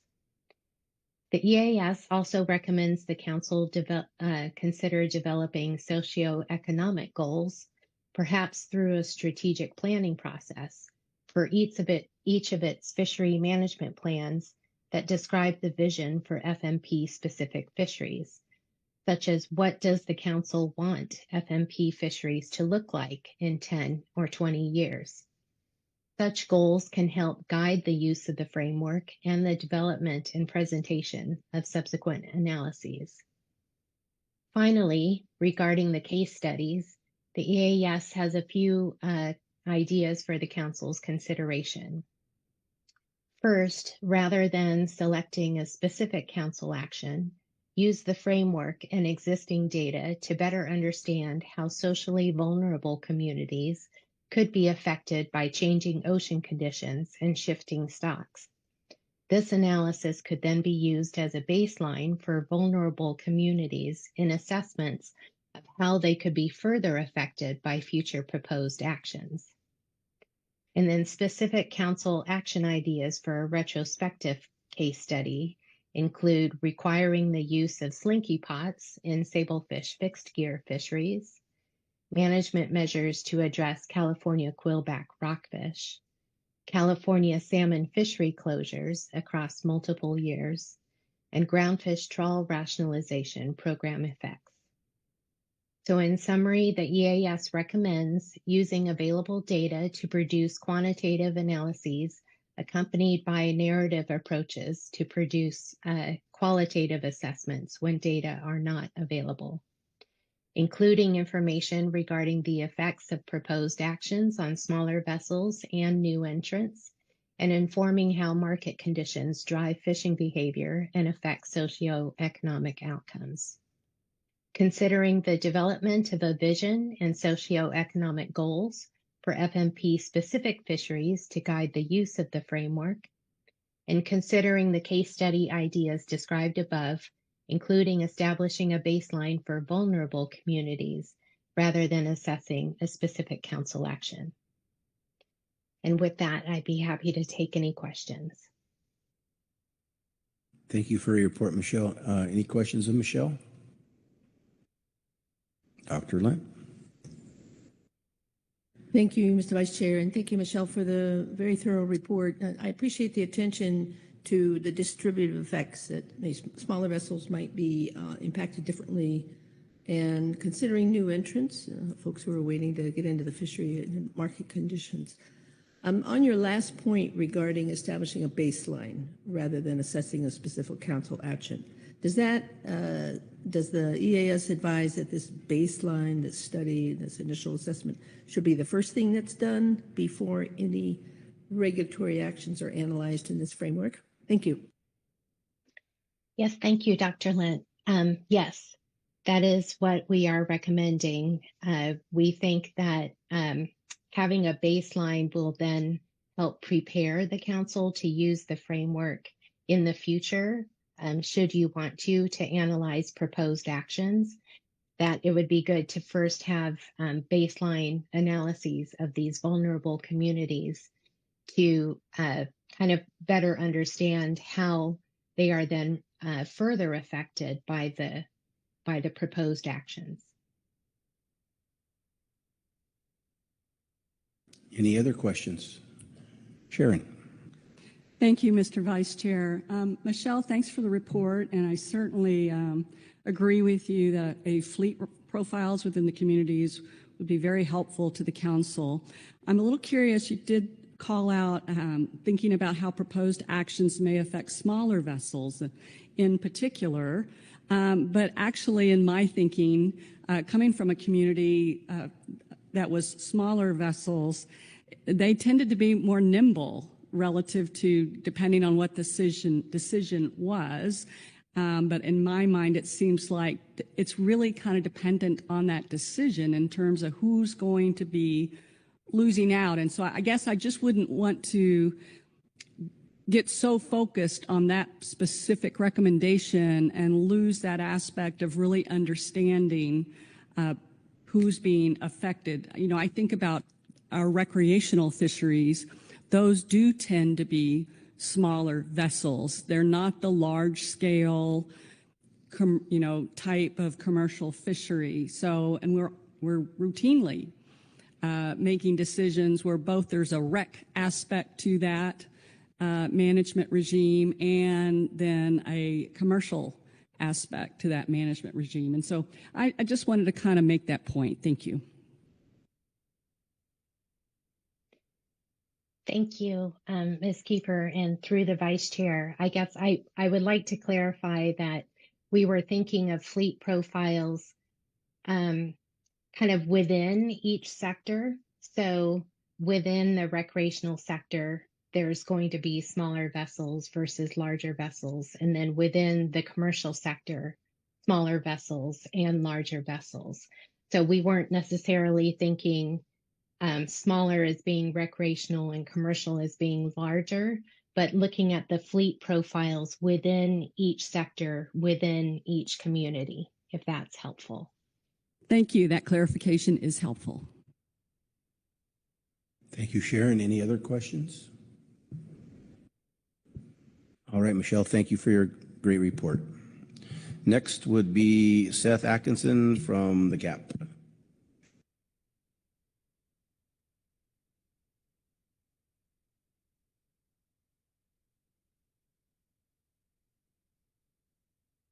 Good afternoon. My name is Seth Atkinson. I'm the conservation alternate on the GAP. The GAP received, I'll just paraphrase our report in the interest of time. We received a presentation from the Northern Economics team and appreciated that. The GAP thinks it is a worthwhile goal for the council to understand as well as possible how its actions affect fishing communities. I think there was still some uncertainty as to how all of this will translate into like tangible changes in what happens here, but there was some interest. Beyond that, sort of a grab bag in the bullet points in our report. I'll run through them really quickly. The baseline assessment seemed useful to the GAP. It sounded like that was going to happen in phase 4, so in the upcoming months.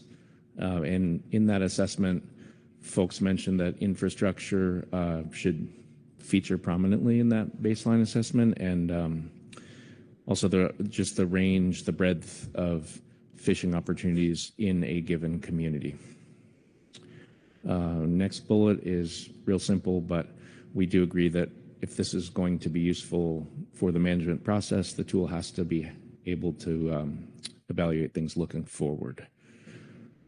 Third bullet, there was a fair bit of discussion in the GAP on kind of the concept of resilience or adaptive capacity, because when people were thinking through kind of what it means to adapt to changes that make their fishing activities more difficult, I think it was not universally viewed as like success or a positive thing if somebody has to change their business model or resort to things like swinging a hammer part of the year just to get by. So this was just kind of a caution that the concept of resilience or adaptive capacity is complicated. It can, on a human level, it can feel a little bit like a failure or at least be a mixed bag, even though somebody may be able to continue fishing part-time going forward. The next bullet, this was actually what Dr. Lentz said earlier, just about with going forward with this project, identifying ways to actually improve fishing community resilience rather than just kind of mitigate harm to it. And in terms of a case study, we kicked this around a little bit. it sounded like there was support for using a retrospective case study. And there was still, as I said earlier, some uncertainty about how this would all play out. But for specific case study, the Yellow Eye, Canary rebuild, and Quillback rebuilding plans were mentioned as possibilities there.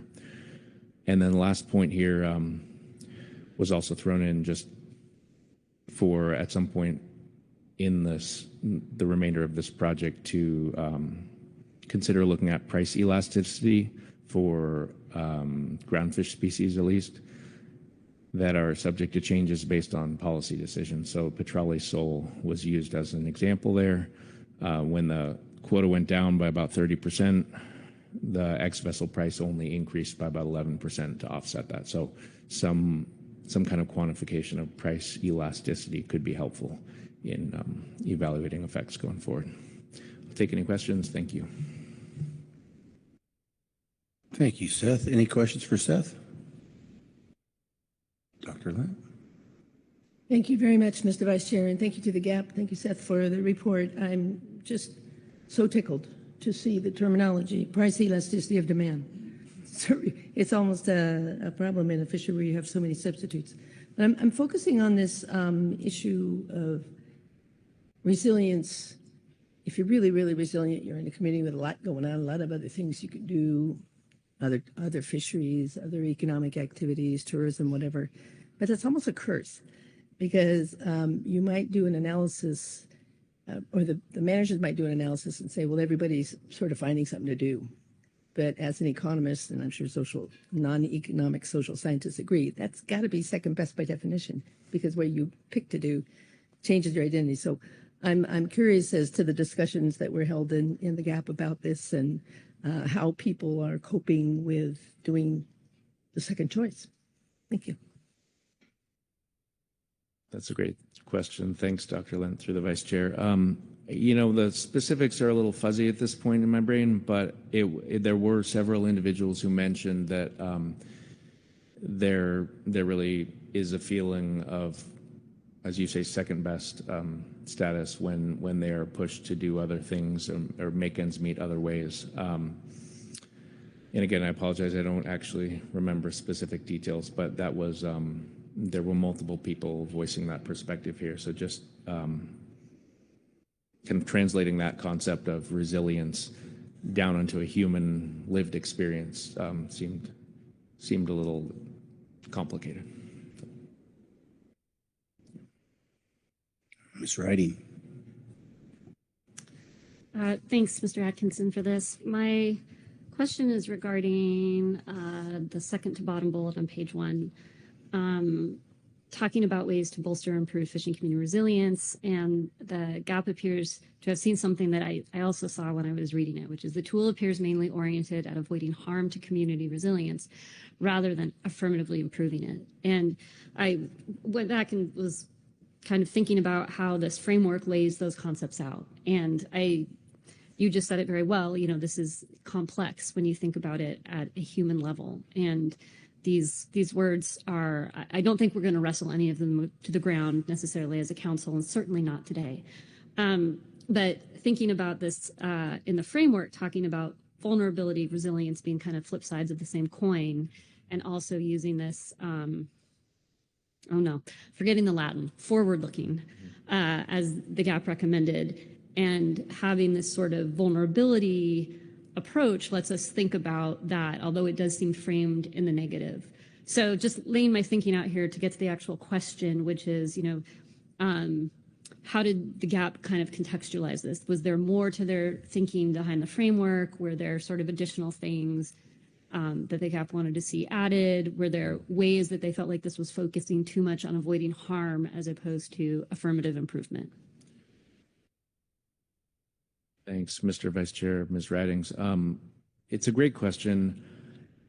It may be asking for a little bit more degree of kind of focus than actually occurred in our discussion. I think what was underlying this bullet point and some of the comments in the GAP was just an awareness of how in many fishing communities up and down the West Coast, things like infrastructure have already been degraded pretty heavily compared to what folks knew in their lifetimes, earlier in their lifetimes. And so a sense that if there were some way to think about restoring some of that, whether it's, ice houses or whatever, buyers, processors, all that capacity, just all the things that are necessary to keep a fishery running. I think for a lot of people's lived experiences here, watching the fishery go through much more robust times in history compared to now, I think there's just a little bit of, or there was some interest in thinking about how can we maybe rebuild a little bit here instead of just avoid further damage going forward. Sorry, that's not more specific. Thanks. That's actually helpful. I'm going to paraphrase to see if I caught what you meant, which is sort of the experience of a lot of folks. And usually this term is applied, I think, more in sort of the environmental landscape, but thinking about something like a shifting baseline. And here we're thinking about sort of social or economic shifting baselines. And in hearing folks say they want to take sort of that longer time horizon into account and think about it from that perspective. Is that kind of a correct understanding? Thanks, Mr. Vice Chair, Ms. Raddings. That's exactly right. I think you nailed it. The shifting baselines of sort of what a fishing community looks like on shore has really changed over time. I think that's it.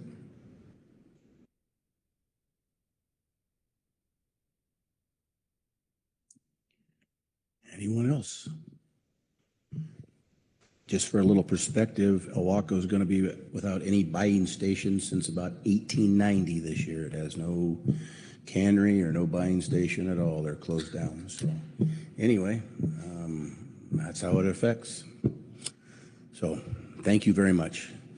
Next up is GMT. Aaron, are you with us? There you are.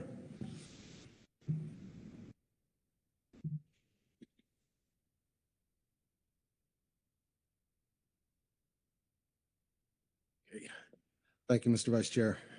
Thank you, council members. I'm Aaron Mamula. I'm here to read the GMT's supplemental GMT Report 1 on agenda item D3, Groundfish Management Team Report on Special Project 2. This is the first time I've done this in person. It's very exciting. While this special project is still in its early stages, the Groundfish Management Team appreciates the Council prioritizing development of resources that better address impacts to fishing communities from management actions. The GMT is routinely tasked with analyzing these impacts in accordance with National Standard 8. As such, we see a lot of value in the proposed Community Resilience Decision Tool. In support of that ongoing development, we've designed this report to outline our current reservations, considerations, and questions in hopes that they prove beneficial to the Council and Northern Economics during future conversations and activity related to this project. We note that the Economics Subcommittee of the SSC has provided a robust list of general recommendations.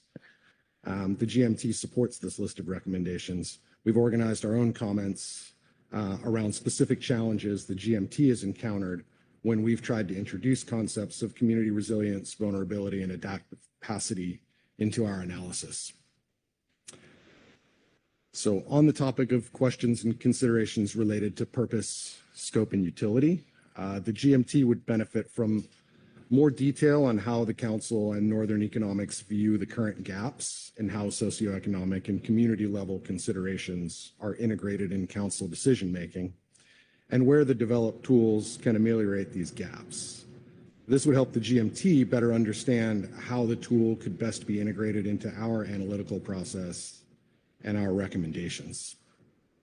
We would also benefit from another round of discussion with Council, Northern Economics, and other advisory bodies once some of these questions have been answered and the case studies completed, to perhaps give us another chance for feedback once we have a deeper understanding of the methods and the potential applications.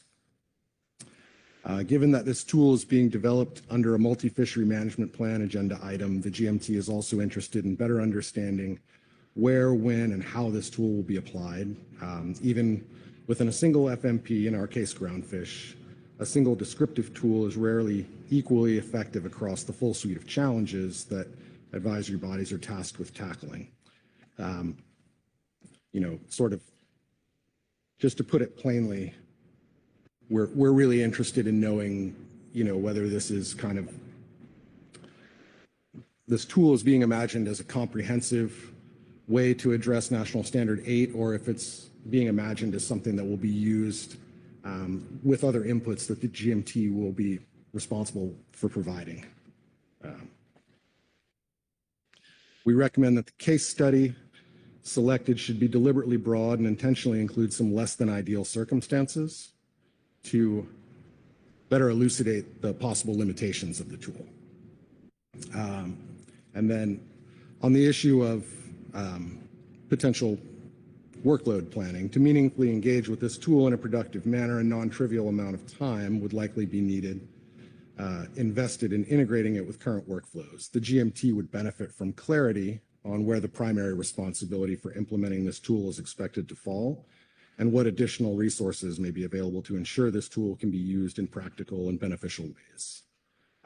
In addition, the tool will likely have to be maintained and updated to incorporate new and changing information, feedback and validation, and other updates that ensure it stays relevant and functional. Depending on the scale of quantitative components, the infrastructure around it, such as code, data dependencies, access, would also likely require some level of ongoing maintenance. It's not exactly clear to us who would be responsible for the ongoing maintenance of this tool, so we're interested in that. While it's reasonable to assume that these questions could be answered at a later date, they're nonetheless germane to the development at this stage and implementation of these tools, particularly given ongoing operational constraints. With respect to knowledge gaps, the GMT currently has access to considerable data on many of these concepts. So referencing Table 4 in the methodology document that lays out a fair number of indicators and possible data series, many of these are data series that we've used in the past, and some of them are indicators like the CSVI that we've also integrated into GMT products in the past. We've struggled in the past to integrate these or present them in a way that's more than just descriptive, and so, right, we're interested in understanding if there are better ways than what we've been doing in the past. Right. Ideally, the GMT would like to see how these data series are going to be used to create indicators that give the council something they don't already have access to, and potentially some kind of user's guide that informs how these concepts should be used to make actionable recommendations to the council. Finally, our suggestions for potential case studies: the GMT discussed multiple scenarios where the value of a community resilience tool was somewhat obvious to us, and others where the potential value is not that obvious, acknowledging that we may not fully understand all the ways the tool could be leveraged. On the topic of options we thought were pretty good fits would be gear switching and or trawl rationalization. Two things that I think have been brought up already. Place-based indicators of fishing community resilience, adaptive capacity, and vulnerability seem to us to be particularly well suited to applications involving potential changes in the allocation of fishery resources to different user groups and different coastal communities. Gear switching is an example where the key management question was how much operational flexibility to grant harvesters, acknowledging that additional flexibility may benefit the fleet in the form of enhanced profitability, but those benefits would likely be unevenly distributed among communities. Along the same vein, trawl rationalization program and associated harvest control rules have resulted in significant changes in effort distribution coast-wide. The ripple effects of that program are still being felt along the West Coast, and we acknowledge that the interplay with the implementation of the RCA may make this complicated, but it seems like a good case study for something like a community resilience tool. And finally, one option that we struggled to think about how a community resilience tool might be helpful, acknowledging that that may be a lack of imagination on our part and not necessarily a failing of the tool itself, would be the California quillback rockfish rebuilding plans. While community impacts are an integral part of developing rebuilding plans, The MSA and the groundfish FMP is fairly prescriptive in what actions must be taken to rebuild a stock, given the scale of the OFL originally being grappled with in the Quillback rebuilding plan. We perceive that there was limited flexibility available to address community impacts. And so in light of this, how would the tools approach to community resilience add value or influence decision-making in this really complicated instance? And with that, I'm happy to take any questions. Thank you for your time. Thank you for that report. Aaron, any questions of Aaron? Corey Writings. Thanks, Dr. Mamula. This is a great report and really helpful. My question is thinking about the case studies, and I tend to agree sometimes it seems like maybe it's a little obvious, maybe it's not. We're still figuring this tool out, so it's kind of hard to know. You recommended 2 groundfish items. One, shocking, I know. yes.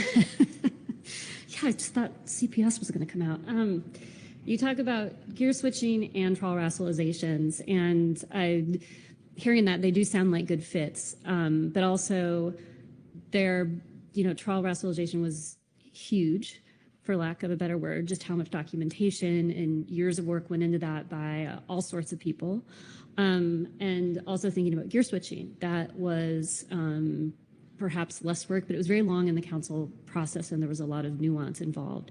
So thinking about those 2 as potential recommendations to make, did the GMT talk about sort of the complexity or the load or the size of either of those 2 issues in making the recommendations, or any thoughts we should think about when considering those as case studies?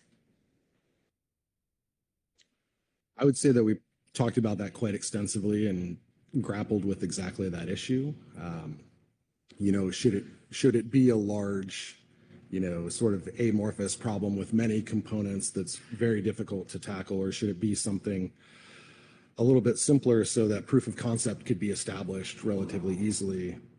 I don't know that there was any unanimous opinions on it, but I think that we did feel like in a lot of instances, what we are expected to do is take these, management actions that have a lot of tentacles to them, and we need to use the tools that we have, but we often have to combine them with other tools. So for instance, trawl rationalization and or gear switching, if you were putting yourself back in that position retrospectively, what you would have to do is sort of find some intelligent way to forecast what you think the distribution of landings will be under the action, and then perhaps find a way to intelligently integrate community resilience or vulnerability or adaptive capacity. And so I guess I would make the argument that it's a difficult case study, but difficult is kind of what we do and kind of what we're asked to do routinely. So if the tool is going to be valuable, it should function under the conditions that we need to use it under. Thank you. Dr. Lett. Thank you, Mr. Vice Chair, and just thank you, Dr. Mamula. Great job on your first report out. So we're going to ask you a tough question. Just following up on what my colleague, Ms. Writing, said. If you looked at the impacts of the trawl rationalization program, you would have probably the richest data set of all the fisheries. You also would have the benefit of the 2 trawl program reviews that are very thorough, and you would have an opportunity to build on that, adding the community impacts, going back to communities where, based on the trawl catch review, you know that the fishery is contracted. So what's going on there now? Are those people gone? Are those boats gone? Did they go to another fishery? So you have a little bit of quite a bit of groundwork already done and some very rich data, including employment data, I understand, for the larger processors. So I would just make that pitch for maybe that's a good one to do as well. Thank you. Thank you very much. That makes perfect sense to me. I don't. I guess the only thing I would add to that is that what you're hitting on seems like something that's come up. The SSC's economic subcommittee brought it up. I believe the GAP and many of the advisory bodies brought up the issue of validation. How do we validate the tool? So it sounds like what you're talking about is the trawl rationalization program is kind of ripe for a validation exercise because we have so much data on the outcomes that we could test ex ante predictions against. Okay. Anyone else? You said this is your first time at the table? Yes, sir, it is. Oh, you did a most excellent job. Thank you very much. Thank you. Thank you all for your time. So just a little plan of attack here. What we're going to do is take the public comment, and then we'll take a break after and before we get into council discussion, because I think this is going to be a long day. All righty. So I got Sarah Schumann on deck. Oh, no, I don't. Good Lord, I can't. Strike that. Anthony Rogers. All right, mic check. Can you hear me? Oh, yes. Yes, you can.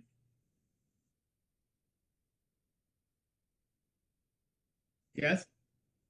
Yes, yes. Can you hear me? Okay, great. I'm sorry. No worries.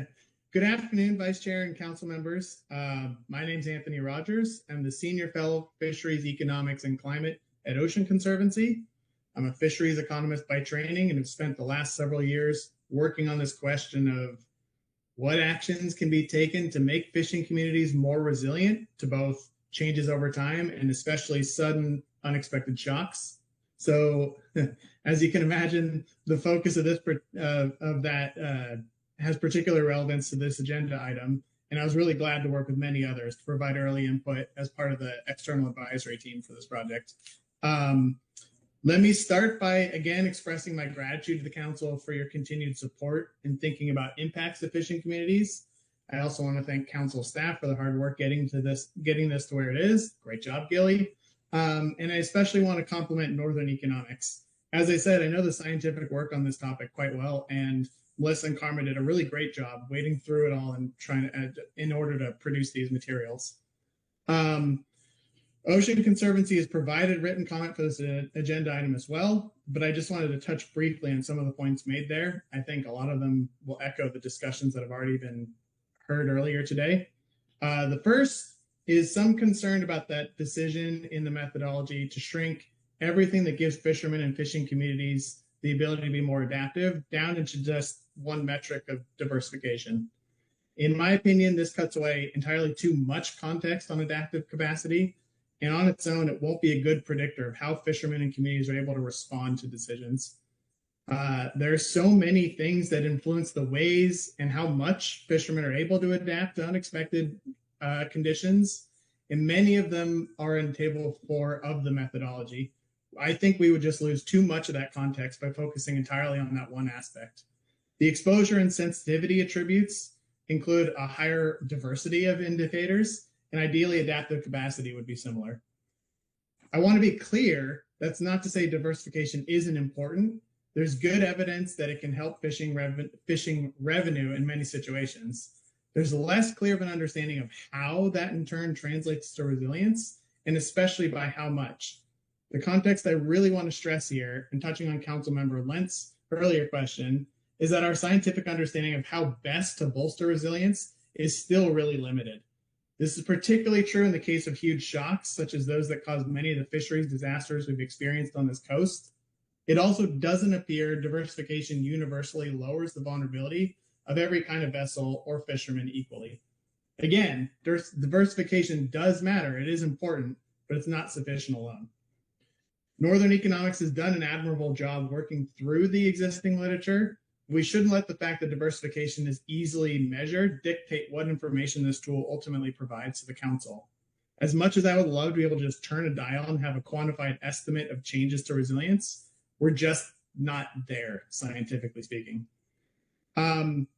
It's for this reason I think the tool should still be including those other adaptive capacity categories found on page 11 of the methodology. I recognize many of them simply can't be quantified or easily measured ex ante, and I appreciate the point that practicality is a major consideration here. As Melissa Arend said, there are indicators that are able to be more analytical, and there are those that have to be more narrative. I'll be upfront, my preference is the more analytical end of things, But in the end, it makes more sense to include a mix instead of losing some of them entirely, even if that means many of them will have to be treated as descriptive narratives. If they aren't included, I fear this will end up in situations where you and this tool are telling communities they're more resilient than they actually are, which can be dangerous if it sets people up to invest in the wrong things. You can easily imagine situations where a tool says diversification goes up and misses those other factors that matter for adaptive capacity. Building on that, I was also surprised to see the actual status of the resource does not appear anywhere in this methodology. The health of stocks managed by the council is the primary way a lot of decisions affect the resilience of fishing communities. The status of each fishery that fishermen participate in or might participate in as a backup fundamentally informs what options people have available to them. There's a little bit of language that touches on this right at the end of page 15 in the methodology. And likely the thinking is that those changes will move through the management evaluation framework that's going to be developed from here. But in the parlance of adaptive capacity language, fish stocks are treated in the scientific literature as an asset, as described in table 4 of the methodology. And arguably, they're more quantifiable than diversification is, because we track those pretty well. So with that, I'll stop there. Thank you for your time and your support in moving this whole initiative forward. And I'm happy to take any questions. All right, Anthony, thanks for your testimony. Any questions of Anthony? Corey Niles.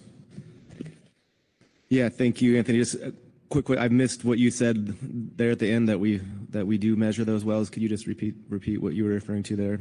Yeah, I think a lot of council resources are put towards measuring the health of fish stocks and what's going to happen if we set harvest limits at X versus Y. And I think that's a very quantifiable in the same way that we track diversification metrics.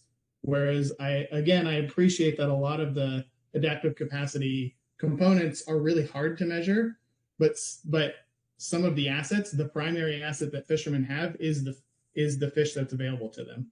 So I think that's an easily measurable one. Maybe I shouldn't say easily. A lot of work goes into that, but you take my point. Okay, any other questions? All right. Thank you, sir. Great testimony. All righty, so we're just about before public, so this is a good place for a break. And in honor of Asia, we're going to take a 12-minute break. All right.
Well, maybe we'll give Asia 45 more seconds.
All right, looks like we have critical mass. So now we are to the point of council discussion, and I will open the floor to council discussion. Seeing none, council, no, I'm just kidding. Just kidding. Corey, go ahead. Fastest discussion ever.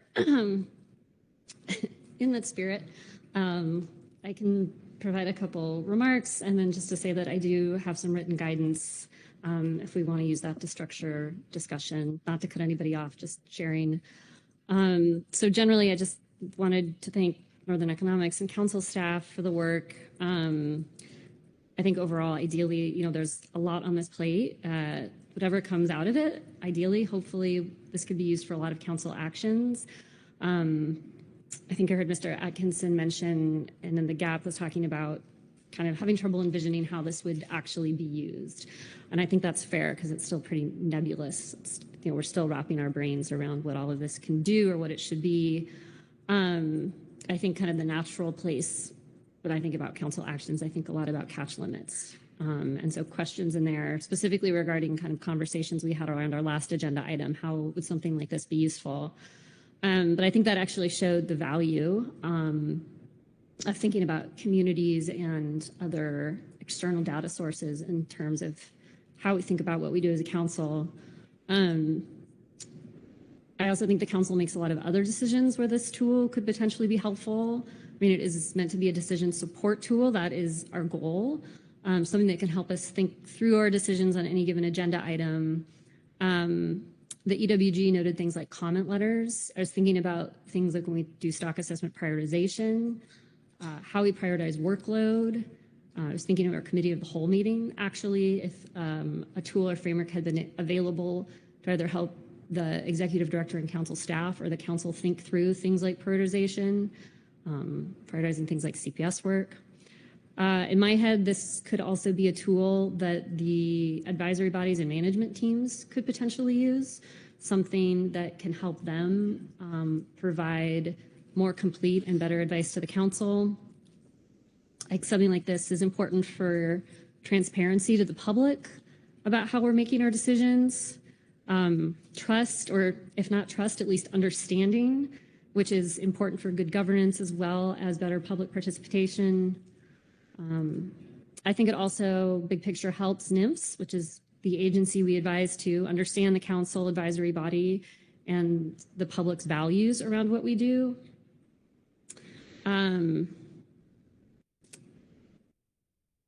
I think I'll just stop there and offer guidance. Don't want to cut off any discussion, but those are just some opening thoughts to get us going. Okay. And I didn't point out the our casts are there on the TV screens right in front of us, before us. So, Brad, I see that you want to go. Yeah, I do. I think what brings stability to communities, right? I think that's what we're after, really, is stability. I think that's one thing that I had discussion in our morning meeting. I think Paul, you mentioned that we need some stability. And I think what we're doing as a council, we're trying to do that. I think some of the changes we made for the salmon fishery this year, I think it's going to add some stability long term, I think, to how we do business in that state. I think that I think the spec flex is going to help, because when we can't have, when we lack stability, we at least give some flexibility to deal with it in instability if we don't have that. And so I think this council is trying to do what we can, but we're statutorily obligated to follow our SSC, and the stock assessments come through. They say it's good.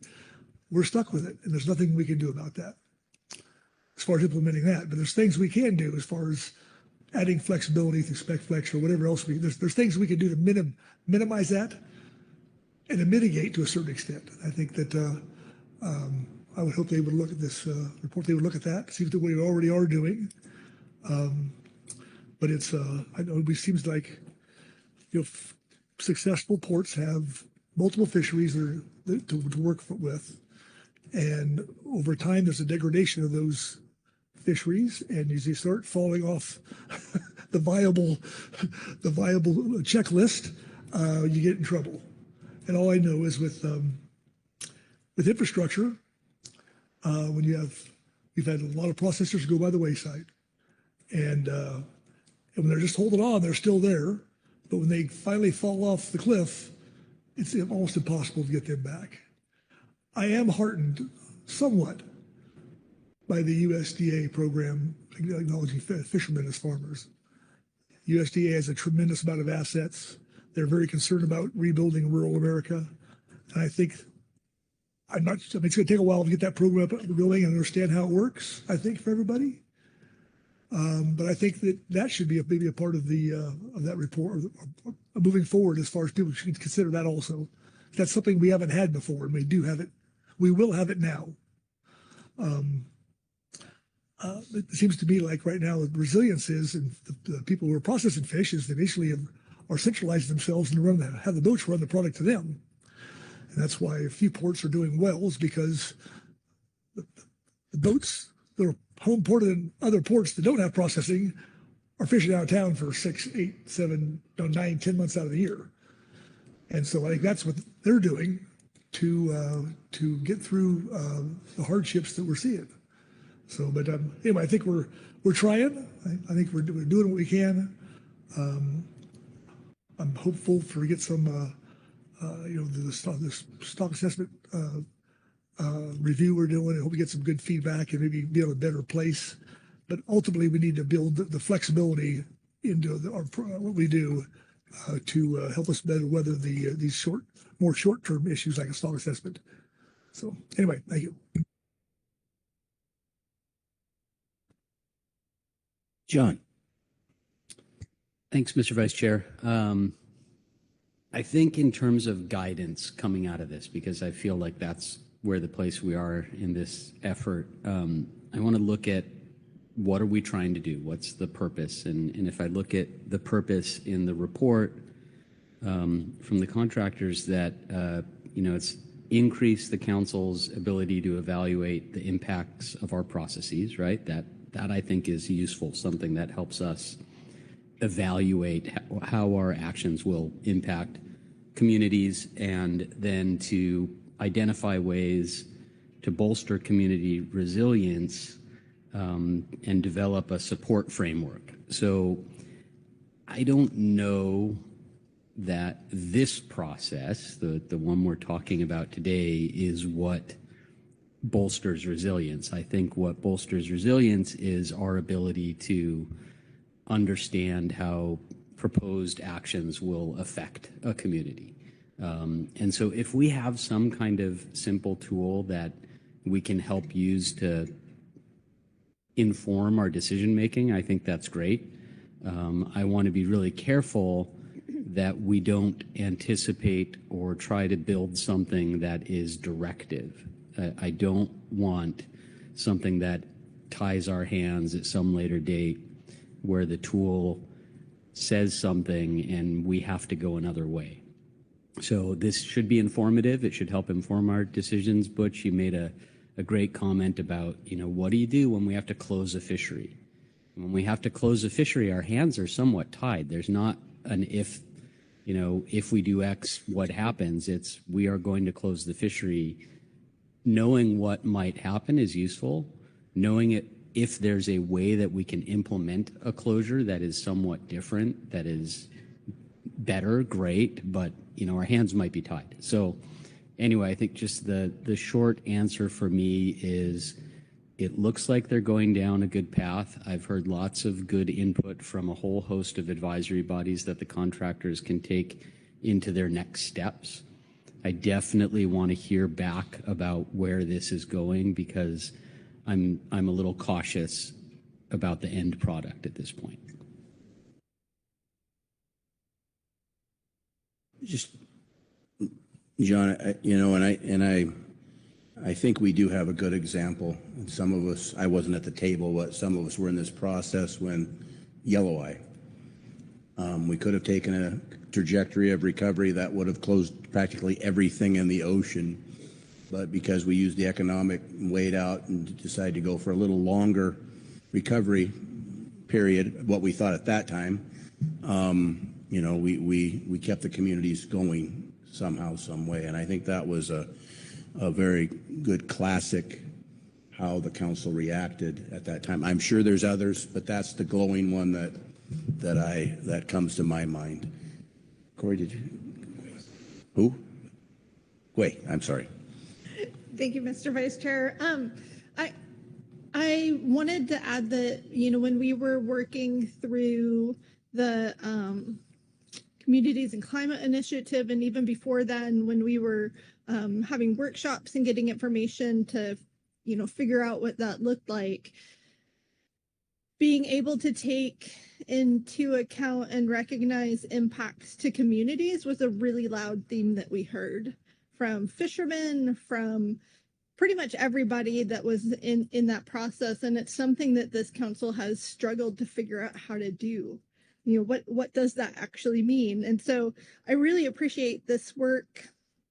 I think the team putting it together has done a great job to think about that and think about what information would be really valuable and useful in determining that and informing management decisions. I agree with John that there should be some, that this is a tool to inform us as we make management decisions, not to make management decisions for us. So, I really appreciate that. I look forward to the guidance that we're going to give them. I think that's really going to push us in a good direction. Thank you. Corey Niles. Yeah, thanks. Just quickly, trying to add a few thoughts. I think I'm wondering if we're overemphasizing the word tool at times. I heard that from a lot of advisory bodies. It made me think: is NEPA a tool? And then it's a hammer that we drop on our toes sometimes, or use to nail ourselves into small boxes. But I don't know. So John's it shouldn't be a directive part. Kind of caught my eye as well. So I'm kind of seeing this more of as one part of the qualitative way that we try to understand, like John was saying, the consequences of our actions, understand the communities, and we don't really currently have a way of using National Standard 8 in the decision making. And so that's rather than a tool that you press the button and it tells you what to do. I'm kind of wondering if it could be more of just ways to help us think. NEPA was supposed to be a forcing, analysis forcing law, and this one maybe not forcing us, but helping us think and helping us help figure out how to build resilience better. So and on that last quick thought would be, the GMT asked who would own this tool. Again, is it like a tool, or part of the other thinking about this? If it's going to live on, we're probably not going to have the resources to hire experts to help us with it. It's just going to have to be woven into the way the council and its analysts and its stakeholders think, and so that's how I'd make it a living thing. Starting as I start off, tool might be this robot thing that tells us what to do, but I think it would be more of a living way of helping us with National Standard 8 and other type analyses. So thank you, Mr. Vice Chair. Thank you, Corey. Jamie. Thank you, Vice Chair. So one of my bullets was, yes, the comment from the GMT that Mr. Niles just brought up of who will be in charge of kind of handling it, code or maintenance, whatever, just practical. I appreciate the practical types of things. So just flagging that. And then, I think back, we were talking about Yellow Eye rebuilding. I think about Cowcod, and I would love to see us going through this, doing a retrospective on something like that, seeing what it says as if it was happening right now, what that output would be, and comparing it against, say, the public testimony of fishermen and what they said would happen if this goes through or when it goes through, what those outcomes would look like, what it would mean for them financially. And I think that's a pretty good test too. And because we know what happened, we saw what happened, we've lived it. And a lot of those comments are precisely what happened for a lot of folks. And so I think maybe it might give a little bit more weight to some of the comments from fishermen when they give that type of feedback, that it kind of ground truths what they said, I hope, because that's what happened, right? So it's something I've been thinking about a lot is we have the people doing the thing. They're saying this is what's going to happen, and that's what happened. And at some point we have to stop saying fishermen are liars. It gets old. So I'm excited for this to help kind of get that through there. And then as far as resilience is, and I've said this before, my least favorite compliment is being told I'm resilient or fishermen are resilient. It's exhausting. And what that means is maybe you're still technically fishing, a couple months a year, but you're doing catering, you're doing construction, you're doing side jobs, your wife's watching other kids and doing catering or doing odd jobs here and there. It could mean a bunch of different things. And the fact that you're still technically fishing, is that resilient?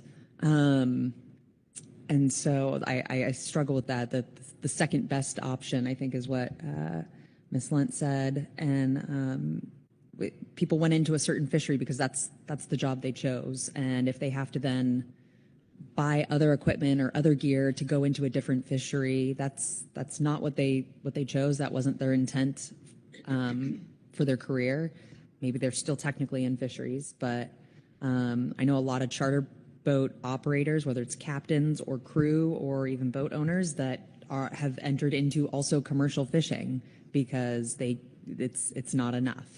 And so it's on the commercial side, it's also on the recreational side, very much so. So this is it'll be interesting to see what this does, how this helps guide decisions.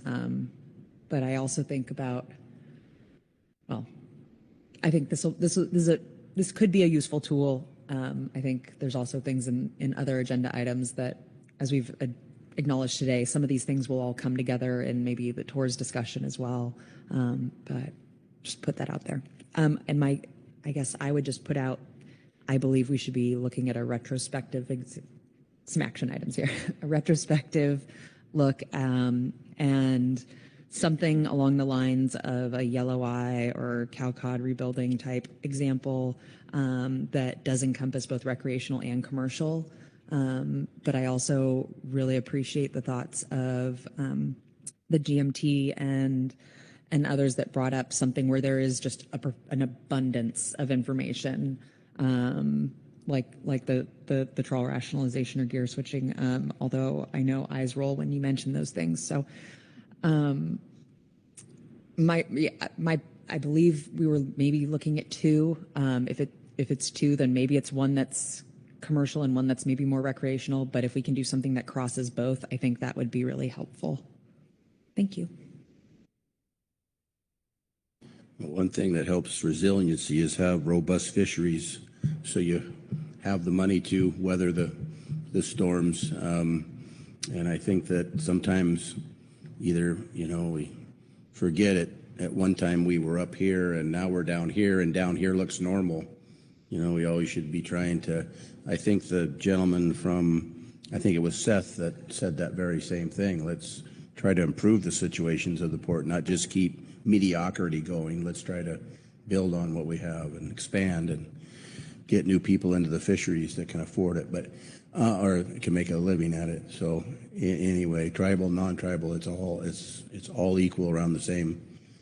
We're all in this thing together. And Jamie, you're right. If you're a fisherman, you're either crazy or resilient, or a little bit of both, because you don't survive in our line of work without those two characteristics. And so, any other comments?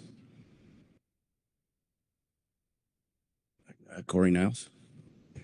Just one I forgot to mention, and it's just I wonder in the end, and Butch, I'm thinking of listening to you over the years and others, Jamie, I like the rebuilding ideas. Those would be really interesting. But I wonder what this, in the end, this analysis is going to tell us, like what is actually in the council's control. And I'm gonna not even maybe finish my thought there because I want to not. But yeah, sorry. Thanks for the opportunity. I forgot to say that one, and we have to remind it, like watershed development, et cetera, et cetera. There's a lot that's economies. So that's a lot that's maybe going to show up as there's nothing we can do about.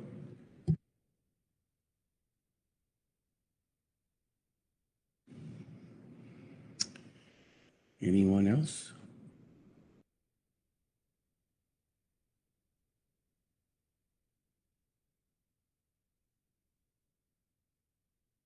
You have something further?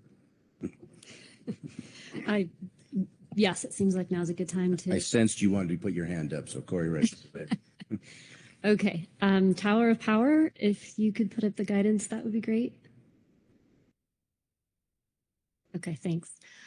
It's a little bit long, so I'm just going to take it a piece at a time. Also just wanted to open, this is meant to be guidance, very specifically not a motion, so that there is room to move and encapsulate the conversation that we have here as a council and give Northern Economics latitude to use their best judgment and also stay within council budget and timeline. I also wanted to echo what I just heard from a couple people. I think John started it talking about the importance that this should not be prescriptive, that this is a tool to use. A lot of the concepts that we're discussing are too complex to be captured in a tool that would be prescriptive or tell us exactly what we're doing. So I think it's very appropriate to think of this as an informative tool. I think also, while this is guidance, and I've tried to capture a lot of what our ABs and MTs said, there was a lot in those reports, and it was really good. So I would encourage Northern Economics to use those documents as they move forward. And also echoing other Corey's thoughts about kind of the tool. It's been called a tool. I think we told them to develop us a tool, and they use that language in the report. But I also agree with Mr. Niles that might be too. Let's think a little bit more expansively on that. So with that, going to jump in here. So number one I have is endorse the proposed methods based on the vulnerability framework adapted from Golden et al. 2024 as described in agenda item D3, attachment D2, attachment 2, draft community resilience decision tool methodology. And this is just kind of putting down that as a council, we do endorse the framework that they brought forward for us. I think it's best practice and based on the best available science that we have. The Golden Framework, as described by the Northern Economics Report, is what I think to be a very good analytical framework and an excellent way that we can build out our tool. Number 2 is include other measures of the adaptive capacity flexibility domain beyond diversification. So, for example, loss of identity associated with leaving fishing. Include metrics and data for the other 5 domains, which are assets, organization, learning, agency, and sociocognitive as well. And where quantitative data is not available, to include qualitative, narrative, or descriptive information. So thinking about this, reading the report, the gap analysis, as well as public comment that we heard from Dr. Rogers, if you only use and make decisions based on what you can measure, you won't meet your goal. And you're not really doing any service and your results will be biased. So even if there is sort of nothing because the concept is too complex, or we don't have the data, or we don't have the science to really fully understand it, it should still exist in our framework and tool, at least as a placeholder. I think the GMT had a really nice quote in their report, and I can't remember who it was, or sorry, I don't have it in front of me, but it kind of said, just by simply recognizing something, you're taking the first step in addressing it. Also, when thinking about that specific recommendation around flexibility, there's more to flexibility than diversification. So using that example, there's value to a fisherman in being in a certain fishery, and potentially being forced to move to a different fishery has value to that individual potentially. So it's not a kind of net zero move. That could be something that loses value to that person or to that community in question. Regarding number 3, include in the decision framework where feasible, where feasible, and in the associated indicators and data, concepts of social aspects across exposure, sensitivity, and adaptive capacity categories, equity and environmental justice, profit and cost of participation, council structure and process, target stock health and structure, and infrastructure and social capital. I found social aspects to be missing. I asked a question of Northern Economics earlier, but I think it's important to include those in how we think about this, and also including things that are essentially the cultural aspects of fishing, which cannot be captured necessarily by economics if things are not economically rational that we're trying to provide for our communities. Equity and environmental justice is an important lens to understand the impacts of our management decisions. We've heard a lot at the table, especially in the past year or two, about the importance of going beyond revenue to better understand profit. And as noted by the EWG, the cost of participation are important to understanding as part of that sort of the financial situations of communities that we're looking at. Council structure and processes themselves, I think, are important. That impacts communities. Things like remote participation. Target stock health and structure, I think this likely goes into the exposure category, but defer to bigger minds than mine. Butch actually just noted that robust fisheries are the best way forward. I want to be part of that thinking optimistically about the future, envisioning growth, envisioning plenty. I think this is what the GAP was getting at too. Also, we heard a lot about infrastructure and social capital. This came from the SSC as well as previous discussion we've had here. I think that's something that's going to be very important for the council to think about as it can moving forward. Something I'm noticing is a little bit of a theme, and from our discussion today, questions across these, thinking about that changing infrastructure and sort of the importance of understanding history. This comes up with the importance of why thinking about EEJ, histories of violence against Indigenous people, how our ports have changed over the last 100 years. There's actually a French term I can't pronounce. It's something like linge de raie, Rebecca just laughed. Oh, again, there's bigger minds in this room than mine. But the term essentially says that historical context is really important when you're thinking about the future. To the extent that this work can engage history and think about how that informs what we want for our future, I encourage that. Okay, number 4, explore a more expansive definition of fishing community that is not only geographic. And as part, consider the definition provided in the groundfish FMP. I think geographic made sense. We heard, I thought this was very well described earlier. I think it was by Melissa and Karma about why they're doing that. And I think it's important to continue that slightly expansive view that they described earlier. Number 5, include description and exploration on how the tool operates between individual and community scales. I think it's difficult enough right now to understand what this tool might look like and for people to say, how is this going to help the council? How is this going to help me as a fisherman? How is this going to help us as an advisory body? And I keep going back between sort of individual and community scales when I'm thinking about how we're going to think about this and what the tool might do. So just asking the folks at Northern Economics to continue thinking about that. Where are things different at the individual scale versus the community scale, and how we as a council should sort of walk that line. Number 6, in addition to the final tool, consider and provide the following outputs where feasible. So a mechanism for ongoing improvement and suggested council review timeline of the decision tool, logistical recommendations for how to insert this into the council process, a summary of data needs, their sources, timing, and associated costs, areas for future research and development, and conducting a baseline assessment or creating a plan to do such if it doesn't fall within the budget and time of the project. So I think any tool needs to be revisable and updatable as new data and information occurs. Of course, it's really important that this is something that we can use, so it should fit into the council process. Some sort of summary document that outlines sort of needed data, gaps, and how to get that, along with estimated costs, would be a really nice sort of appendix to the tool. Hopefully we can add some of that to our research and data needs, and conducting a baseline assessment.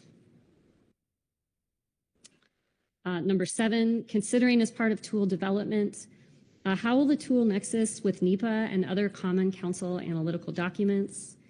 If the tool should have different versions for each FMP, consider existing data and knowledge tools and portals that they may provide data and input. PACFEM was brought forward yesterday, and I think that's a good example of the types of tools, portals, and information that is available. Narrative and qualitative metrics and data, and how this tool will incorporate and treat Indigenous knowledge. So this tool should really dovetail with existing requirements and council documentation. We don't want to recreate any wheels or be duplicative in our efforts.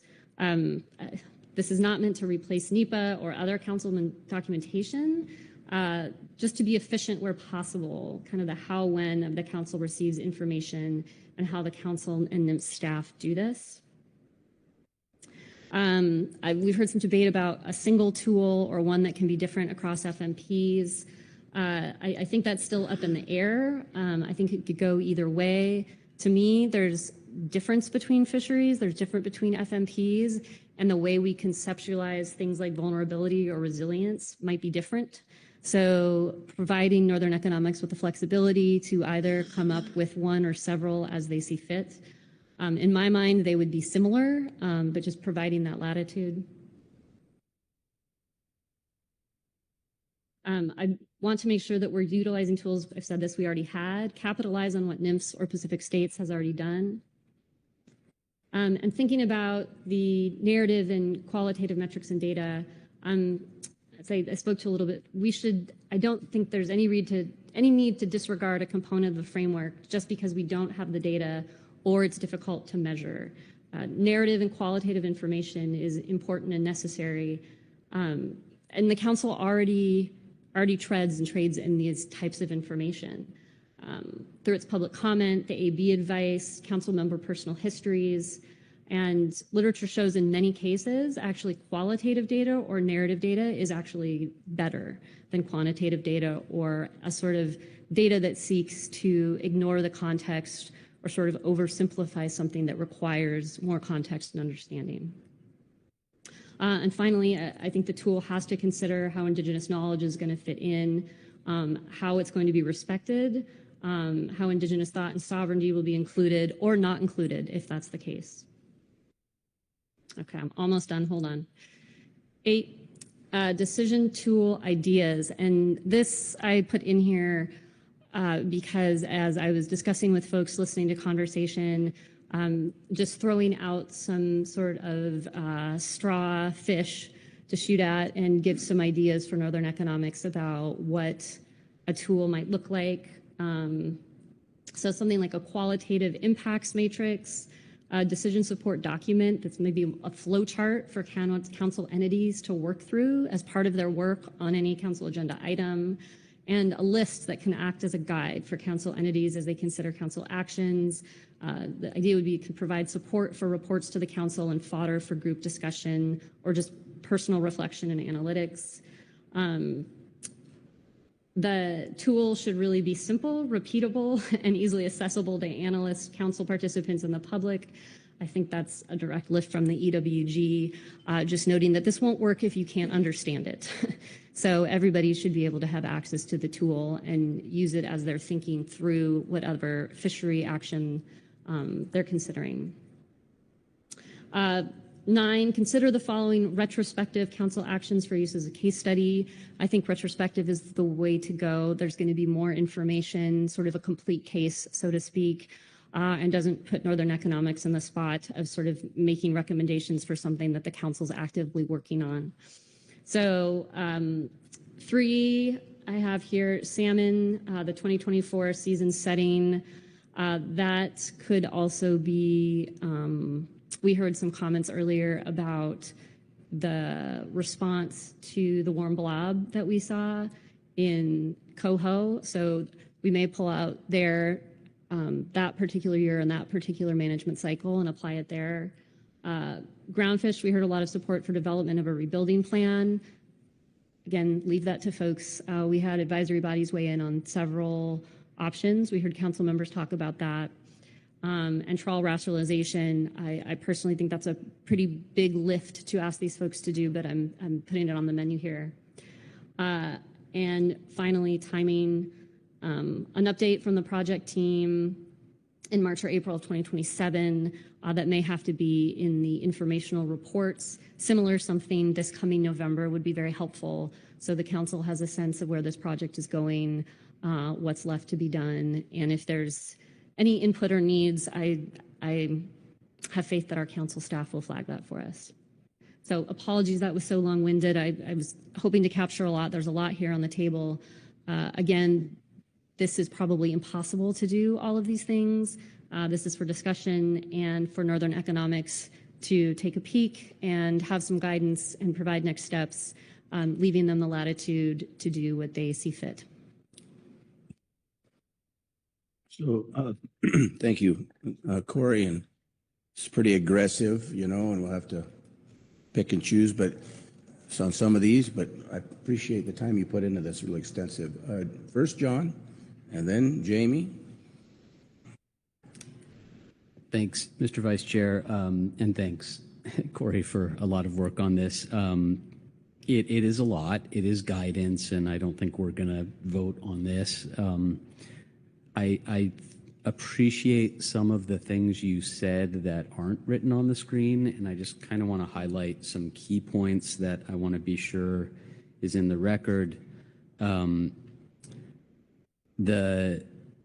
6B, you know, these logistical recommendations for how to insert into the council process. This is where, and you said this, but my point that we need to make sure that this is not prescriptive. It could be part of the process, but it's informative. In 7A, similarly, how there's a nexus between this and something like NEPA or other required documents. Again, that's not what this is. it might help inform that, but I want to make sure that that's clear. Whether or not there should be different versions, and for Mr. Niles, I'm not going to call it a tool here. I'm also not going to call it a knife in our chopping block or a bow in our quiver, but whatever this is, I don't know that there should be different versions for every FMP. I'd rather have something simple and easy to follow. Not all aspects of it might apply to all decisions we make, but that's okay. In 8, the decision support document with a flow chart. So I start to worry again when I see words like flow chart, because flow charts usually end with a decision, and your choices along the way take you to a final end. And so I don't think this is a flow chart. It might be a cookbook, but again, I just want to highlight that this should not be prescriptive. And then finally, in the case studies, I think Butch came up with a case study. I don't know if he said yellow eye, but it was groundfish, so I ignored it. But I think there were some other good suggestions there. I think the SSC wanted to limit this to maybe 2 at most case studies, but I just I guess let the contractors look at the range that's been provided and choose 1 or more case studies that help demonstrate how what they develop would have worked in the past, so we can understand it better. Thanks. Thank you, John. Jamie? Thank you. It's partially based on Ms. Writing's what she's offered as possible case studies, but going back to what Mr. Niles said right before, when he kind of flagged the idea of a rebuilding plan, that's kind of it, it's a prohibition and that's it.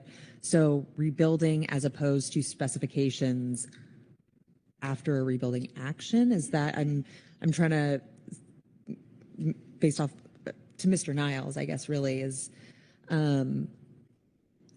it started turning in my head a rebuilding plan kind of, and I think Mr. Ugoretz also kind of flagged this a little bit, a rebuilding plan when that's it, that's it. But the specifications after that might be more appropriate. I'm not sure. I'm asking this as putting it out there for discussion, rebuilding versus specifications. Go here next, but since there was a question asked, I go ahead, Corey. Yeah, no, thanks, Jamie. I took in Corey's different views, but I was thinking, like Butch gave the example of with yellow eye of there was a choices considered about how quickly to rebuild.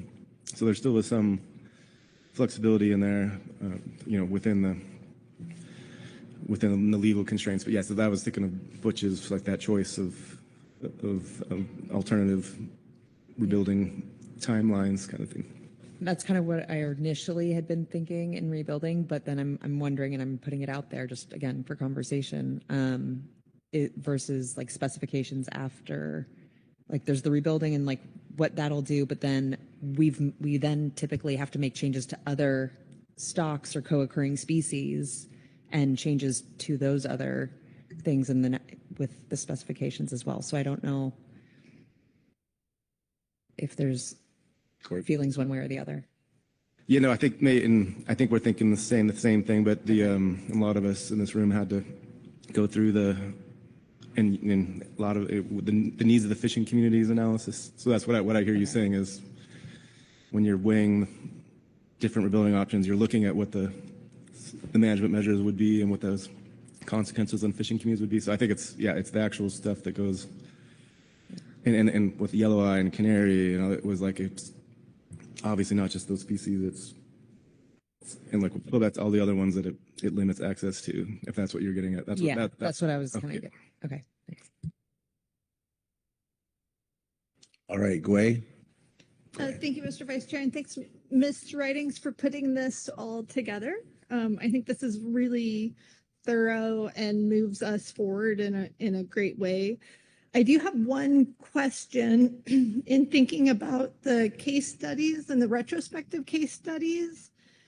And I thought I understood it, and then I think I overthought it, and then didn't understand it quite so well anymore. And so my question is, looking at trial rationalization, if that was our case study, would the case study go back based on the data that we had when the trial rationalization decisions were made and look at what does the not tool tell us would have happened and compare that to what actually happened? Or would it do something else? Because it seems like if we were to look at today, we can't really say, what if we did trial rationalization today based on the data that we've gotten today, because we already did trial rationalization and that changed things. So it's not comparable, right? Pre and post trial rationalization data is not comparable. So how would the case study inform us looking at that in particular?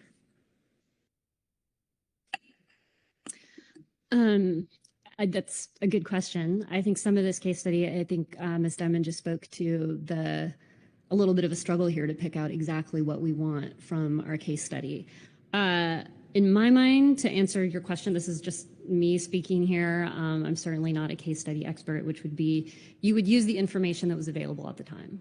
So that would be thinking about things like, I would expect whoever analyzed it would go back and sort of look at the documentation, look at the public comment, like look at the information that was available then, and think about potential, how many of these concepts that we're talking about were discussed. We can't say what would have happened because we don't know, but like how many of these concepts were part of that? Did those concepts end up, even if they weren't explicitly called out by our non-tool that was not available then? So those are the types of ways that sort of I would think about if I did a retrospective case study. But I have to confess, I think this is really something for the experts, and maybe we can call them back up to the table to talk about this, or. Well, we're kind of time crunched here, so. Okay, well, I'll just leave it at that and say they're hearing us, though. This is advice to experts who are doing this work for us, and I would leave it to them.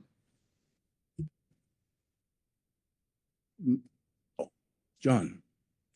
Thanks. And based on that discussion and what I've heard so far, and Ms. Diamond's question and Mr. Niles' response, I actually feel even more strongly that the Yellow Eye rebuilding decision would be a good one to test, where a decision was made, there were choices made about how quickly to rebuild at that time, and understanding how information like this would have influenced that decision would be very clarifying in terms of how this might work in the future. So I'm just gonna put my hat in there for, I think that's a good one to test. I don't think the example that Quay provided is a good one to test, because I think there's way too much in there, and there's not a clear nexus between the decision and how it impacted the community where that Yellow Eye one did. Mr. Chairman.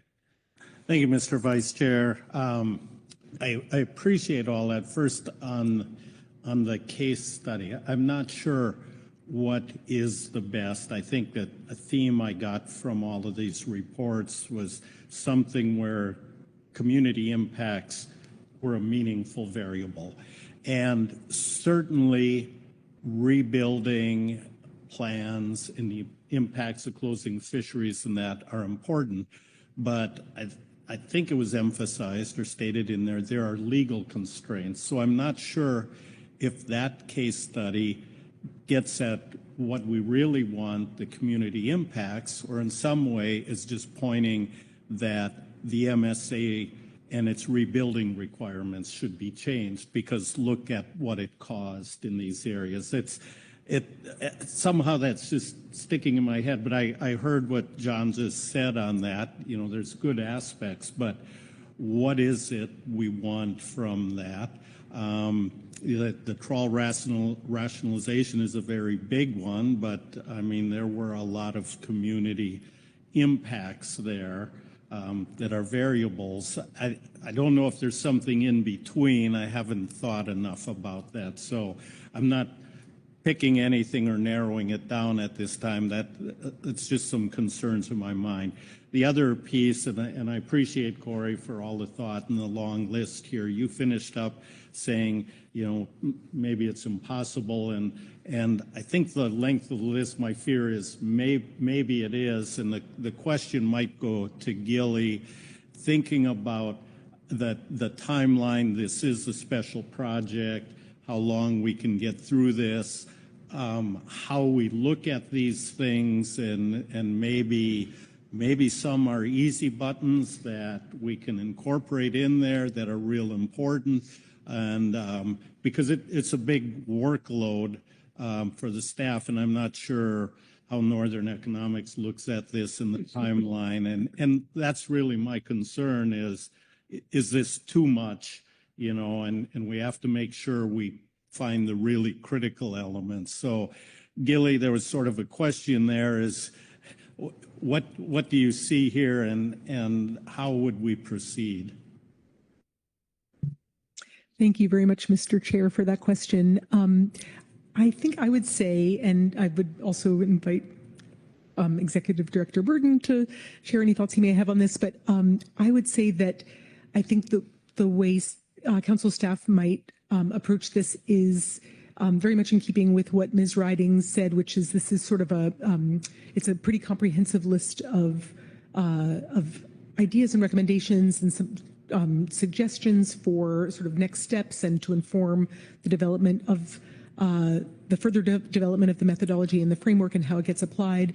And I think it would probably just require maybe probably a more detailed conversation with the project team about what feels feasible, of course, within the scope of the project, both time-wise and resource-wise. And so I think and I felt like that was very clear in what Ms. Ridings put forward in terms of just what could we do reasonably from this universe of great ideas. So knowing that maybe it might not be possible to do all of it, although I'm sure everybody would love to try. So yeah, I think it would just mean having that sort of kind of check in with the project team to see what makes sense or what could reasonably transpire.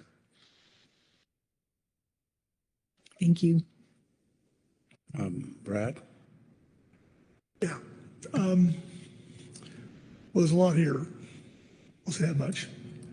But I know a year ago, we stripped out certain terminology from the council. And I look at 3B, and I'm not curious why that's in there. And I won't support this personally if that's in there.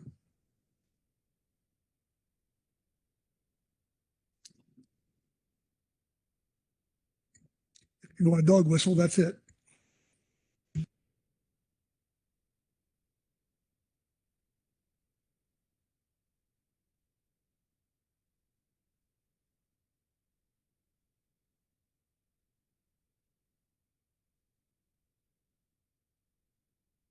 Corey? Niles? I don't have a response to Brad, but I was quickly going to respond to Pete. This is a big, I can't let, we don't have time to debate this, but community impacts was at the center of rebuilding, and I think it's very interesting. But the thing is, I think part of what we should do is, yes, highlight where if the law is too restrictive, that feedback is important to the policy process. So when people say we shouldn't do it because it might show the law could be improved, I always like, no, that's what we're supposed to be doing. You know, we're giving feedback. And yeah, I'll bug you when we have more time, but the rebuilding, the community impacts is named in the statute, like needs of fishing community. So I just want to respond to that briefly. Thanks for the time. And yeah, sorry, Brad, I didn't have a response to your thoughts. So, you know, kind of the way I see this, this is the unfortunate thing about me having the gavel, so I get to say this, I guess, is we have the contractors here.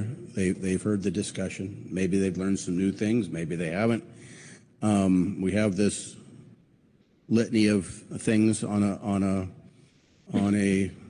a list like we do a lot of our lists around the council table. We've had some really good discussions, I feel, that didn't get in the list, but there's a lot of times we don't have a list and we have discussions that a staff officer translates. I don't know how the magic works, Gilly, so excuse me, but you guys do a phenomenal job. And maybe that's too simplified, but I think these kinds of things could evolve into affinity. They really could. And I think we've done a great job as a council. Thanking Corey for her list.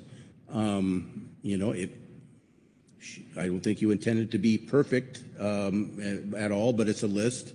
And I think the discussion, I think it can be, when you go back, Gilly, and work your magic, listen to the recording or however you guys do that, I think there's some very good discussion. And I don't want to end the discussion, but, we should move forward. We've got some other topics. And, that for a while I saw them have their calculators out, just adding some more stuff into the contract. So we don't want to make it too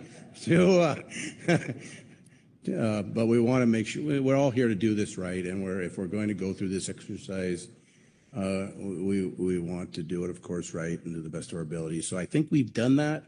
I'm comfortable with what we have. I'm comfortable with, that's not the Holy Grail list. And I think Corey has said that. It's a list. And like I said, Merrick hires these great staff and team to work on this and throw out the bad and keep the good. And so I think we can, unless Merrick, you have something to add, I think we can end this and I can pass the gavel back to our chairman. Did I screw it totally up or? No, thank you, Mr. Vice Chairman. I think those are wise words. I guess I would just say we can take this list and based on how Ms. Writings characterized this list, we can take it back and talk about it with the contractors, see what's doable within the scope of the contract and the budget of the contract and the timeline of the contract. And we'll be well-intentioned about it, trying to incorporate what I believe Ms. Writings is trying to get us to incorporate. So hopefully that's good enough. Okay, and Gilly, I don't want to skip you. Did we do our job here, or did we flunk? Go ahead. A++. Thank you, Mr. Vice Chair. Yes, you've had a really great discussion this afternoon about the materials in the briefing book, the synthesis report, the gap analysis, and the draft methodology. And you've also provided guidance, both written and verbal, here to help inform next steps with the development of the decision support framework. And you have identified, I think, a suite of potential case studies for the project team to work with as they continue to build out the methodology and the framework over the next several months. So with that, I think that your work here is complete. Thank you. Thank you, Gilly. Mr. Chair, I give the gavel back to you, although it's probably a little warm, but go ahead. Well, thank you. And our work is not complete here. We're going to have a change of seats. Just an announcement. We are not going to get to HMS this afternoon at the end of the day. I'm not sure how far we'll get with our other two agenda items, but just want to note that we will take up the first HMS agenda item tomorrow morning. Let's take just a 5-10 minute break so we're sure we can all sit in our seats for the next agenda, through the next full agenda item. So 10 minutes.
All right, let's start finding our seats here, please.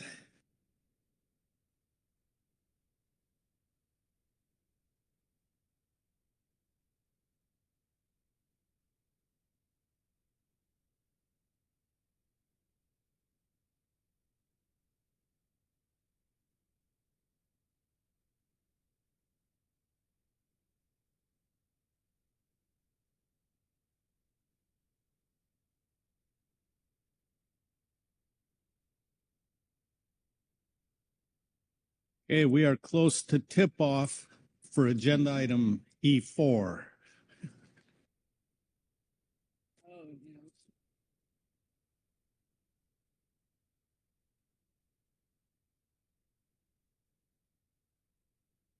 And I was told to see if the Knicks can wrap it up tonight.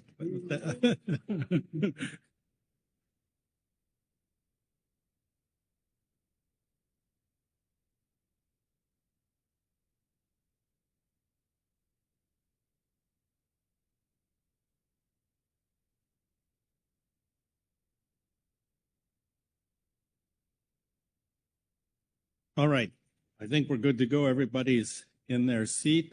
We have both Jesse and Diana there. Jesse, are you leading it off? All right. Thank you, Mr. Chair. Good afternoon, council members. This is agenda item E4, final stock assessment plan for 27 and preliminary priorities for 29 and beyond. So this agenda item covers final planning for 27 groundfish stock assessments and initial planning for 2029 and beyond, which will inform the harvest specifications and management measures for fisheries in 2029 and beyond. The decision on which stocks to recommend for assessment include considerations of the type of assessment and the level of review. As noted in March 2026, the Science Centers estimate that they could accommodate 4 to 6 benchmarks and 0 to 2 update assessments depending on the species prioritized. In addition to these assessments, the Council should consider species for catch-only projections for 2027. In March, you requested that the Science Centers work with partners to provide more information at this meeting on the age rating capacity, data availability, and related issues to consider full benchmark assessments for in 2027, red-banded rockfish, lingcod, widow rockfish, and yellowtail south of 4010, and for the 2029 cycle, black rockfish off Oregon and Washington, as well as spiny dogfish. Drs. Kristen Marshall and Chantel Wetzel provided a report in response to the Council's request, which is attachment 1 in your briefing book, which they will provide an overview of in their presentation following the situation summary. NIMS also provided an extended summary of available data for the species identified by the Council in March 2026, and that's in attachment 2. In addition to the 27 and 29 priorities, the Northwest Fisheries Science Center provided a preliminary 10-year outlook for groundfish stock assessments in attachment 1, which is intended to help states and federal agencies plan for capacity, including aging tasks, and to streamline the assessment prioritization process each biennium.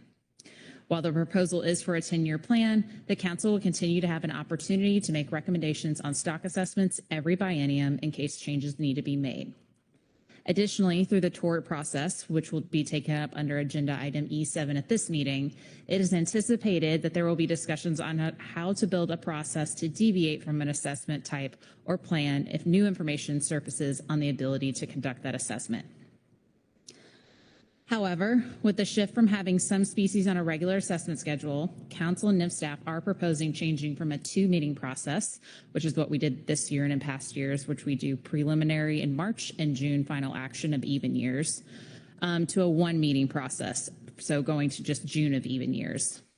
This would mean the development of a new COP to describe this new stock assessment prioritization process, which is consistent with the recommendation you will hear under agenda item E7 on Monday. Council staff are proposing to bring back the proposed COP on the stock assessment prioritization plan in November so that the process is finalized before adopting the final or the 10-year plan in March of 2027. Your council action today is to adopt the schedule and final list of groundfish stock assessments for assessment in 27 and adopt a preliminary list of stocks for 2029 and beyond. And with that, be happy to answer any questions. All right, thank you. Any questions on the overview? Seeing no questions, then we'll go immediately to, excuse me while I pull up the other file, the NIMS presentation, Drs. Kristen Marshall and Chantel Wetzel. I'm not sure if you're going to do that as a duet or one of you will start. Good afternoon, Chair Hasmer. Can I just check that you can hear me? Yes, we can. Please go ahead. Thank you very much. And good afternoon, council members.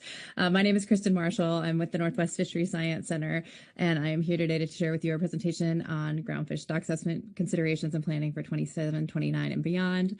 With me online, I have my duet partner, Chantel Wetzel, who is a stock assessment scientist at the Northwest Center. Working on this presentation and materials with us as well was Claire Rosemond. Next slide, please. Our objectives for today are to, as Jesse just outlined, recommend a final list of species by assessment type for 2027, review the NIMP's preliminary 10-year stock assessment plan, including preliminary priorities for 2029, and if there are questions, we are happy to also discuss available data to support the stock assessment that's report attachment 2. Next slide.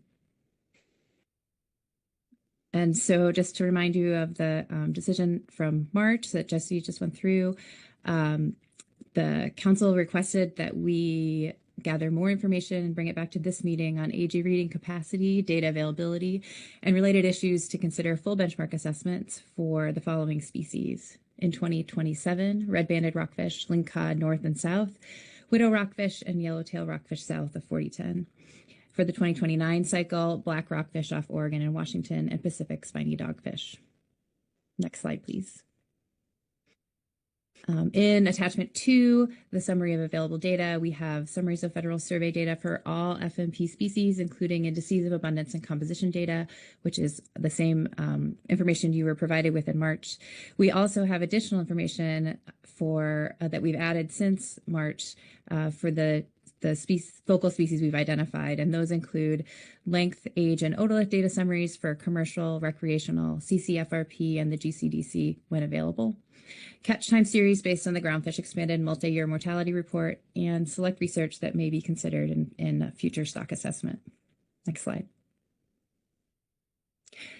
As we highlighted back in March, our capacity for 2027 was anticipated to be 4 to 6 benchmarks and 0 to 2 updates for next year. We note that there are trade-offs among species depending on the aging work that's required and the number of assessment areas that are needed. We are recommending that we schedule fewer benchmarks in 2027 to save analyst capacity to develop new frameworks for right-sizing stock assessments and support research needs for potential 2029 assessments, which is looking to be a fairly big lift. And also, we are asking to prioritize catch-only projections in situations when recent attainment of ACLs has been high or a fishery or sector is particularly constrained. Next slide, please. So since March, we did have an aging coordination meeting with the states and want to report on that here. We met following the March Council meeting to discuss aging workload for the identified species. We have aging staff across the ODF&W, WDF&W, and the Northwest Center. And together we confirmed the capacity to age lingcod, red-banded rockfish, yellowtail rockfish south, and petrale sole in order to support assessments for those in 27. And I want to note that there's ongoing research being led by WDFW to improve age estimation for Pacific spiny dogfish that would be anticipated to be ready to support a 2029 stock assessment. And we also discussed subsampling for species with large number of unread otoliths and are approaching that in a coordinated way. Next slide, please. So what NIMS is recommending for benchmark assessments for 2027 is lingcod, the two areas modeled north and south of 4010, red-banded rockfish coast-wide, and yellowtail rockfish south of 4010. Next slide. Previously, we were recommending widow rockfish and boccaccio rockfish, and I just wanted to highlight a couple things about those here. Delaying an assessment for widow rockfish until 2029 provides us time for ongoing and new research that's under development, which could be considered in a future assessment. And that includes the work on the development of an eDNA index of abundance for the species, as well as work to develop fishery-dependent CPUE indices in cooperation with industry collaborators. And that work is, both of those pieces of work are scheduled to be going through the groundfish methodology review process this fall. For Boccaccio rockfish, we are recommending delaying a Boccaccio assessment until 2029 to support Southwest capacity to focus on yellowtail rockfish south in 27. Next slide. For update assessments, we are recommending update assessments for Petrale sole. This was last assessed in 2023 and that species has a target assessment frequency of every 4 years. So doing an update for the species in 27 would keep it on track with its target assessment frequency. Short spine thorny head, we can do a short spine thorny head update. We believe if only 4 benchmark assessments are selected in total, we could add a short spine update to the list. Next slide, please. And then for catch-only projections, there's a suite of those that were identified back in March by the GAP and GMT, and those are listed here. And back in March, we said we could do up to 5 catch-only projections, and I think this list was just maybe 1 more than that. And obviously, species that would be subject to update assessments would not fall on this list. So, next slide. Now I want to change gears a little bit and talk about our preliminary 10-year assessment schedule that we're presenting at this meeting for the first time. This is table 2 in our report. So here, there are a couple of things that I want to point out and that we'll be asking, we're asking everyone for feedback on. So first, what we're doing here is selecting a set of 9 species that are deemed commercially or recreationally or tribally important by our stock assessment prioritization tool, and using those as a starting point for discussion with the council around like these set of species are really the ones that we want to make sure that we're committing to keeping on a regular schedule for the next 10 years. So those are the first section of that table. The bottom couple of lines, we have what we're calling flexible assessment slots, and that's for an elasma rank slot, a shelf rockfish slot, and a slope rockfish slot. And the idea with those is that we would select species just one cycle ahead for those, and based on what is the sort of highest priority in that suite of species at the given time. And so this framework allows us to have a lot more predictability in our planning for our research and data collections and work with our partners and for the council as a whole, but also allows for flexibility in that we would still have this check-in checkpoint and have to select these, have the flexibility to select one of each of these types of species every cycle. If you can go to the next slide for me, please. So there are a couple of things that I want to highlight about this 10-year schedule that we're proposing. We're particularly interested in hearing from the council their priorities for which species are on the list. You know, we selected these based on our existing assessment prioritization tool, but are definitely open to input on which of those are the highest priority. Are there some that we should add or some that we could drop? Also, assessment frequency conflicts potentially. Our target assessment frequencies are based right now on the biology of the stock and how long it lives. And that doesn't necessarily line up always with the management needs. So we're interested in hearing about where are the management needs might be a bit different than the biology. There's trade-offs here between the predictability, efficiency of a schedule like this and still providing flexibility.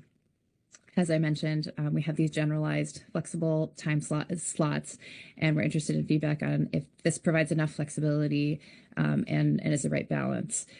Similarly, we're interested in trying to balance northern and southern species for the sake of science center staffing. And I note that this schedule being just preliminary at this meeting, we do have some uneven workload and a split of assessment types across years that we're going to have to address. However, we didn't we didn't want to try to address that until we were sure that we were all on the same page with the list of priority species that we wanted to try to get on here. And then I'll just note the under development, the Science Center is considering the potential pathways to schedule assessments for the species that are not selected to be on the 10-year fixed schedule. Next slide, please. And the last thing I want to highlight is a section of our report on streamlining approaches for older assessments and lower priority species. We're noting that the flexible slots in this 10-year schedule aren't sufficient to provide timely science advice for the remaining species in our FMP. We have been behind in being able to provide timely science advice for many years. And so we're hoping to address that by doing a couple of things on the Science Center side over the next year. One is expanding assessment methods for Category 3 species to provide some more streamlined approaches to update catch limits. And two is to develop and apply methods using population indicators.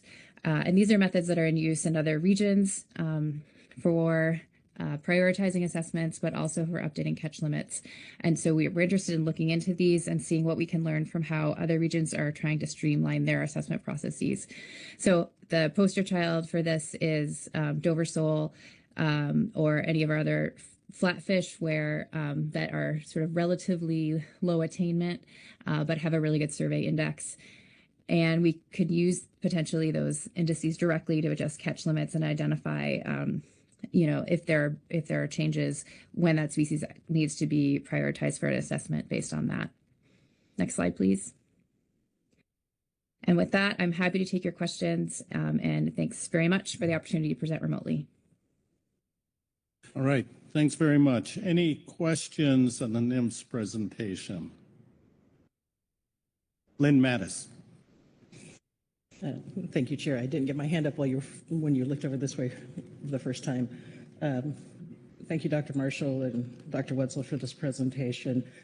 I noticed for 2027, there's only recommended what would be the equivalent of 4 assessments because of lingcod being split 2 areas. So that is 2 star panels. Normally we have 3 star panels, 6 assessments roughly. Can you provide some information about why not a 3rd star panel? And then I'll likely have a follow-up if the chair will let me after that question. Thanks, Ms. Mattis, for the question through the chair.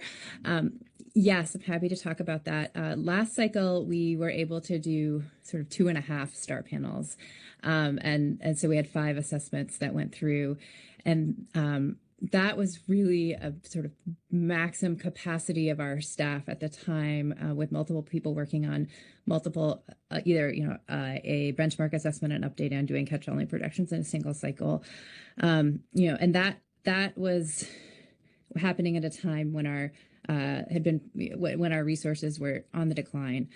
And so we are looking ahead to the next cycle and trying to plan for what we think is a reasonable workload. We have not yet been able to add staff back to our overall capacity, and so we are asking for some space here to both manage our workload in a sustainable way and also have the opportunity to invest in some of these more streamlined assessment methods and trying to develop those and bring those back to the council so we can increase our throughput.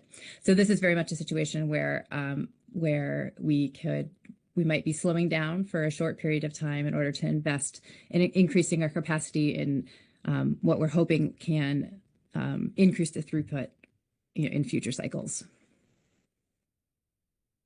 Okay. You covered it all. Thank you. All right, thank you. Other questions? Corey Niles. Yeah, thanks, Mr. Chair, and thanks, Kristen. I might have some detailed questions for you if you're going to be around after the advisory body statements, which hopefully won't be at 8 o'clock tonight. But I got a bigger picture question for you right now on this, on the 10-year schedule, and then in the alternative ways. You mentioned about like doing the Category 3 stocks, which we talked about a bit this morning under the E3 with the SSC advising it'd be a good idea to give priority to that idea. So my question is, and then Ms. Kent, in general on E3, noted that NIMS needs time to think through all those ideas. So just can you give me your thought on like, are you expecting, how will the 10-year plan and the related issues that go with it and these other possible methods, how does the council take that up? Are you asking us, you're not asking us to decide on the Category 3 things at this meeting, but the 10-year schedule, do you envision how the council will continue to give input on that? And sorry, I'm not asking this very clearly, but I'll pause there, see if you had a response. Thanks for the question, Mr. Niles, through the chair. I have a response, and then I'll pause to see if Jesse wants to correct me if I get the anticipated schedule wrong for this. For the 10-year plan, what we're doing, this is preliminary at this meeting. We're going to take the feedback that we get, and then I believe it comes back to the council to see it again in November. And then in March, we would be doing the final 2029 priorities. And I'm going to pause there to make sure that's not wrong. And I'll turn to Jesse. Thanks, Mr. Chair.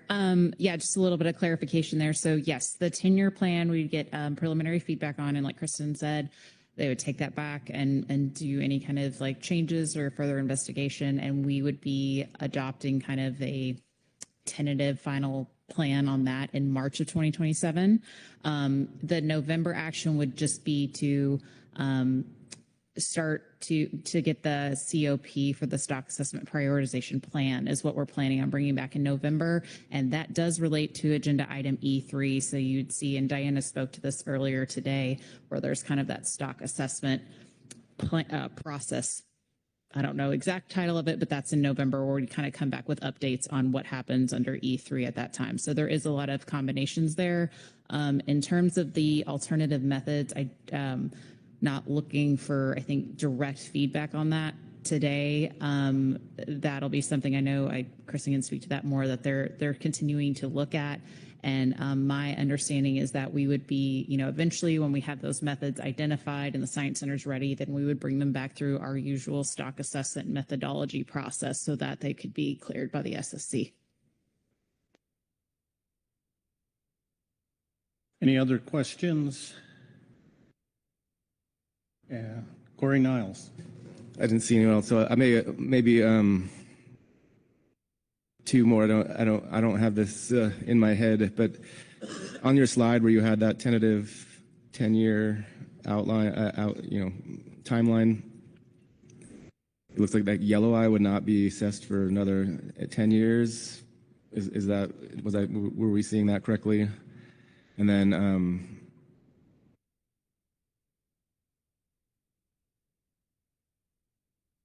I can't even see yellow eye. But thanks for the question, Mr. Niles. I'm going to jump in and help you out. The yellow eye is not on the scheduled priority list. So if yellow eye were to come in, it would be through the rotating shelf rockfish slot. So it could be prioritized for an assessment in one of those TBD slots in 31, 33, 35, 37 right now, unless the council recommended that we move it into a regular assessment slot.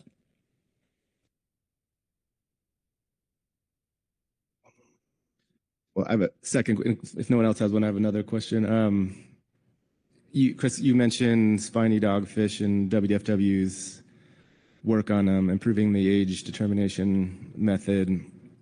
I think the last time you and Chantel were presenting this, you also mentioned a paper that had come out of like looking North Pacific wide at the at dogfish and the transbound. You also, I think you highlighted the transboundary issues as being another reason why 2027 wasn't ripe for dogfish. But did you have any additional thoughts on how some of the transboundary data or transboundary issues might be tackled by 2029?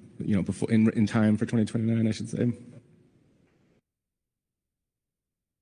Thanks for the question, Mr. Niles, through the chair. Yes, so for Pacific spiny dogfish, what the work that is ongoing that I think could contribute to a 29 assessment is the aging work, like you said. And also there's a tagging study that OSU is leading with the Northwest Center's collaborators. And that work is underway to get a better sense of what is happening with spiny dogfish movement. And so I think that could help us better make sense of the declining trends in the survey biomass index that we've been seeing. And that could be just within our region. And then I would note that, as you know, there's work across multiple regions was done in collaboration with the Northwest Center, DFO, and the Alaska Fisheries Science Center that is showing declines in survey index, survey biomass indices from all three of those regions. And so that is not work that is modeling transboundary movement of dogfish or anything like that. It is really just comparing the survey data from those three areas and showing that spiny dogfish are declining in all three. So we definitely see value in continuing those kinds of collaborations and learning from what is happening with stock assessments and trends in abundance in other regions.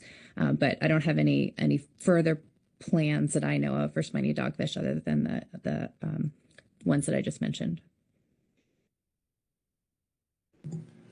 Thank you. Any other questions? Rebecca Lind. Thank you, Mr. Chair. And I just have a general observation before we move on. I just want to thank Dr. Kirsten and her collaborators, because this report, 30,000-foot level, gives us criteria for saying what's important, why is it important, why do we need it now, why would we not do it? And it also talks clearly about trade-offs. You can have a little more of this, but we got to take this away. And finally, it underscores that time needs to be set aside for capacity building. I think that's really important to focus on that, particularly in light of all the cuts at NOAA. Thank you. Thank you. Other questions? And not seeing any, thank you both, Dr. Marshall, Dr. Wetzel, for the presentation, and I know you'll be hanging online, I think. Next, we'll move into our management advisory body reports. I'm going to ask, because it's late in the day, to the extent you can, maybe summarize those. We all have the reports in front of us.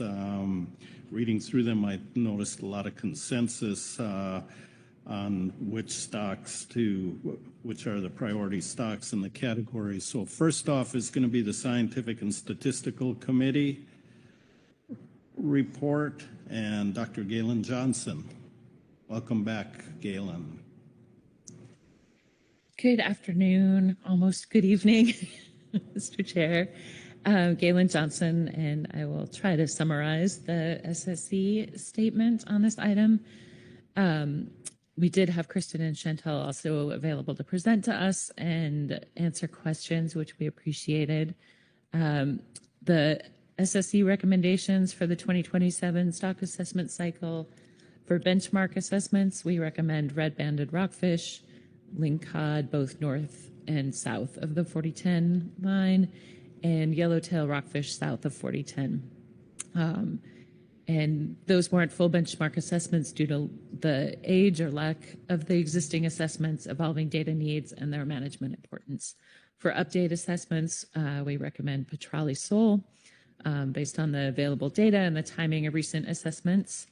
And then industry has expressed an interest in conducting an assessment for short spine thorny head in 2027, and the SSC thinks that this would be suitable for an update assessment.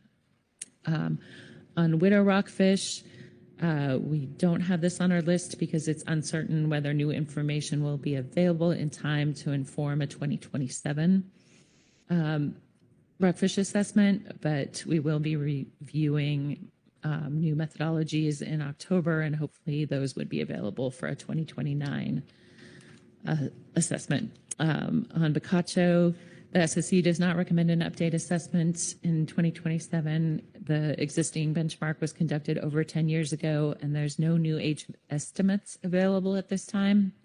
There's also a mismatch between the spatial extent of the last assessment and the stock definition recently adopted by the council.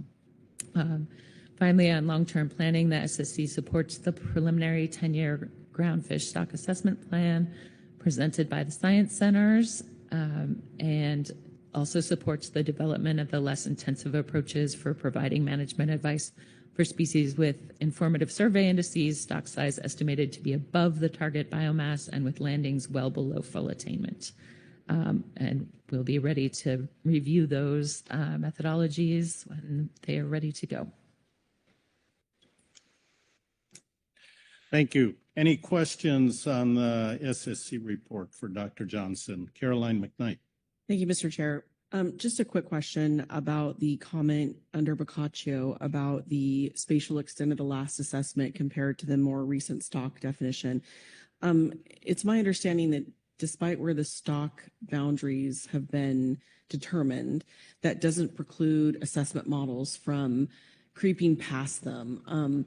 So I just wanted to get a little bit more clarification if that was what the SSC intended here, that, you know, now new stock definitions is where assessment boundaries also have to be. And then that might lead to another question relative to some of our other species, but please. Sure. And once again, I'm going to call on my invisible online friend, Dr. Aaron Berger, to help with that.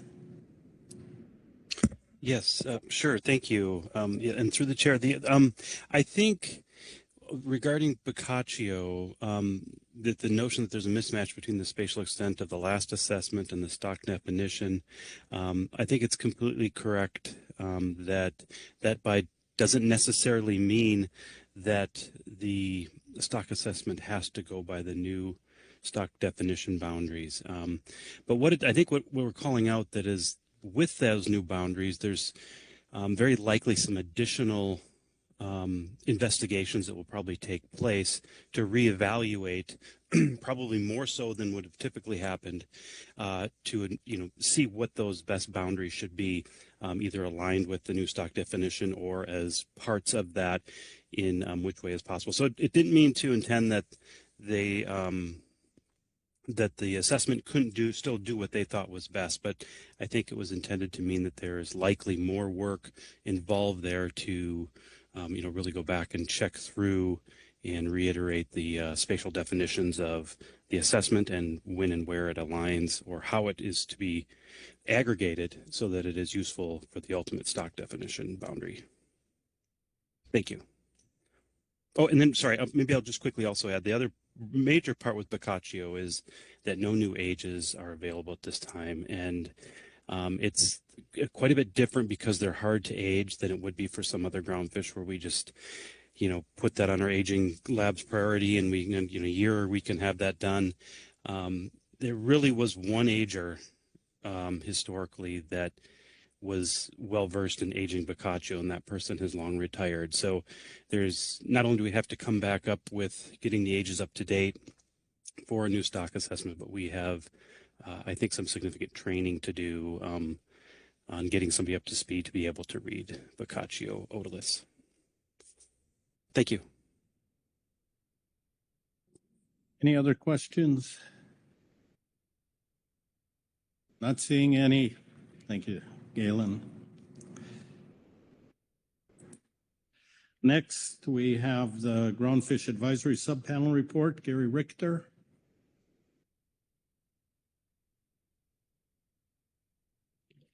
Good evening, Mr. Chair, members of the council. I'll be reading from agenda item E4A, GAP Report 1. The GAP identifies the following stocks, various assessments in 27, 29 assessment cycles, and provides comments on that. For full benchmarks in 2027, we go with lingcod coastwide, yellowtail rockfish in the south, and red-banded rockfish, which is consistent with the SSE, and you will hear the same from the GMT. Update assessments for 2027, GAP supports Petrali Sole and Short Spine Thorny Head. For catch-only updates for 2027, these are prioritized: Canary rockfish, California scorpionfish, dark blotch rockfish, cowcod in the south, sablefish, yellowtail rockfish north of 4010, and widow rockfish.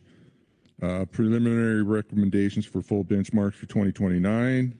GAP recommends widow rockfish, vermilion and sunset rockfish, short spine thorny head, black rockfish in Oregon and Washington, boccaccio, and dark blotch rockfish. I'll skip over some of that text. I do need to speak to short spine thorny head. We have some rationale for that. GAP would ideally recommend adding short spine thorny head to the 2029 list for a benchmark assessment. It's important to both trawl and non-trawl sectors and is constraining to the trawl fishery. Fishermen have expressed concerns that the 2023 assessment largely underestimated population and productivity based on several factors such as trawl footprint reduction and consolidation over past decades in individual fishing quota accountability starting in 2011. Short spine are widely dispersed coastwide with far lower schooling tendencies than most other species. Abundance indices demonstrate an increase over the last 20 years, which seems in line with fishermen's experience and observation of fishery trends over time. There is not high confidence in the 2023 model because of the lack of good aging data. Poor aging data is a good reason to explore growth curves in a new benchmark that better fit abundance indices. Additionally, a benchmark could seek to learn lessons from recent Alaska aging study publication. That study found 50% maturity at 12.8 years, whereas the West Coast stock assessment used 50% maturity at 25 years. Even if there could be limited work with Alaska's study authors to get some samples age to inform growth curve development, it would be better than what we have now, which is close to nothing. We are currently constraining fisheries based on what is widely known to be extremely insufficient science. We are just looking for improvement, not perfection. Next would be black rockfish in Oregon and Washington. It's important for both recreational and commercial specifically to Oregon. Boccaccio, also dark blotch rockfish. And then proposed long-term schedule. GAP had a lot of discussion regarding the current assessment process and the instability caused by stock assessment results. GAP recognizes the need to figure out how to better plan stock assessments to be sure those assessors have the necessary data, particular ages, et cetera, to assess stocks. GAP has concerns about some of the timings between assessments for key stocks. Big example would be canary rockfish, which is currently scheduled for an 8-year interval between benchmark assessments, with the next assessment being proposed for 2031. Canary is one of the most important species for all groundfish sectors and is one of the most constraining. Therefore, the GAP suggests potentially changing the interval to 6 years and including an update potentially in 2029 when aging work could be done on canary. Overall, the GAP supports the NIMS concept of the 10-year plan. Comments on proposed change to one meeting process. The GAP discussed the proposal from moving from a 2-meeting to a 1-meeting process and the proposed pros and cons. GAP suggests the Pacific Fishery Management Council staff consider scheduling the item in April of even years rather than June as proposed in order to allow an additional meeting in June to occur in case an issue arises in April. Mr. Chair, that's as fast as I can speak. Glad to take any questions. Thank you very much. Any questions on the GAP report? Corey Niles. Thanks, Mr. Chair. Thanks, Gary. 2 questions, one short. So hopefully, is this really the first time you all discussed this 10-year plan? I know we kind of heard it was coming. And second one is about the update for short spine, and we're seeing that if they were to do an update, no age data would be added, and I'm thinking of what we just went through with widow and then sablefish 2 years ago when you did the update with limited ages, and thinking back to the discussion about these swings, high or low and things. So did you have a discussion about what that meant, not having the age data? Yeah. Mr. Chair, Corey, to your first question, this is the first time we spoke about the 10-year plan thing. Specific to short spine, we were all over that one. I did get Kristen to state that they probably should have 4 years of new survey data, which may be worth giving it a shot in an update. Other questions? And not seeing any. Thank you very much, Thanks, Gary. And next we have the Groundfish Management Team report, Will Jasper. Still afternoon, so good afternoon. Thank you, Chair Hasper. Not quite good evening. So for the record, my name is Will Jasper, and I'll be reading the GMT report on agenda item E4, stock assessment prioritization. I will try to summarize as well, given the time, but there will be some points I'll try to speak to specifically. So the GMT report outlines our final recommendations for stock assessments in 2027 and preliminary recommendations for 2029. For benchmark assessments, as with the GAP, the GMT is recommending a benchmark assessment for lingcod north and south of 4010, red-banded rockfish coastwide, and yellowtail rockfish south of 4010.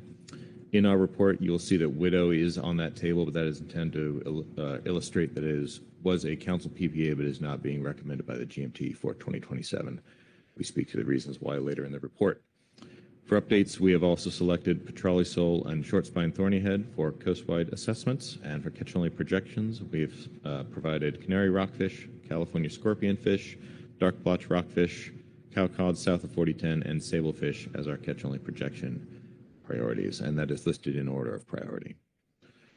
For 2029, our preliminary list includes widow rockfish, black rockfish off Oregon and Washington, spiny dogfish coastwide, Boccaccio coastwide, vermilion sunset rockfish north and south of 4010, and dark blotch rockfish coastwide, recognizing that is probably more assessments than we can reasonably do in a single cycle, and that there is additional time for refinement and consideration of some of those selections. For update assessments, we have also brought forward yellowtail rockfish north and south of 4010 as update assessments in 2029. Speaking to some rationale specifically, the GMT supports a 2-star panel process for 2027 as it provides the National Marine Fisheries Service dedicated time to develop a process for streamlining assessment approaches. The GMT supports assessing species without current existing benchmark stock assessments or that are past their recommended assessment frequencies, and providing NIMS capacity to streamline the assessment process this cycle will support long-term assessment demands. Such a process is likely to provide avenues to assess with greater frequency species such as English sole, striped-tail rockfish, and green-spotted rockfish, which the GMT provided as preliminary preferred alternative species for it to assess 27 in March, but which are not recommended for FBA. We also agree with the rationale provided in attachment 1 for lingcod, red-banded, and yellowtail rockfish south, and petrale sole in 27. Speaking to widow, the GMT FPA for widow differs from the council PPA. While widow rockfish is likely to be a constraining species starting in 27, we are recommending this be assessed as a benchmark in 29. As noted in attachment 1, waiting 2 years will increase the chance that research will be completed on additional proposed data streams, such as fishery-dependent indices and eDNA. Moving on to short spine thorny head. The GMT recommends that short spine thorny head be conducted as an update in 2027, which differs from council PPA, noting that NIPS states that such capacity is feasible given the proposed 2-star panel benchmark assessment schedule. Should the council not adopt short spine thorny head as an update, the GMT is recommending it be adopted as a catch-only projection. Speaking to catch-only projections, I think I will skip over the vast majority of these as it's in the report and you have it already. Speaking to chili pepper specifically, in our March statement on stock assessment prioritization, the GMT recommended a catch-only projection for chili pepper if the council selected alternative 1 harvest specifications for this stock, which the council did. Alt 1 harvest specifications result in a higher ACL than Alt 2, and updating catch assumptions would likely result in higher future ACLs due to unattained catch, but since chili pepper is not expected to be constraining in 27-28 under Alt 1, the GMT sees this as a lower priority for catch-only projections relative to sablefish and the other listed species. Speaking to the 10-year planning process, the GMT appreciates moving towards a long-term planning process for assessment activities and sees many benefits in doing so. The GMT agrees that having a mix of regular species categories as well as flexible SOTs to more frequently assess species without benchmark assessments or that are past their recommended assessment frequencies. The proposed work to develop a process to right-size assessment tools will be valuable towards meeting assessment schedules. While we provide discussion on preliminary 2029 activities in this report, we acknowledge that this plan will be regularly revised and updated. The GMT requests continued involvement in those discussions. There are a few points about the planned process the GMT views as important for Council consideration. First, the GMT notes that the assessment workload in 2029 seems heavy, and therefore some species currently planned may not be able to be done as planned. However, we defer to the Science Center's understanding of their own capacity, particularly in context of any alternative methodologies that may develop by then. Second, based on communication with Council staff, it is the GMT's understanding that the planned flexible slots will not be affected by the results of the planned Phase 3 stock definitions for species complex, which is scheduled to start in November of 26. Third, while long-term planning process will be likely spread a discussion across several cycles, the GMT has concerns that moving to a one-meeting prioritization in the short term. The GMT is recommending having 2 meetings for prioritization for the 29 cycle, such as March and June of 28, while the process remains new, and moving to a one-meeting plan starting in the 2031 assessment cycle as the long-term plan becomes more integrated into Council decision-making. And with that, I will take any questions. Thank you. Any questions on the Groundfish Management Team report? Lynn Mattis. Thank you, Chair, and thank you, Mr. Jasper and the team for putting this report out and your job of summarizing it. A question on for 2029, the GMT has Yellowtail Rockfish South as a preliminary in the list for an update, even though we're doing a benchmark in 2027. Can you give me a little rationale for that? Thank you. Through the chair, yes, Ms. Mattis. In short, that brings yellowtail rockfish back in line with SSC recommendations to assess species across their entire range. So by doing a benchmark in 2027, if we do an update for both species, that then puts us back on line for doing all of yellowtail all at the same time over that 10-year period. Other questions?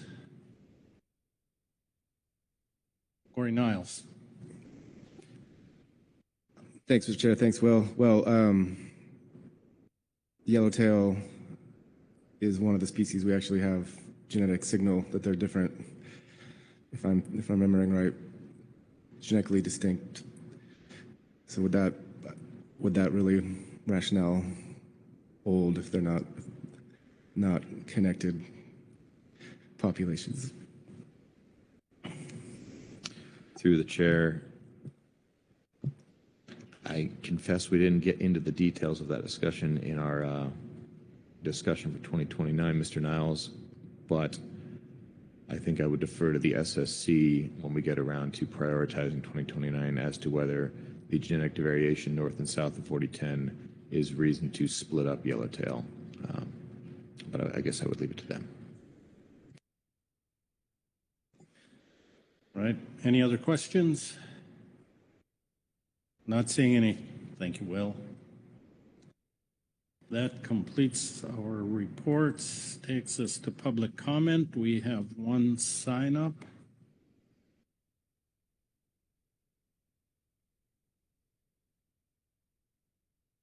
And it's Elena Novak. Elena, good evening. Good evening, Chair Hasmer, Council members. My name is Elena Novak. I'm speaking on behalf of the Oregon Chalk Commission regarding agenda item E4, Final Stock Assessment Plan for 2027 and preliminary priorities for 2029 and beyond. OTC is a fisherman-funded state commodity commission that represents Oregon Chalk fishermen participating in the bottom trawl and midwater trawl groundfish and hake fisheries, delivering their catch to Oregon shore-based processors. Excuse me.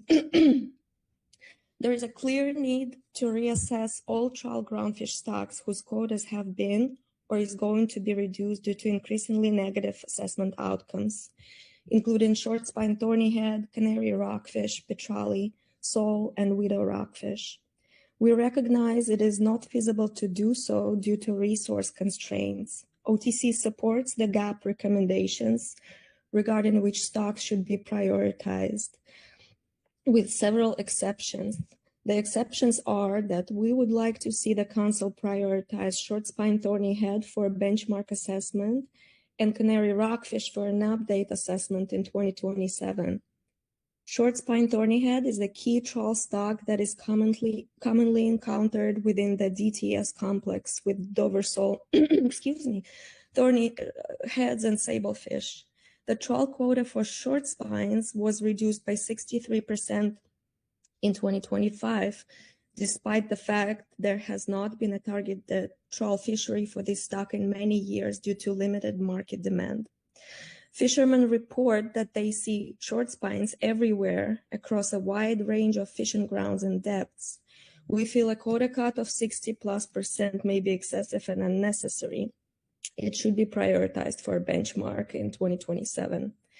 Canary rockfish is another important constraint in stock for the trawl sector. There is no target trawl fishery for it either, yet the trawl quota was reduced by 60% for this stock as well in 2025. Fishermen across different sectors report seeing lots of canaries. It looks like the drastic quota cut on this stock may also be unwarranted. We recommend prioritizing canary rockfish for an update assessment in 2027. We recognize there are limits to the number of stocks that can be assessed at once, and that assessment priorities must be balanced among different sectors and among stocks with varying levels of economic importance. I understand the Magnuson-Stevens Act requires you to assess all managed stocks, including those with hardly any value like red-banded rockfish. There is a growing list of concerning assessments for commercially important stocks that inform drastic quota cuts. With resources that are diminishing, we should prioritize science that's most meaningful for fish-independent communities. If the Council has any discretion as to how much attention and effort is afforded to economically unimportant versus very important stocks, you should explore it. To conclude, I would like to add that quota reductions have real consequences and costs to the industry. It limits the amounts of fish available for catch, diminishes the fishing and processing opportunity, reduces the amount of seafood available for consumers, contributes to increasing quota leasing costs, increases the risk of being in quota deficit, and it not only reduces both revenue and profitability, but also increases the risk of bankruptcy for those with smaller safety nets especially. We appreciate your hard work supporting this fishery. Thank you for your consideration of these comments. Thank you. Questions for Ms. Novak and her testimony? And no hands here, so thank you, Yelena. Right, that completes our reports and the public comment. Takes us to our council task. Consider the information and recommend a final list of species. And a third item, comments on the preliminary 10-year plan.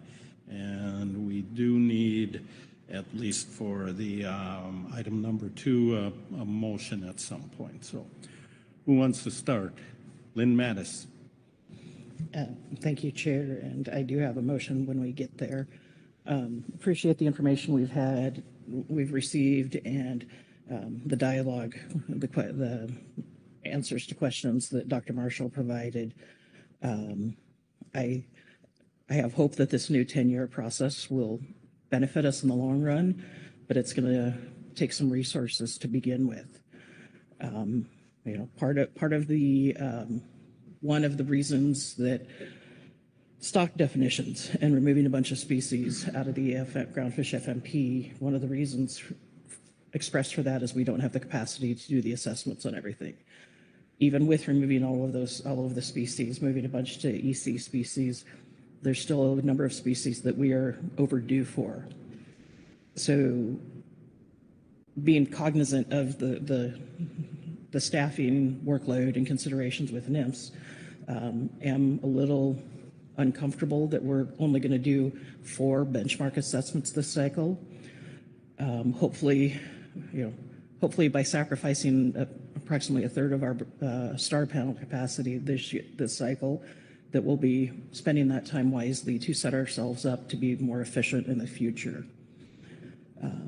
Appreciate the GAP, the GMT, and the SSC all basically coming to agreement on most things. And I will be using their recommendations in my motion when it becomes time. So thank you.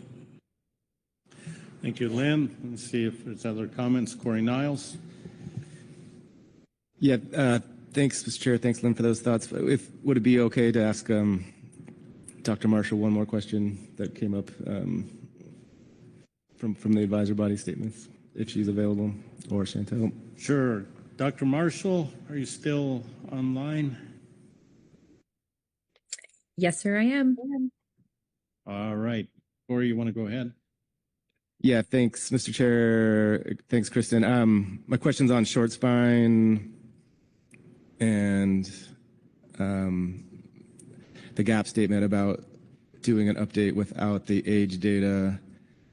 Well, I'll have some comment on the aging capacity in a second, but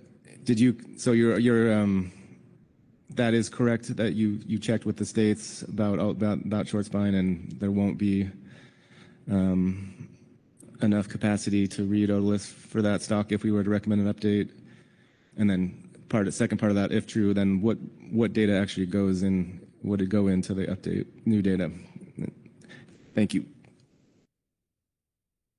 Thanks for the question, Mr. Niles, through the chair.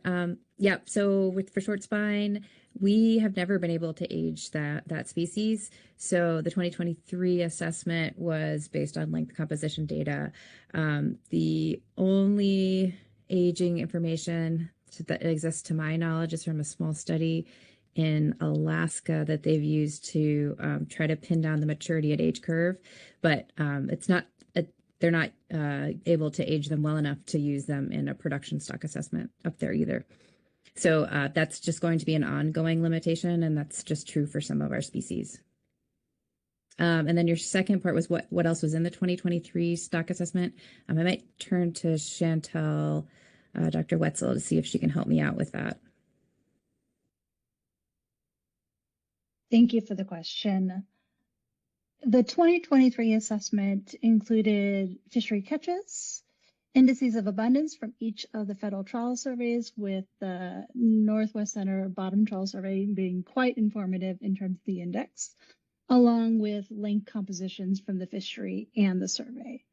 An update in 2025 would update data sources for the last, it'll be now 4 years, in 2027 to provide an updated stock status and catch limits for short spine.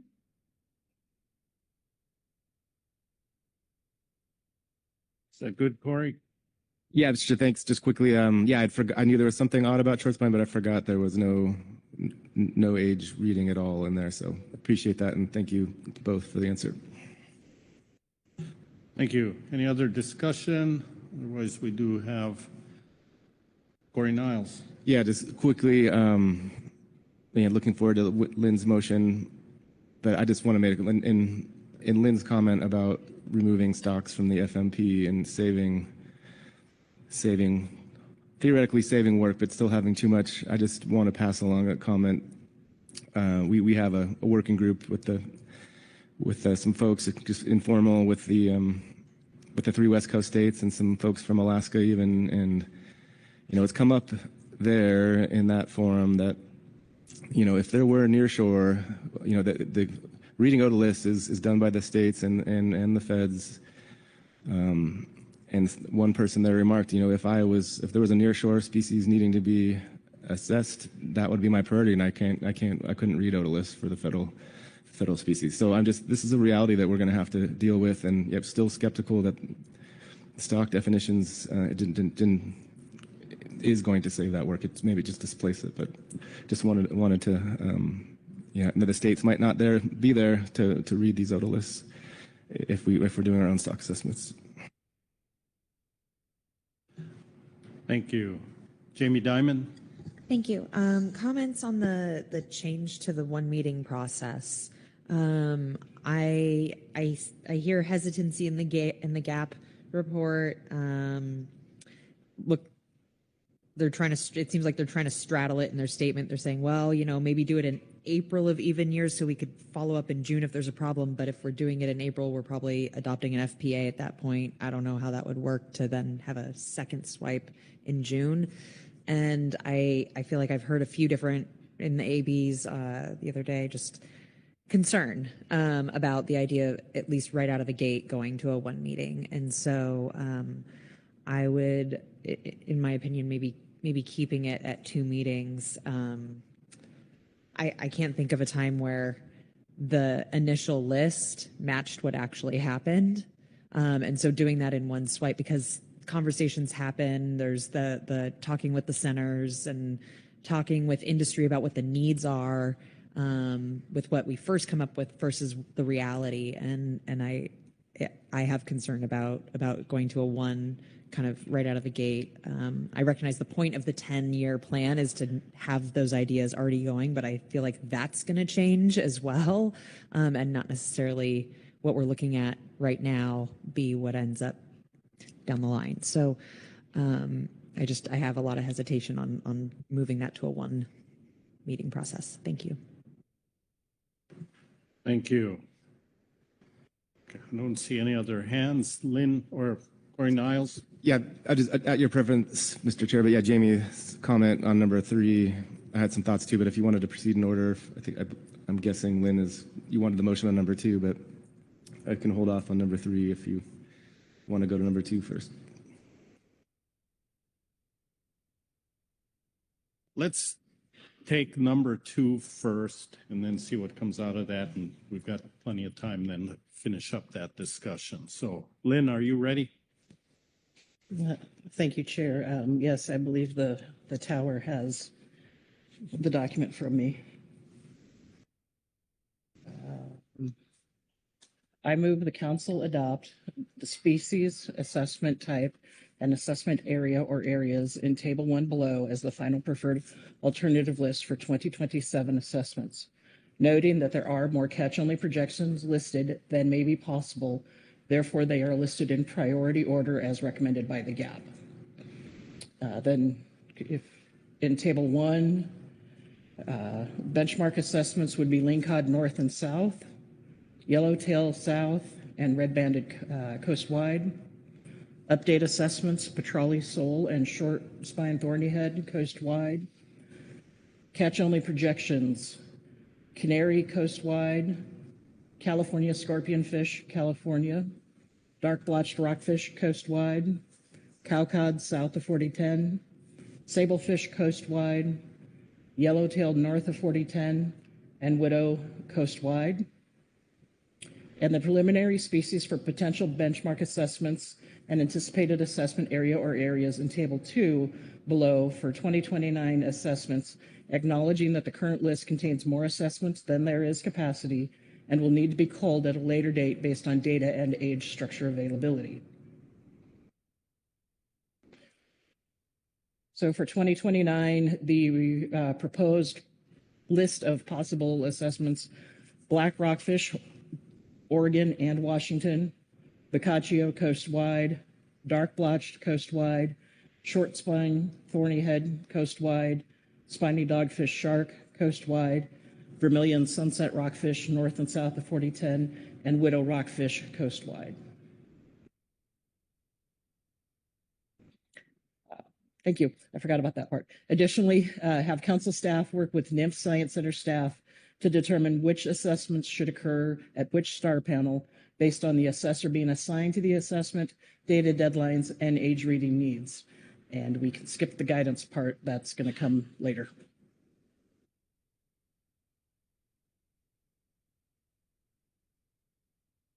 All right. While he types that, I followed along. What was on the screen appeared accurate and complete. Is that correct? Yes, sir, it was. Is there a second to the motion? Seconded by Brad Penninger. Go ahead and speak to your motion. Thank you, sir.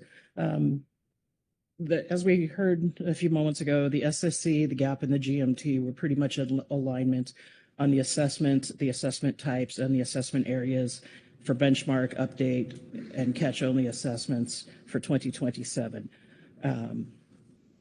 So having Lingcod north and south, that's probably going to be one star panel, and I would anticipate Yellowtail and Red Banded would be a second one. And then based on the discussion about short spine, an update at this time seemed more appropriate than a full new benchmark. There are more catch-only updates listed than can be accomplished. I've heard somewhere in the neighborhood of 5 might be possible, and this list currently has 7. So the order they are listed here is the same order from the GAP report and the GAP recommendation, such that Yellowtail North and Widow would be the lower priority if we cannot get to them. Then for 2029, the list is longer than we would have capacity even with 3 full star panels. I was seeing this sort of as a range of alternatives to get the discussion going. We've got a little bit of time for the science centers to come and states, whoever, to come back to us with where we would have data, where we might have age reading, where there might be some limitations. I do know that the black rockfish off Oregon assessment is somewhat tied to the action we have taken under stock definitions. There may be a way around that, may not have to go through our regular star panel process. We're still discussing that between NIMS and ODFW. And the rest are just based on the information we've received about data availability. And I put the caveat there at the end to allow NIMS and council staff to figure out who's doing which assessment and which star panels are being conducted when and where. And I think I've spoken enough about that given the time of the day. Thank you. Thank you. Any questions for clarification on the motion? Discussion on the motion? Corey Niles. Just briefly, thanks, Lynn, and echoing Lynn's thanks to all the good discussion for from the Science Center and staff and GAP and GMT, and support the motion. And yeah, I felt a little bit silly asking my question to the GMT a bit ago about Yellowtail, reminding that we're talking about 2029 here, and like, oh yeah, why are we talking about 2029 and when it's so far away? But the point is to give extra time to work on the things that take a long time. And going back to my Q&A with Dr. Marshall about spiny dogfish, we are seeing the science is telling us there are some concerning signs North Pacific wide, and I'll just add to the hope in supporting this motion. The hope is I hope the science centers will continue looking at that tagging data and whatever they can do to prepare themselves for taking some of the transboundary issues into account in 2029. But with that thought, I'll just again support the motion, and thanks to everyone for all the effort, and to Chantel and team in particular for all putting all that together. It's a lot of work. Keely Kent. Given the hour, I apologize for this, but is the Vermilion Sunset break not the right one? Aren't we broken at 42 on Vermilion Sunset? No? Jesse.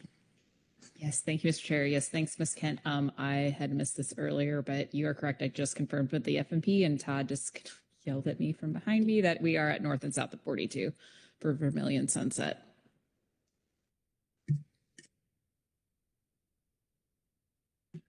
Lynn? Sorry, Mr. Chair, would that be considered a technical correction or a substantive that would need an amendment to my motion? I'm going to call it a technical correction. It's simply the wrong latitude. I am perfectly acceptable with that. I suspect my motion seconder would also be good with that. Brad? So if the tower could correct that to north and south of 42 north latitude, get rid of the 10. And apologies for not catching that, product of too many things going on. And now make sure with you And with our staff officers, that is correct for Vermilion Sunset. See, head nods. Good. Other discussion?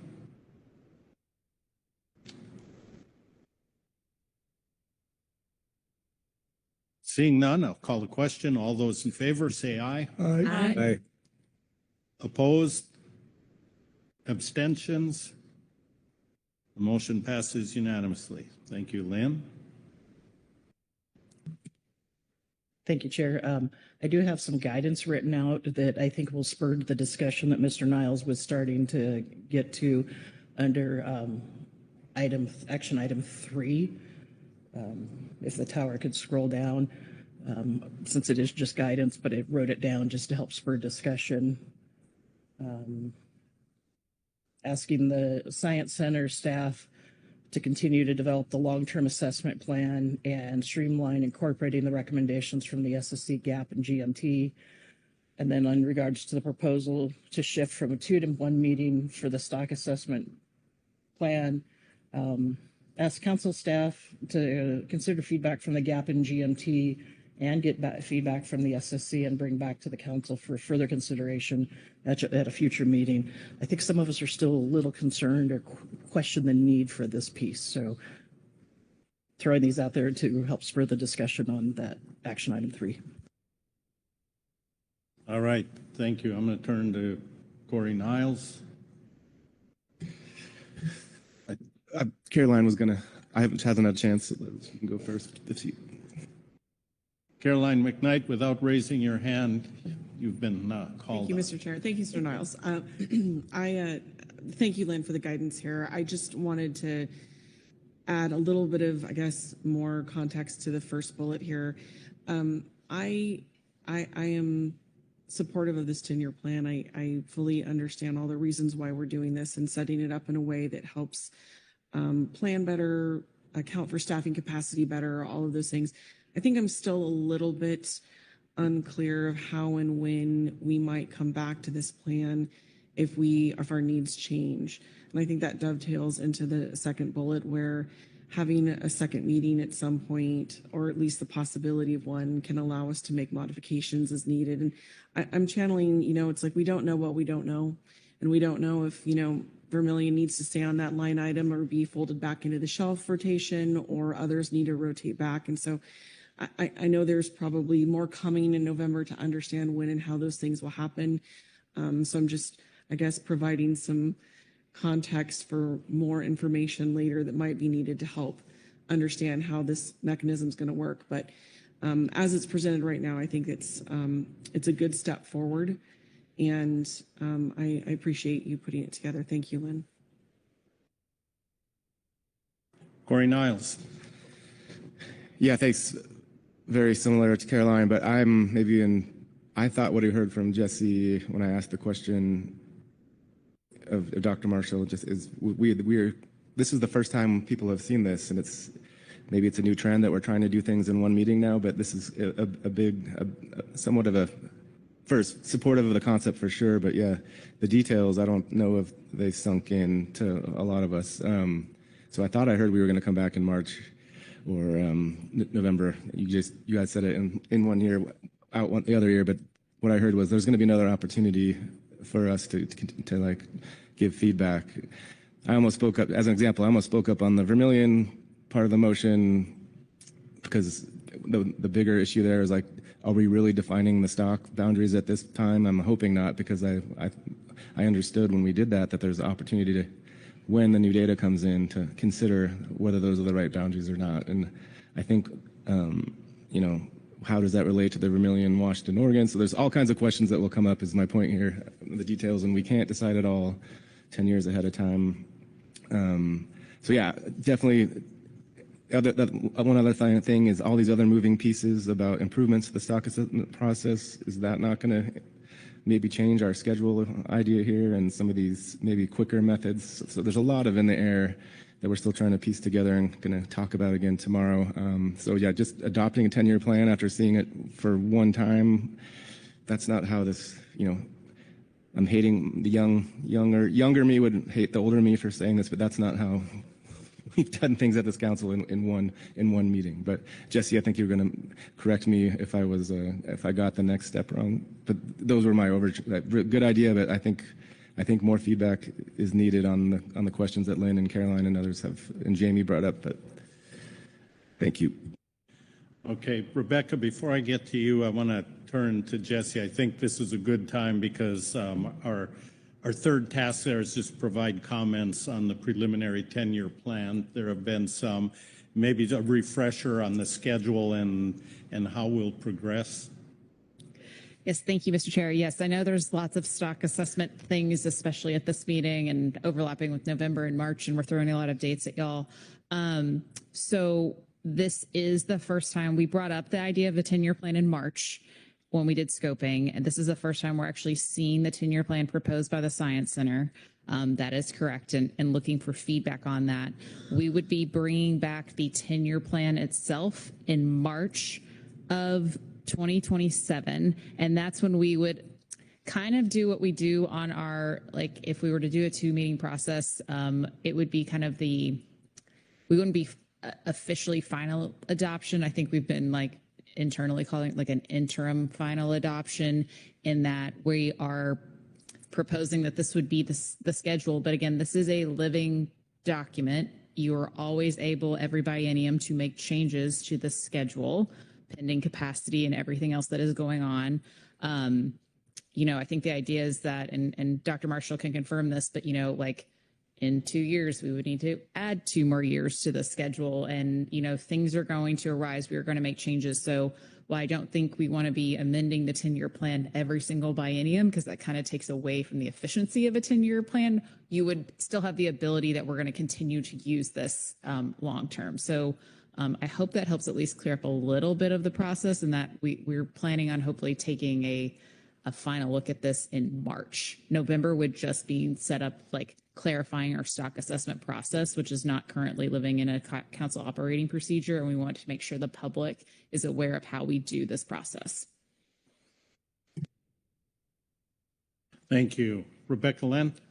Thank you, Chair, and thank you, Ms. Waller. That's basically the point I was going to make. I mean, this report says, here's why stock assessments might need to be done. Something's happening. We're getting close to full attainment, whatever. We do our best to plan so that we can have an advanced planning mechanism, but things change and we may have to move things around. I understood it to be a living document. Thank you. Thank you. So other comments, Corey Niles? Yeah, just giving one more specific example. I am not, and not that I won't be convinced, but I'm not convinced, for example, that yellowtail should be on its own line and the other shelf rock should not.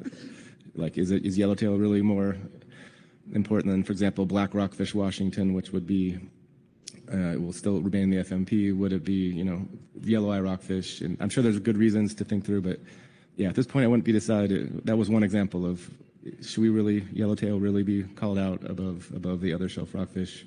Just an idea, something to think about. And yeah, thank you for the reminder. This is living plan and the next steps. That was helpful. Thank you. Any other comments on the 10-year plan or discussion regarding that?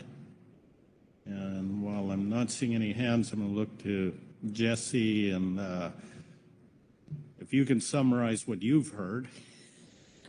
Thank you, Mr. Chair. I'll do my best at 5:30. So in terms of your task today, you have adopted your final list of species by assessment type for 2027, as well as a preliminary list for 2029. So that has been taken care of.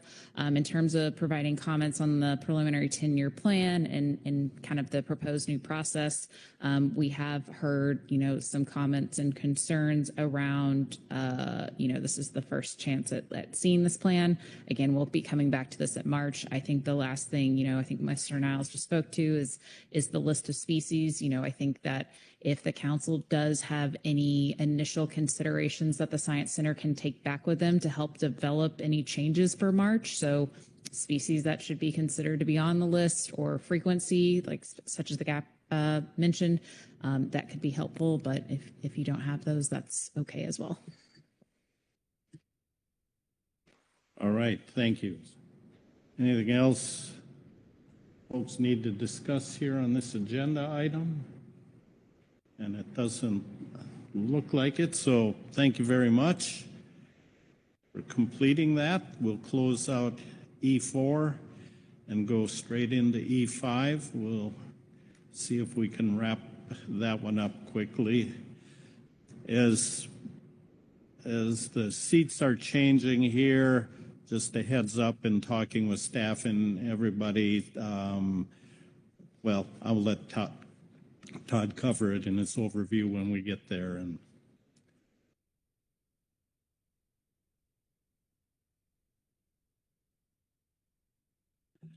And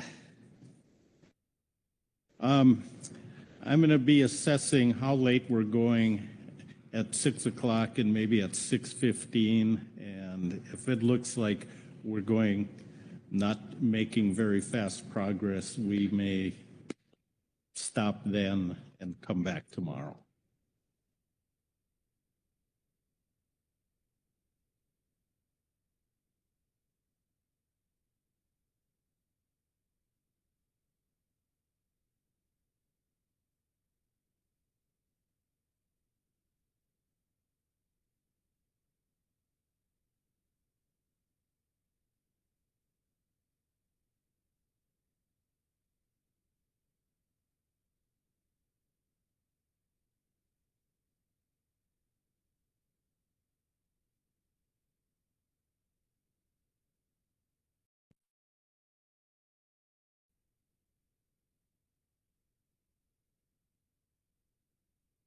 And Todd, whenever you're ready, go ahead. I think we're all in our seats. Just thank you, Mr. Vice Chair, or Mr. Chair, excuse me. Good late afternoon, Council. So before us, we do have agenda item E5, as the Chair indicated. Just to give you some information regarding the plan here is that we do obviously have the situation summary. However, in lieu of that summary, I have a presentation which covers much of the same information, as well as some extra information that will help in your decision-making process. To start out, just to give you an idea of what is in the briefing book, you do have the reports that were available in the advanced briefing book. In the supplemental section, you have a supplemental National Marine Fisheries Service PowerPoint. That particular PowerPoint will not be given today, but however, it is a good way to understand the National Marine Fisheries Service report number 1. Looking at the other items in your docket here, you have reports from the GMT, the GAP, and the enforcement consultants. And so with that, I'll just go ahead and start my PowerPoint. Okay. Maybe.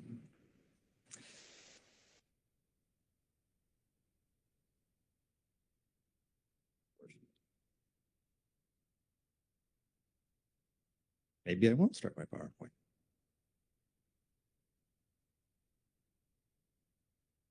Chris, excuse me.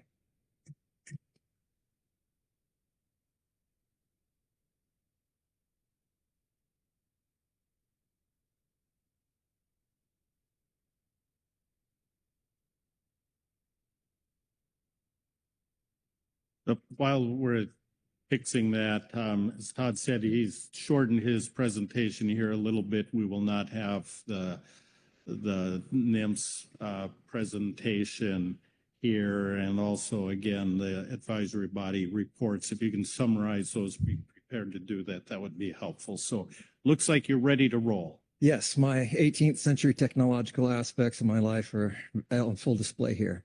So looking at the tasks in front of the council, so as we go through the PowerPoint, this is something for the council to consider. You have 4 main tasks, obviously, is to consider and establish the scope, consider the purpose and need throughout the different options that we were discussing, adopt a range of alternatives, and of course, if possible, adopt a PPA for the alternatives in question. Okay.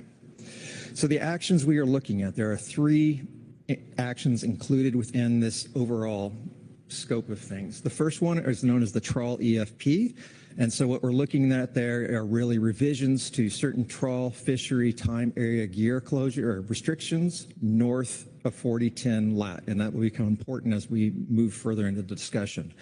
The next one is the fishing declaration flexibility. So this would remove certain, restrictions for midwater trawl fishing declarations when they're at sea.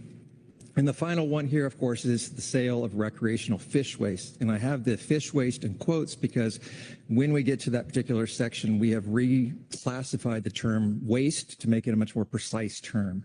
And that, of course, would revise federal recreational fishery regulations. So starting with the trawl gear EFP. So I thought that we should start with sort of a basic idea of where we were and how we got here. So initially, the very first EFP regarding trawl gear was started in 2016, and that was for a selective flatfish bottom trawl gear EFP. Roughly about the same time, the salmon biological opinion came about.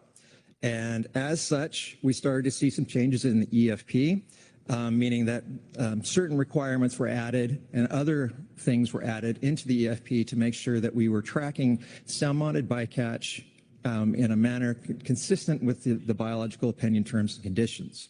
2018 until present, we've actually had 2 EFPs under this overall umbrella of the trawl EFP. That, of course, the continuation of the selective flatfish trawl, and that's north of 40, that is incorrect there. It is between 42 and 4010 lat. That is roughly Cape Mendocino to the Oregon-California border. And then we added in the midwater trawl EFP north and south of 4010. And that was again added in 2018. So roughly almost 10 years here of EFP. And in 2025, as the council will recall, you added this particular action, the EFP action, to the schedule. So the EFP that we are discussing, there are 3 components in this EFP. The first 2, of course, are the midwater non-whiting trawl north of 4010 north lat. The other portion of that is the midwater trawl south of 4010, and I'll come back to that in a second. And the third one is the selective flatfish trawl, and that is again between roughly Cape Mendocino and the Oregon-California border, or 42 north. The action we are contemplating today is only for 2 components of this EFP, and those are the midwater non-whiting trawl north of 4010, and then that SFFT, or selective flatfish trawl, between 4010 and 42. The reason we are not considering the EFP south of 4010 is that we still need at least 2 more years of EFP information to come into be consistent, or at least consistent with the needs of the terms and conditions of the biological opinion. So again, we're looking at 2 groups of EFPs here. Overall, the goal and objectives of all of the 2 EFPs is really to look at operational flexibility and potentially to increase opportunity in the fishery. And then, of course, based on the salmon biological opinion, is to understand what type of impacts we are looking at with those fisheries on salmon. The selective flatfish EFP, what we were looking at there was basically how to understand the impacts of certain net type or gear type, shoreward 100 fathoms in that zone I mentioned, which is Cape Mendocino to the Oregon-California border. And for, just for general knowledge, that is where the Klamath River is, so there is extra interest there in looking at those salmonid interactions. And then, of course, the midwater EFP, which we're most familiar with, is to understand essentially what are the salmonid impacts in that fishery, before preliminary whiting season as compared to the whiting season. Normally, I wouldn't read the draft purpose and need. However, given that the council, you are considering this purpose and need in your action today, I'll just go ahead and read it. So the purpose of the action is to remove specific gear, area, and time restrictions for vessels participating in the shore-based IFQ program that use midwater and/or SFFT, which is selective flatfish trawl gear. And the need is to improve operational flexibility, foster innovation, and allow for more optimal harvest operations in the trawl fishery while meeting conservation goals for salmon and other protected species. And you will hear this term, operational flexibility, throughout my presentation. For the alternatives, now the no action alternative would be completely different from the current situation that we've had for about 10 years. Under no action, there would no longer be the EFPs, at least as we understand them. The trawl fishery, the midwater trawl fishery, would be restricted to primary whiting season, and then that area within 42 to 4010 would have certain restrictions regarding their gear usage and area fished. Staff's proposed alternatives, we just had a single alternative here, which is broken into two options, and they are not mutually exclusive. So option one deals with the midwater trawl fishery, and that one would be the midwater gear targeting non-whiting groundfish outside the Pacific whiting primary season dates north of 4010. And then option two, fishing with bottom trawl gear between 42 and 4010 north lat and shoreward of 100 fathoms depth contour will be allowed to use any legal small foot trawl gear, including selective flatfish trawl gear for groundfish. So I'll start off here just with some basic, I guess, in this case, socioeconomic impacts that are in the report that was written for the council on the midwater trawl. This will give you an idea of what has been seen in terms of dollars and cents in this particular EFP. So just looking at participation, this particular chart here at the top and the bottom, at the bottom there, the orangish color, orange-red color, are EFP vessels, and then that is a subset of the overall cap here of all vessels, all distinct vessels within the area. On average, about 13 vessels participated each year of this EFP, and when we start looking at dollars and cents, so this would be revenues, that roughly for those participating in the EFP, about 35% of their annual trips, or excuse me, wow, about 43% to 35% of their annual revenue is related to these EFPs. So there's a significant amount of money that has been generated through this EFP in those 4 months. This is some more information on revenue, just to give you a better idea, is that on average, the fishery, the midwater trawl fishery for non-whiting stocks is about $7.2 million each year. And then the revenues are about $2.5 million per year in the EFP portion of this. And again, so if you're looking at this particular chart at the top, that's the EFP portion of the overall revenues. So we're looking at about 35%. And just for general knowledge, widow and yellowtail rockfishes are the predominant catch in this fishery.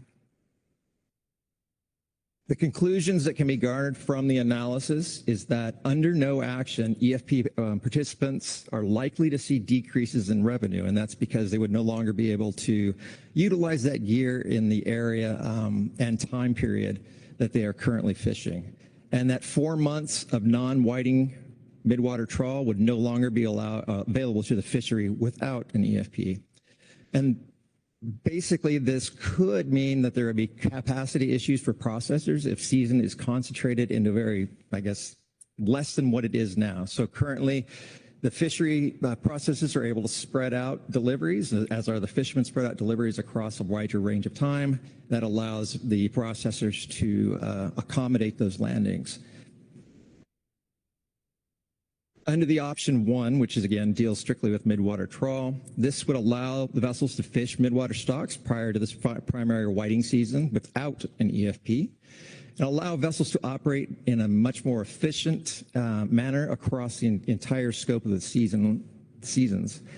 So this would basically continue the current scenarios I have here for the participants in the EFP and could increase effort. And the reason I bring up the could increase effort is that there are, as you noticed in one of the charts that we'd looked at, is that there are a number of vessels that were not participating in the EFP. So this may incentivize them to start fishing within this particular fishery. Bottom trawl, the SFFT portion. This one's a little bit more difficult to tease apart, mostly because of the EFP reporting requirements. But when we look at the overall time period between 2018 and 2023, or we say that about 35 non-EFP vessels, and of that, about 6 EFP vessels participated in between 2018 and 2025. Looking at this particular chart here shows revenues, and there's a very good caveat here at the bottom, which I'll get to in a second, but you're looking on average at around about $1 million, $1.5 million in EFP landings. Now, it's non-exact numbers because the EFP revenue is really based on fish tickets that are associated with hauls that meet EFP conditions. So all the EFP revenue is not directly related to the EFP fishing activity. However, you can see that you can get a general idea of the, not the participation, but the dollars and cents in terms of revenues that is being generated through this particular section of the fishery. The EFP catch was primarily comprises Dover sole, petrale sole, lingcod, and sablefish. And the net type was really focused on these flatfish. So Dover and petrale are actually the highest of those 4 fish in terms of landings. So the conclusions that can be gathered from the particular analysis is that under no action, the vessels could only use the SFFT gear shoreward of 100 fathoms between 4-2 and 4-10. Alternative 1, option 2, which deals strictly with the bottom trawl. Vessels could fish in this area without EFP provisions, and vessels would be able to configure their gear to efficiently catch target stocks, but avoiding those that they are not seeking. And in general, that could be related to salmonid stocks. Species of concerns. This is one thing that the council has heard of quite a bit about from public comment and as well as in your discussions. There are 4 species that tie into the trawl fishery, and that's Chinook, coho, eulachon, and green sturgeon. As a high-level overview, on average, the midwater EFP there's 30 Chinook and 0.8 coho. Because this is an average, that's why you get 0.8, so you could round up to 1 if you'd like. And that's, and then in bottom trawl per year, you're looking at 9 Chinook and 0 coho. Eulachon, we are looking at least at this point in time at the entire fishery. We needed some more information to complete it for the EFP, but the amounts have been variable, and the amounts have been variable throughout the entire time the biological opinion for eulachon has been available. But variability is in terms of catch, and the way that the threshold is examined in this case is through something called a geometric mean. And what we have seen in the entire trawl fishery overall since 2018 to 2023 is that it's been increasing. But however, again, geometric means do have some variability, and that calculation can change quite drastically over time. We do not yet have the 24-25 information, so when we update you in September, that information will be provided. Green sturgeon is also another one that we encounter, and you can see that midwater trawl, there's a total of 0 that have been seen the entire time of the 2018 to 2023 period, and then bottom trawl has encountered 2. So to give you an idea of scale in terms of salmon, because I know this is a really important part of the EFPs, is you're looking at roughly almost 6% of total trawl bycatch. Chinook salmon bycatch in the trawl fishery has come from the EFP, and that amount is that little tiny blue line at the bottom, and the whole scale here, the purple above, would be the entire amount of fish or Chinook that we have seen in the trawl fishery in terms of bycatch. As Ms. Kent will probably speak to, and I hope she will, there is at least one more salmon impacts review that NIMS will need to do before we can come up with some finalized bycatch impacts for you. I'm going to have to put you on the stop spot there, Keely. So the conclusions of the overall EFP is that under options 1 and 2, it does appear to offer increased operational flexibility for participants when we compare it to no action. It does remove some regulation and improve regulation simplicity.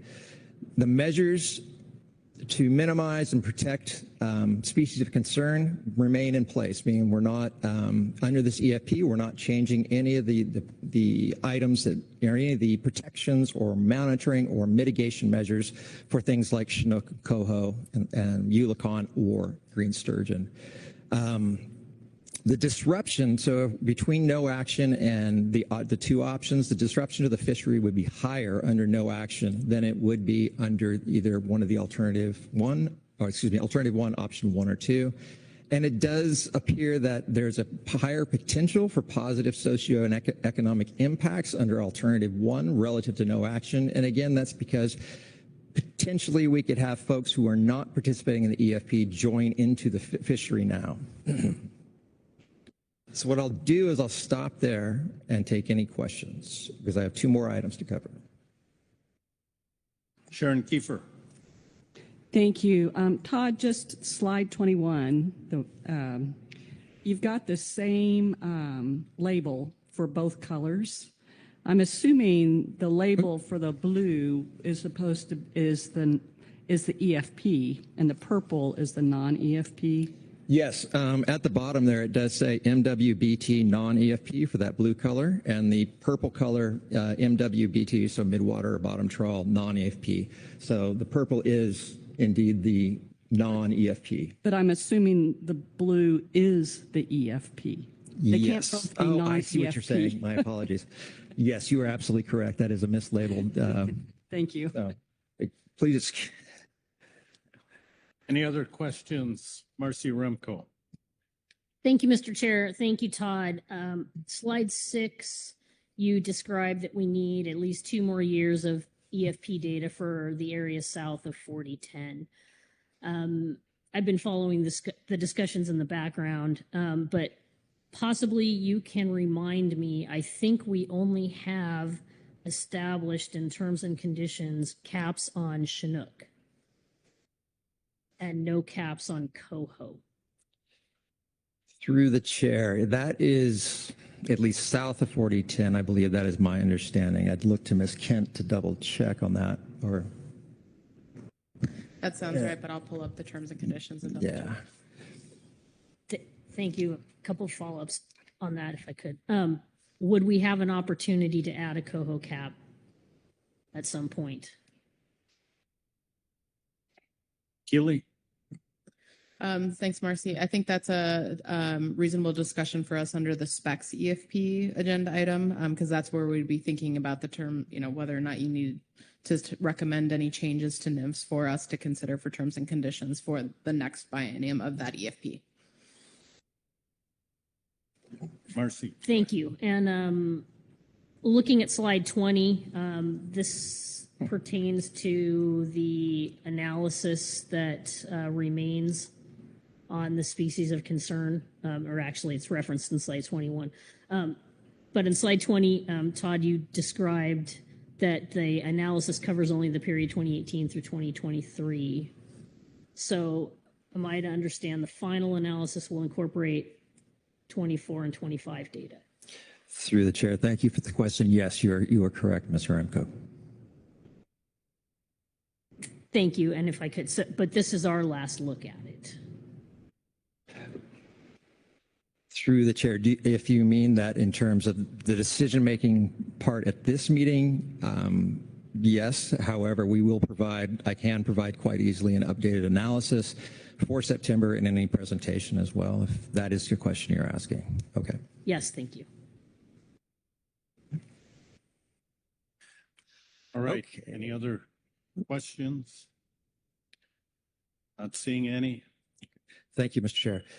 So the next two items, which are, we've just sort of labeled as additional items in this case, there's the fishing declarations flexibility, and this was an action item that the council added in April based on some requests from the GAP.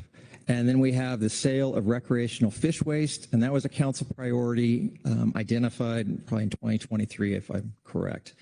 I will note that the council guidance in April was that these two items should be added to the package, overall rulemaking package, but only if they do not slow down the EFP item. And I just I noted that I had heard several questions throughout the week and I want to make sure that that was in here.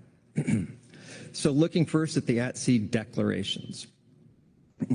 So currently, trawl vessels do declare into a fishery at the onset of the trip. Current regulations do not allow, in this case, these midwater trawl vessels to change declaration at sea between midwater rockfish to shoreside whiting or vice versa, or mothership catcher vessels to midwater rockfish.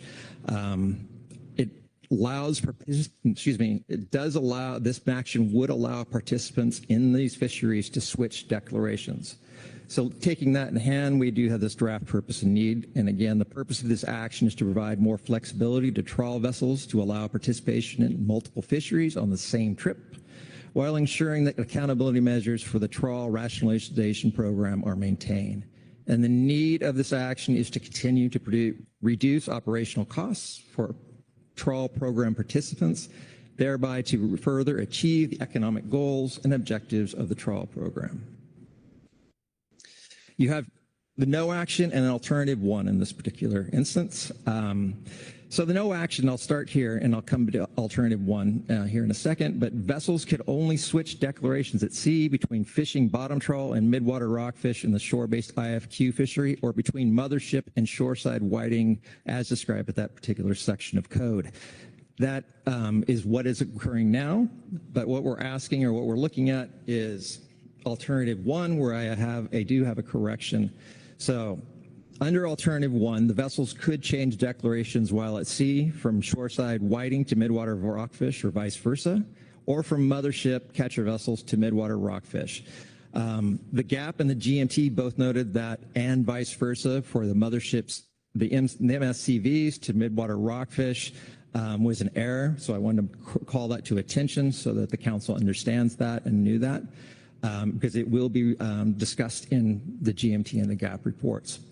Again, here to continue on with alternative one, the monitoring types, so this is electronic monitoring or human observer, cannot be changed at sea, meaning that if you initiate a trip with a human observer, you have to finish the trip with your human observer. And then vessels will need to sort catch by sector and report on separate fish tickets as applicable. Excuse me.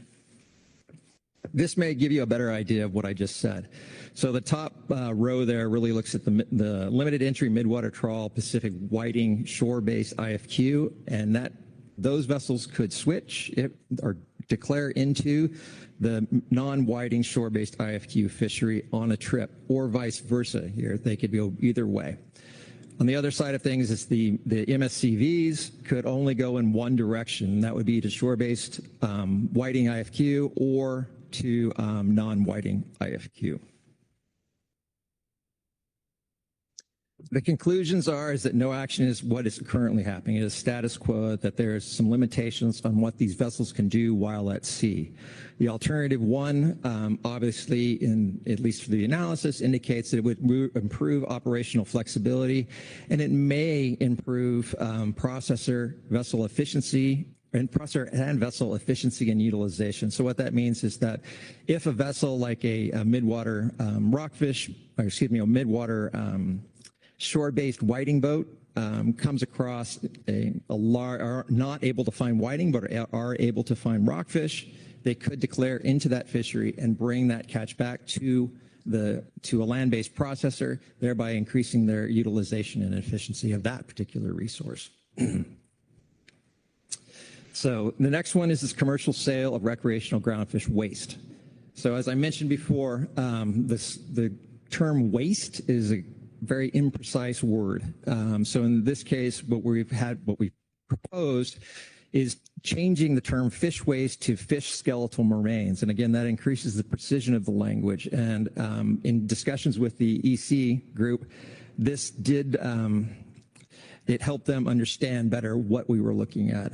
So this particular action is specific to the recreational groundfish fishery. It does not cover any of the other recreational fisheries. And it addresses, as I mentioned earlier, a council priority. So the draft purpose and need is to remove duplicative regulations and ease the burden on industry. And the need is for, to all NIMPs. The action is, wow, that's really poorly written. Need for this action is to defer to state regulations in the management of commercial sale of recreational fish waste.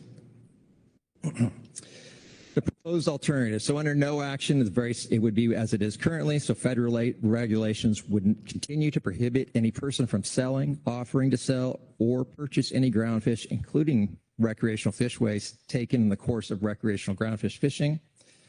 And the alternative one, regulations would be amended to allow the sale of skeletal remains of recreationally caught groundfish consistent with state regulations. The conclusions from this is that state regulations regarding the sale of skeletal waste, or however the states phrase that in their current regulations, would remain in place. And this may allow operators to recover some of the costs of discarding skeletal remains. And I believe we've heard from Washington that in certain cases, in certain ports, when the vessels come back and begin to fillet their catch, they then have to transit outside the harbor to dispose of those wastes. So in this case, if this change were to go through, those vessels may be able to sell or in some way get rid of their catch without having to incur costs, such as to leave the harbor. So I finished with my PowerPoint here. Just to set up the action that you're undertaking, you are asked to establish the scope, and the range of alternatives, and adopt preliminary preferred alternatives if possible. And I'm happy to answer any questions on the last two items or items before that. Thank you, Todd. Heather Hall. Thank you. First of all, Todd, thank you for the presentation. I appreciate it. I did want to ask you about something in the slides that might be inconsistent. And this is on the declaration part of it, slides 29 versus 30. In one point, it says, mothership catcher vessels can switch to midwater rockfish or to shoreside whiting, but the alternative language still only specifies mothership catcher vessels switching to midwater rockfish. So it does not include shoreside whiting. And just wanted to flag that. Yes, through the chair. Thank you for the question, Heather. So it is my understanding at present, midwater catcher vessels are allowed to switch to shore-based whiting. So that would, there would be no amending the regulations. However, I wanted to be able to show that they could continue that particular process. Does that answer your question, Ms. Hall? Yeah, I think so. Okay. Getting a little help from our GMT. I think I could ask the GMT on this too. Okay. Okay. Yes. Okay. That explains it. Thank you so much. You're welcome. Any other questions? And I don't see any hands, so thank you, Todd. Okay. We'll move into our reports. And the first up is the Groundfish Management Team, Ms. Caitlin Lockhart.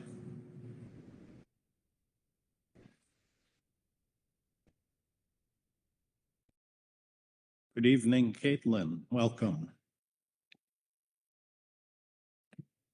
Good evening, Chair and Council members. For the record, my name is Caitlin Lockhart, and I will be summarizing Agenda Item E5A, Supplemental Revised GMT Report 1, the Groundfish Management Team Report on moving trawl gear EFP into regulations, updating declaration requirements, and removing duplicate recreational regulations.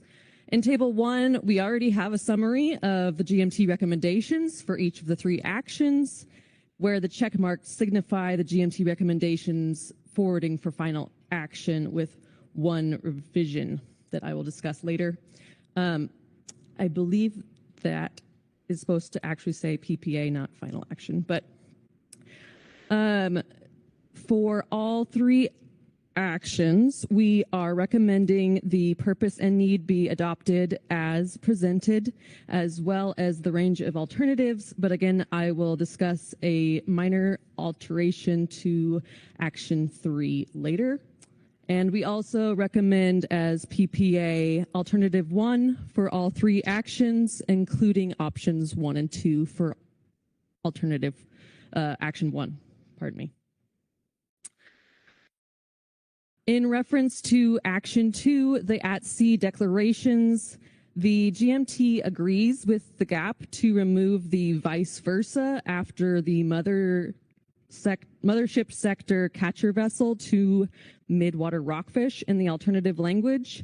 And we were under the impression that this would also acknowledge the allowance for mothership sector vessels, catcher vessels, to switch to shoreside whiting in addition to midwater rockfish, but we did not have time to discuss that in our meeting. In reference to Action 3, recreational sale of fish waste, the GMT recommends the proposed need and purpose as stated, and specifically we recommend some revisions that are in red. And it will read as such. Regulations would be amended to allow the sale of fish waste, i.e. entrails, skeletal remains, or other parts of the fish not used for human consumption of recreationally caught groundfish, and defer to state regulations for any rules that may be more restrictive. This revision would provide more accuracy, given that the 3 states have different language when it comes to the sale of recreationally caught fish waste. And moving forward, states may modify state regulations to allow the sale of fish waste consistent with this action or maintain that restriction. The GMT also requests that a definition of fish waste be added to the federal regulations with enough specificity to prevent the sale of recreationally caught groundfish for human consumption. The GMT defers to the enforcement consultant's preferred language for that definition. And with that, that concludes my summary. Thank you. Questions on the Groundfish Management Team report? Heather Hall. Thank you. And I want to start by appreciating the GMT's work on this report, and particularly on the fish waste. I know there was a lot of discussion this week on what does that mean. And so thank you for that, and thank you for the edits there. I did have a question on how it's written in the GMT report, and specifically if with the parentheses and the IE, if that's interpreted to be an elaboration and exhaustive list, or just an illustration of examples of what that could include. So just wanting, to make sure if it's meaning to give more specific examples, or if it's ideas that could be narrowed down. Thanks. Through the chair, thank you, Ms. Hall, for the question. As far as management purposes go, the intent here was to provide examples and not necessarily limit to this specific language. We had discussions with the EC committee, and this was what we were agreed upon. However, we defer to NIMS and any other law enforcement that would like to revise the statement as it is. Thank you. Thank you. Other questions? Marcy Remco. Thank you, Mr. Chair.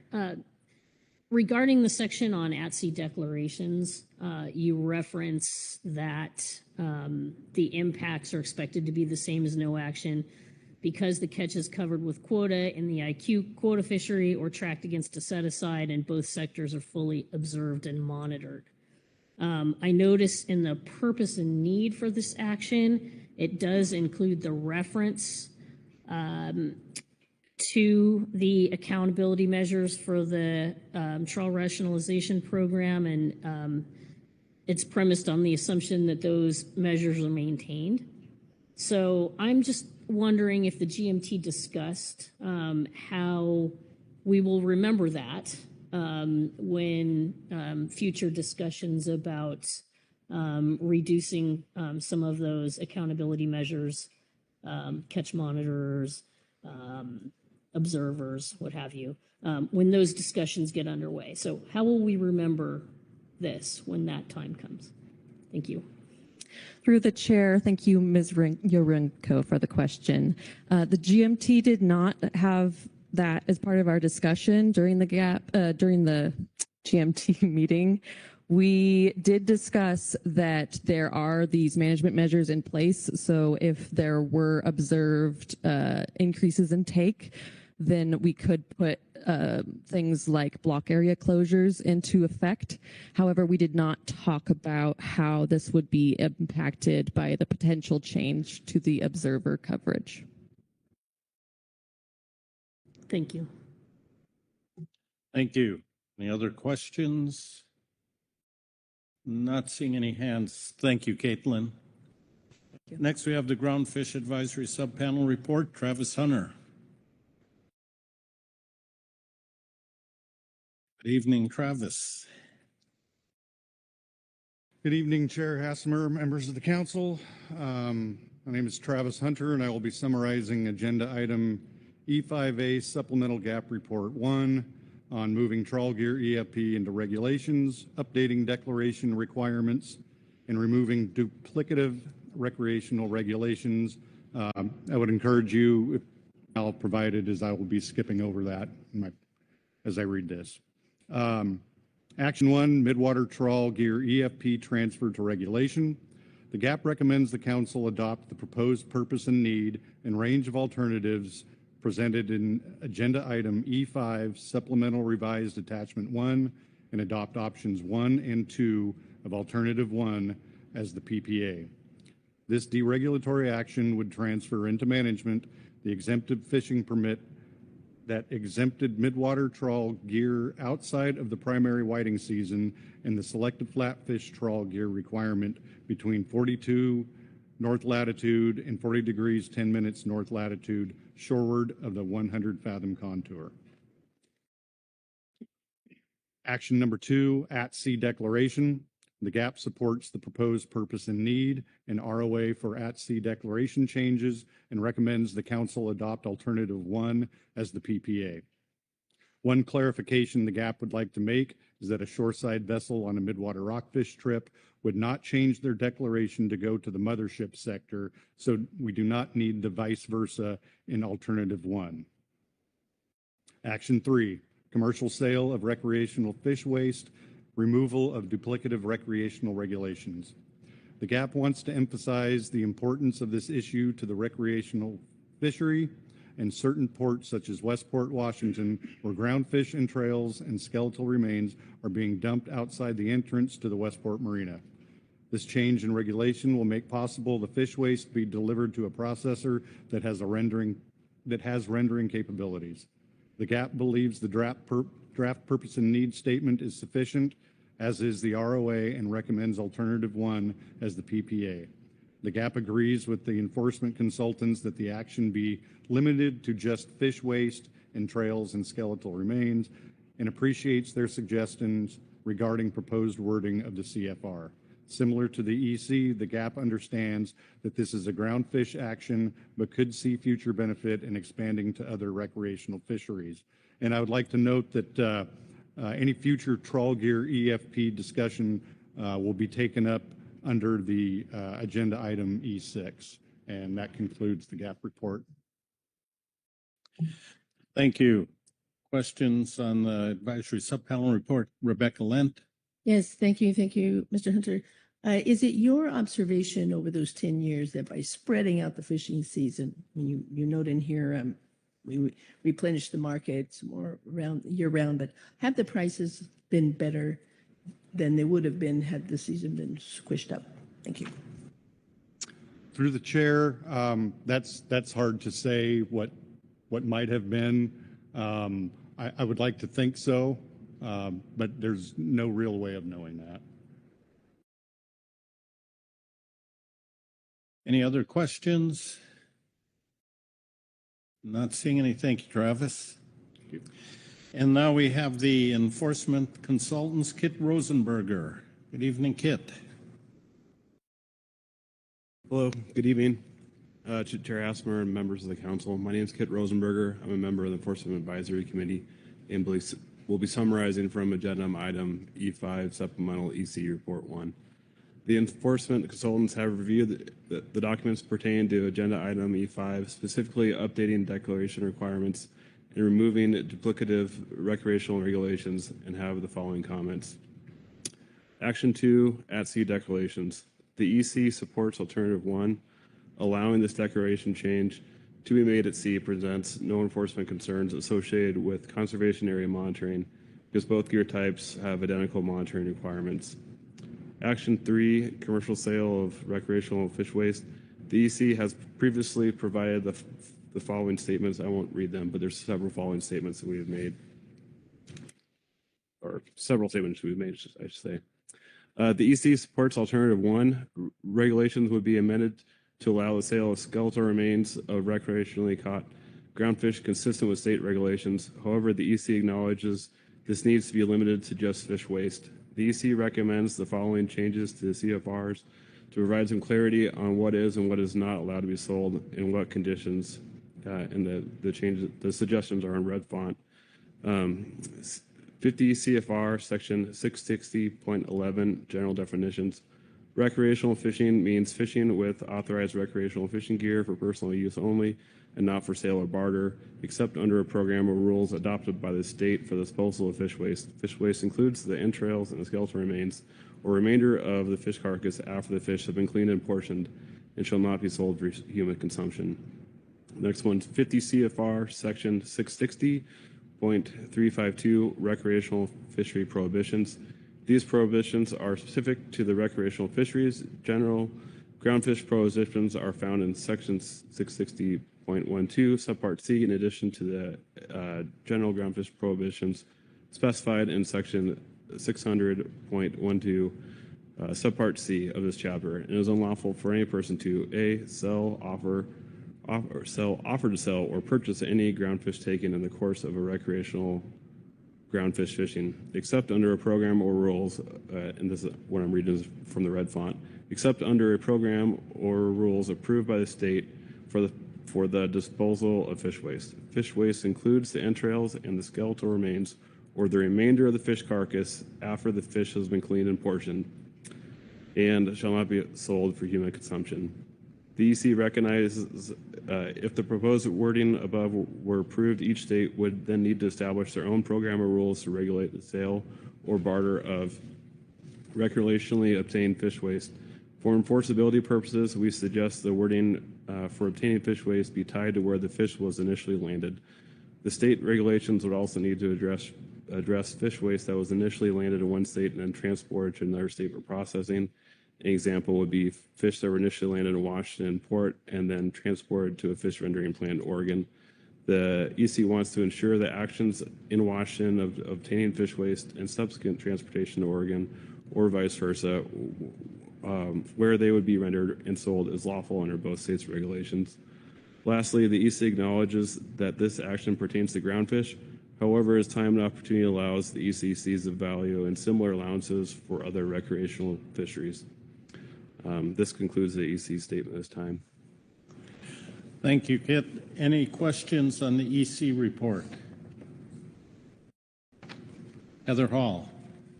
Thank you. And this isn't a question, but I did also want to offer my appreciation for EC's digging into this. And I know Todd introduced this agenda item and the fish waste topic as something that shouldn't bog down the rest of the ideas. And so the effort that EC put into thinking about how this would work and other teams and management bodies, I really appreciate that. So thank you. No questions.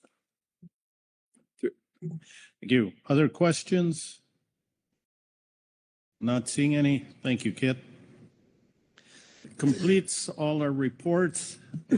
Confirm I don't see any signups for public comment, but I do want to note there was a comment from Ms. Lori Steele on behalf of West Coast Seafood Producers Cooperative in our advanced briefing book.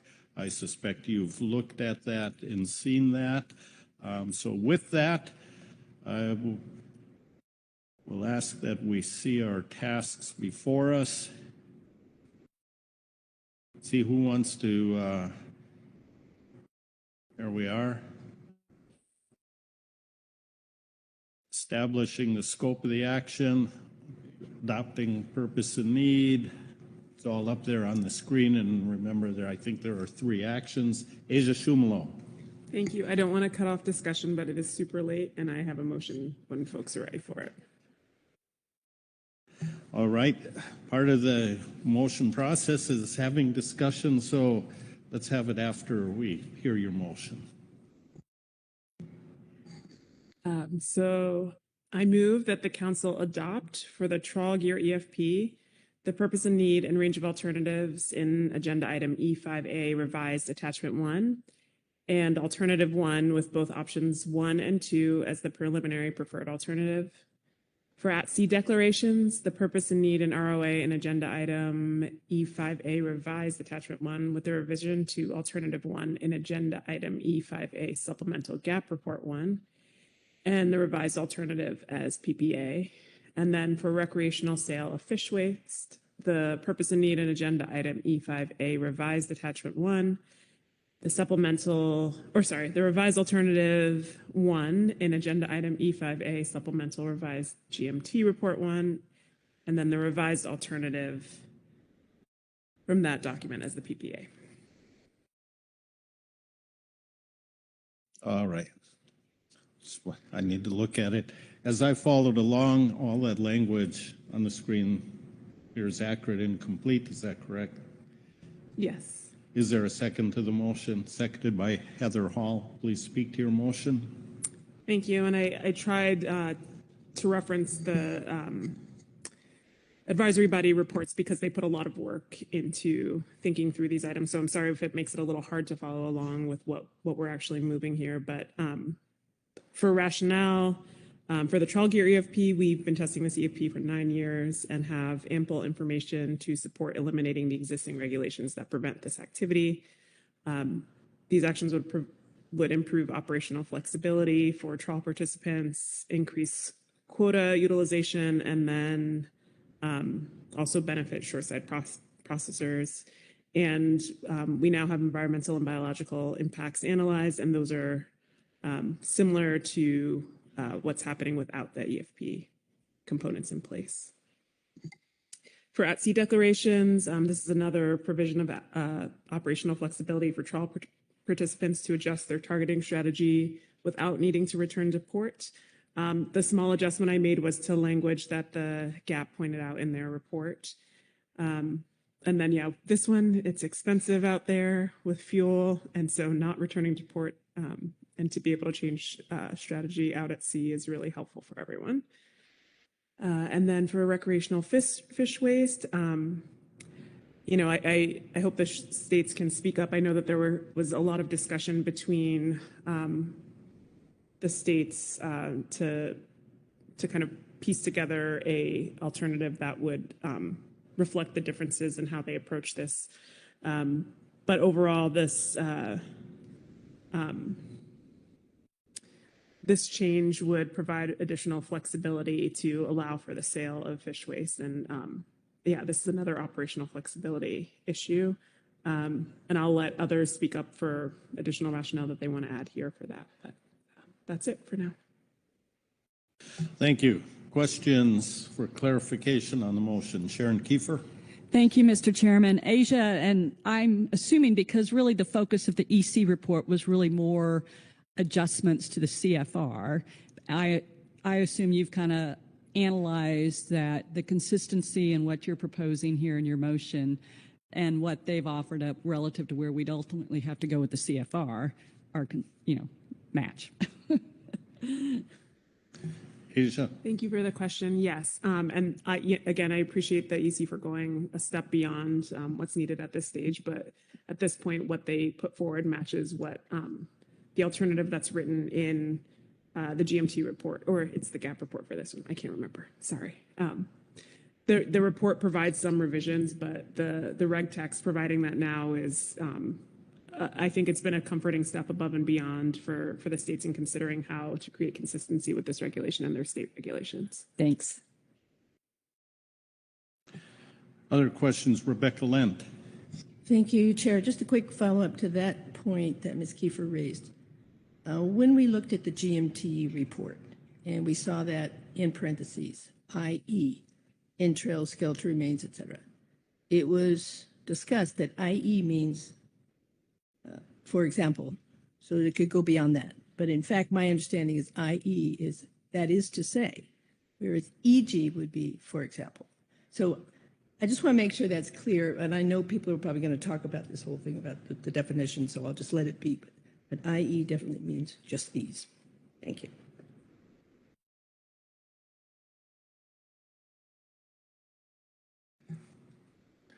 May I phone a friend, and do you Yes. speak to that, or? Sure.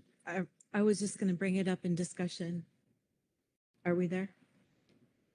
It's kind of a question. Sure. Well, If there's more questions, we'll take them okay. up, but All go right. ahead. Thank you. Thank you, Chair.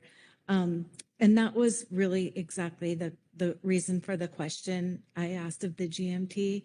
Because you're exactly right on the conversation that we were thinking about there is we were hoping that the intent of the GMT, and they responded in that way, that this was really more illustrative and more in line with EG than IE.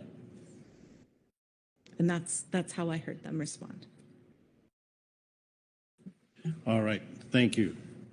Any other questions or discuss? Marcy Remco. Yeah, thank you, Mr. Chair. Just to be explicitly clear, it's my understanding that because the EC report is not referenced in the motion, that it is your intent that the states and NIMS will continue to work on drafting and developing the language before we go final, and that we are not adopting the recommended language that they are providing for us in their report. Is that correct? Thank you. That's correct. Yes, I think that their exploration was comforting as we were moving forward with setting up alternatives, but it's not an adoption of that language at this moment. Thank you. Thank you. Further questions, discussion on the motion? Lynn Mattis. Yeah, thank you, Chair, and thank you, Asia, for drafting the motion and getting us going on this. I'm glad to see that we're moving forward with this. It provides some additional flexibility for our trawl fleet, the operational flexibility that we've heard, as well as maybe reduce some of the workload for the council and for NIMS, which I think is appropriate. Do appreciate the time that has been spent on recreational sale of fish waste. In Oregon, a lot of the ports, the fish waste goes into a dumpster, and then the port has to pay to take it to the landfill. And there's interest in other things to do with it. We actually have some charter operators that save the carcasses from yesterday and use them as crab bait today. So just trying to make it so that some of the things that are happening are not illegal, that are trying to be useful with the whole product. It does have some potential for some slippery slope, but I think if we're very deliberate and careful with it, we can get there. I know internally ODFW and OSP have been having a lot of conversations about definitions, and I know we'll continue to have those with NIMFs and with our neighboring states. So I'm supportive of all of the things on this because I think it does help with our operations efficiencies across several sectors. Thank you. Thank you. Vice Chair Smith.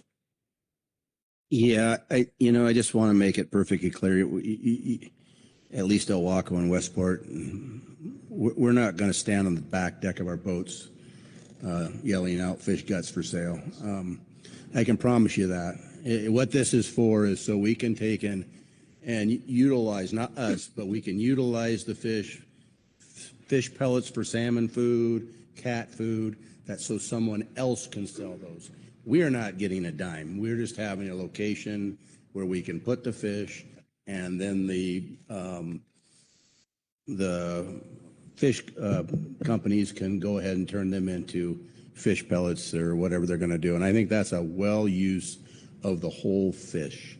And it's another way it keeps the fish out of the water so we don't have seals and sea lions come into our port and end up like an East mooring base in Astoria. So I just want to make that perfectly clear. We're not going to be competing with Poggy and Travis on fish sales of, it ain't going to happen. We just want to be able to legally get it to the barge so the fish company can dispose of them, then maybe make a few shillings off of that. That's all. So thank you. Thank you. Any other discussion? Marcy and then Heather. I'm not sure whose hand was first. Thank you, Mr. Chair. I just want to speak in favor of this motion, and I want to offer some other thank yous surrounding parts 1 and 2 of the motion. Want to shout out to NIMS for the analysis on the EFP data that's been collected, and the conclusion that they reached after a very thorough analysis that the risk of implementation of either or both of these exemptions causing the non-whiting threshold on salmon bycatch to be exceeded appears to be vanishingly low. Very comforting. So I want to thank them for that hard work. I also want to thank Lori Steele for her commitment to overseeing and implementing this EFP and getting the data from the participants and ensuring that they are following the terms and conditions. I know this has been a lot of work on them, and it has been really good work and a great example of how our process can work to provide opportunity and demonstrate that we can fish while minimizing bycatch. I want to say that when this action is finalized and we have moved, we've modified our regulations such to allow these activities and offered the flexibilities that the EFP has provided. There are not very many IQ vessels remaining in this fishery. It is very important that we do what we can to keep them operating and to provide them flexibilities like this, where and when we can, particularly off Northern California. I mean, the focus of this activity really was in this hot spot around the Klamath Management Zone. And we hope that revising the rules brings that flexibility for vessels and hopefully attracts some interest, both on the part of vessels and hopefully in processing capacity and infrastructure. That said, we do also need to be mindful of the importance of the accountability measures that the IQ program has at its core. So that is one piece I want to make sure we don't forget. And so I'm glad to see that it is incorporated into the purpose and need of this action today. Thank you. Thank you, Marcy. Heather Hall. Thank you. And I'm glad I went after Marcy, and I was just going to echo the comments of Butch as well. First of all, here. This is an action really focused on moving this trawl gear EFP into regulation. While there was a lot of attention on the fish waste this week, that really deserves some attention, and kudos for taking this next step. So well said, Marcy. I appreciate that. And echoing what Butch said, you said it perfectly. The intent with the fish waste is not to change any overarching policies that we have in regulation that recreational fish are not for sale. And just really trying to find flexibility for states that want to opt in. It's not a requirement, but a flexibility that we have to address a problem we have. So thanks for that. Thank you. Other discussion? I'm looking carefully and I'm not seeing any hands, so I will call the question. All those in favor say aye. Aye. Aye. Opposed? Abstentions? Motion passes unanimously. Thank you, Asia.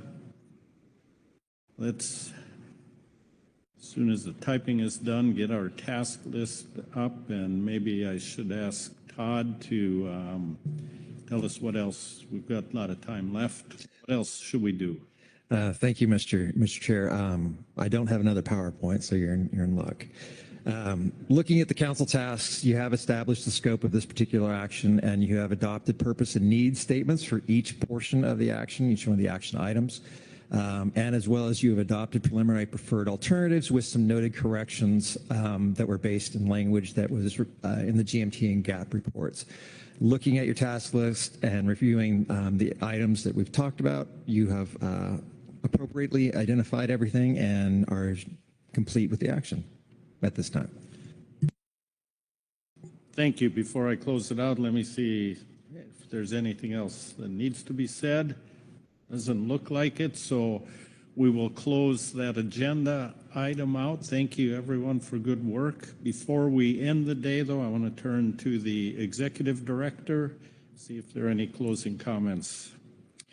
Thank you, Mr. Chairman. Thanks, everyone, for working through a couple of healthy discussions this afternoon and earlier today.